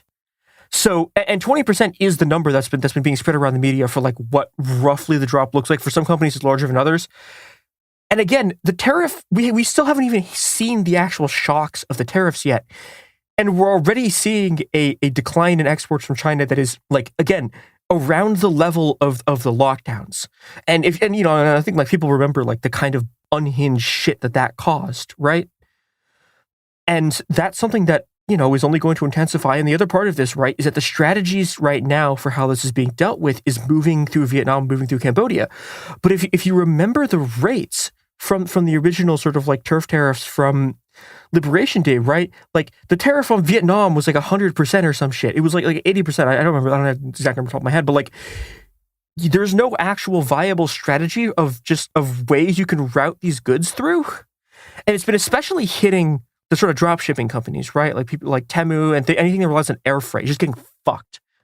And so this is all just sort of rolling in the background is just this logistics crisis. And it's also an echoing crisis. And this thing I sort of want to close this section on is that so the big issue with these sort of empty boats, right, and these cancellations of boat orders is that in order for it to be profitable, because all of these shipping companies run on such low margins, right, they only barely survived the pandemic by taking out a series of just unhinged sort of weird collateral-based loans. And in order for these companies to be profitable, they have to continuously keep on completely filling up ships, right? If a ship is not full, it is not profitable for them to run it. So, and if that's not happening, the entire system literally grinds to a halt until there's enough orders to move things through. So even the shit that there is demand for, right, can't be shipped because these shipping companies cannot afford to unless the entire thing is full. So the supply chain disruptions that we are going to see from this as this sort of escalates and as this continues, and especially in a few months, if the Liberation Day tariffs go back into effect, are catastrophic. And we really it's just one of these situations, you can hear the thunder, you can see the lightning, but the storm hasn't hit yet, and it is going to. And when it does, I don't know, I was trying to do a poetic thing about how we're all going to get fucking drenched, but we're fucked. It's going to be unbelievably bad. And the only process right now inside of the administration that doesn't involve some kind of mobilization is again, is Lutnick winning this fucking intra-administration political battle with Navarro. So, woo! Well, pre-order your Nintendo Switch 2 right now. Yes. In other news, the Minnesota Attorney General is suing the Trump admin over the executive order about trans women participating in school sports, saying he will, quote, not participate in shameful bullying. And also says that this order violates the Minnesota Human Rights Act. So we'll see some more court cases over this in the weeks to come. I'd like to talk a little bit about the student crackdowns for Palestine protests, kind of in a different way. We've discussed ICE going after and detaining and deporting and taking away visas and green cards. So unrelated to that side of it, on the morning of Wednesday, April 23rd, the FBI served multiple search warrants in southeast Michigan, presumably related to Palestine protests and encampments from the past year. There's also some reporting of law enforcement activity in other states like Pennsylvania, but I'm still waiting to confirm that. The press secretary for the Michigan Attorney General confirms investigators executed search warrants for 3 homes. He said that people were briefly detained during the execution of these warrants, but they were all eventually released. And he noted, quote, "There is no immigration enforcement angle to the execution of these search warrants," unquote. So these people aren't being investigated like by ICE to get deported necessarily. This is seemingly for other protest activity. A pro-Palestine student group says that these raids happened at around 8 a.m. Quote, "Early this morning, police and FBI agents raided 4 residences of University of Michigan pro-Palestine protesters. Refusing to show warrants, they seized all electronics and a number of personal belongings," unquote. But let's close this episode by returning to my most Stephen Colbert Skibbity Biden segment, Stinky Musk, which is still the worst name I've come up with. Last Tuesday, Elon Musk said that, quote, "Working for the government to get the financial house in order is mostly done," unquote. So Musk is moving closer to stepping back from Doge this May, around the time that his special government employee designation is set to expire. Reporting from Washington Post claims that Musk is growing tired of the vicious and unethical attacks from the left, and that is kind of dragging on him. With other reports suggesting that Musk is annoying other cabinet members and administration officials more than Trump himself. In fact, just this Wednesday, a few hours before recording, Musk and Bassett were having a pretty intense shouting match in the White House. Going forward, Musk says that he plans to work for the government about 1 to 2 days a week for the remainder of the Trump presidency, so that he can, quote, "make sure that the waste and fraud that we've stopped does not come roaring back," unquote. He keeps referring to his work at Doge as like being already completed, essentially. Like we already found all of the fraud, and now we just have to make sure more fraud doesn't happen. We've previously reported on the alleged fraud that he claims to have found and the false numbers up on the Doge site. But it seems like this work really is like winding down. The Musk Doge reply to this email with 5 things you've done this week or else be fired directive has essentially sputtered out. Senior officials did not comply with the core aspects of the directive. It was never really enforced, and the Trump Office of Personnel Management later said that this was voluntary and that OPM officials may have never actually ever read those response emails at all. Though a small number of agencies are still requiring compliance with this mandate. And in some fun news, Tesla stock just continues to decline, dropping to half its peak from last December, and anti-Tesla vandalism is potentially spiking the cost of Tesla insurance. Now, Tesla had a just disastrous earnings call this Tuesday, April 22nd, showing that Tesla profits have fell 71% over the first 3 months of the year. The total revenue has decreased 9% compared to 2024, with car sales revenue dropping 20% compared to a year earlier.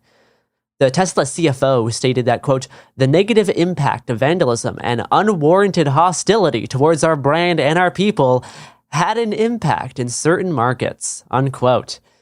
In a company statement before this earnings call, Tesla claimed that, quote unquote, "a changing political sentiment could impact demand for their product." Musk announced that he would be shifting his attention back to Tesla and that his Doge time allocation will, quote unquote, drop significantly. Musk talked tariffs on this earnings call and tried to carefully not bash Trump while stating concerns over the high tariffs, saying, quote, "I've been on the record many times as saying I believe lower tariffs are generally a good idea. But this decision is fundamentally up to the elected representative of the people, being the President of the United States. So, I'll continue to advocate for lower tariffs, but that's all I can do," unquote. I guess any thoughts on Musk and Tesla here before we close? Yeah, one thing I want to remind everyone that is genuinely good news is that the thing about Tesla sales dropping is that it actually fucks them in 2 different ways, right? Because again, most of their money is from these carbon credits that they're selling. But the thing is, in order to be able to get the carbon credits, they do need to be able to sell cars. Totally. And so each subsequent cycle of people not buying cars is also destroying their carbon credit subsidies, which is this sort of spiraling cash crisis thing. So, look, 0 Tesla sales is possible. We can keep driving. A better world is possible. We can destroy these bastards. We can ruin this one guy specifically's life, and it's not even that difficult. So, yeah. Well, we reported the news. We reported the news. Hey, we'll be back Monday with more episodes every week from now until the heat death of the universe.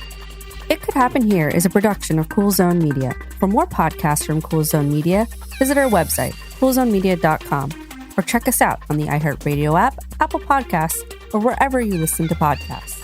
You can now find sources for It Could Happen Here listed directly in episode descriptions. Thanks for listening.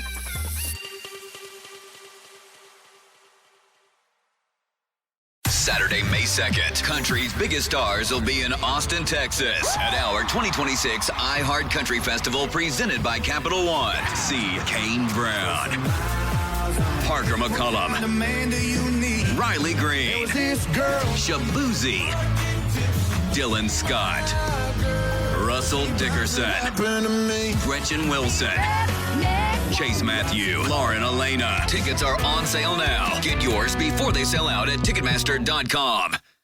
This is the biggest night in podcasting. The countdown is on to our 2026 iHeart Podcast Awards. Live from South by Southwest, March 16th, we'll honor the very best in podcasting from the past year and celebrate the most innovative talent and creators in the industry. It's truly a who's who of the podcasting world. Creativity, knowledge, and passion will all be on full display. And the winner of the iHeart Podcast Award is... See all the nominees now at iHeart.com/podcast awards.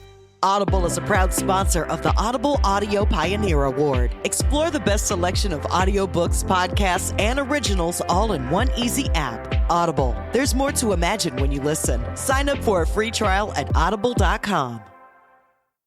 This is Ryder Strong, and I have a new podcast called The Red Weather.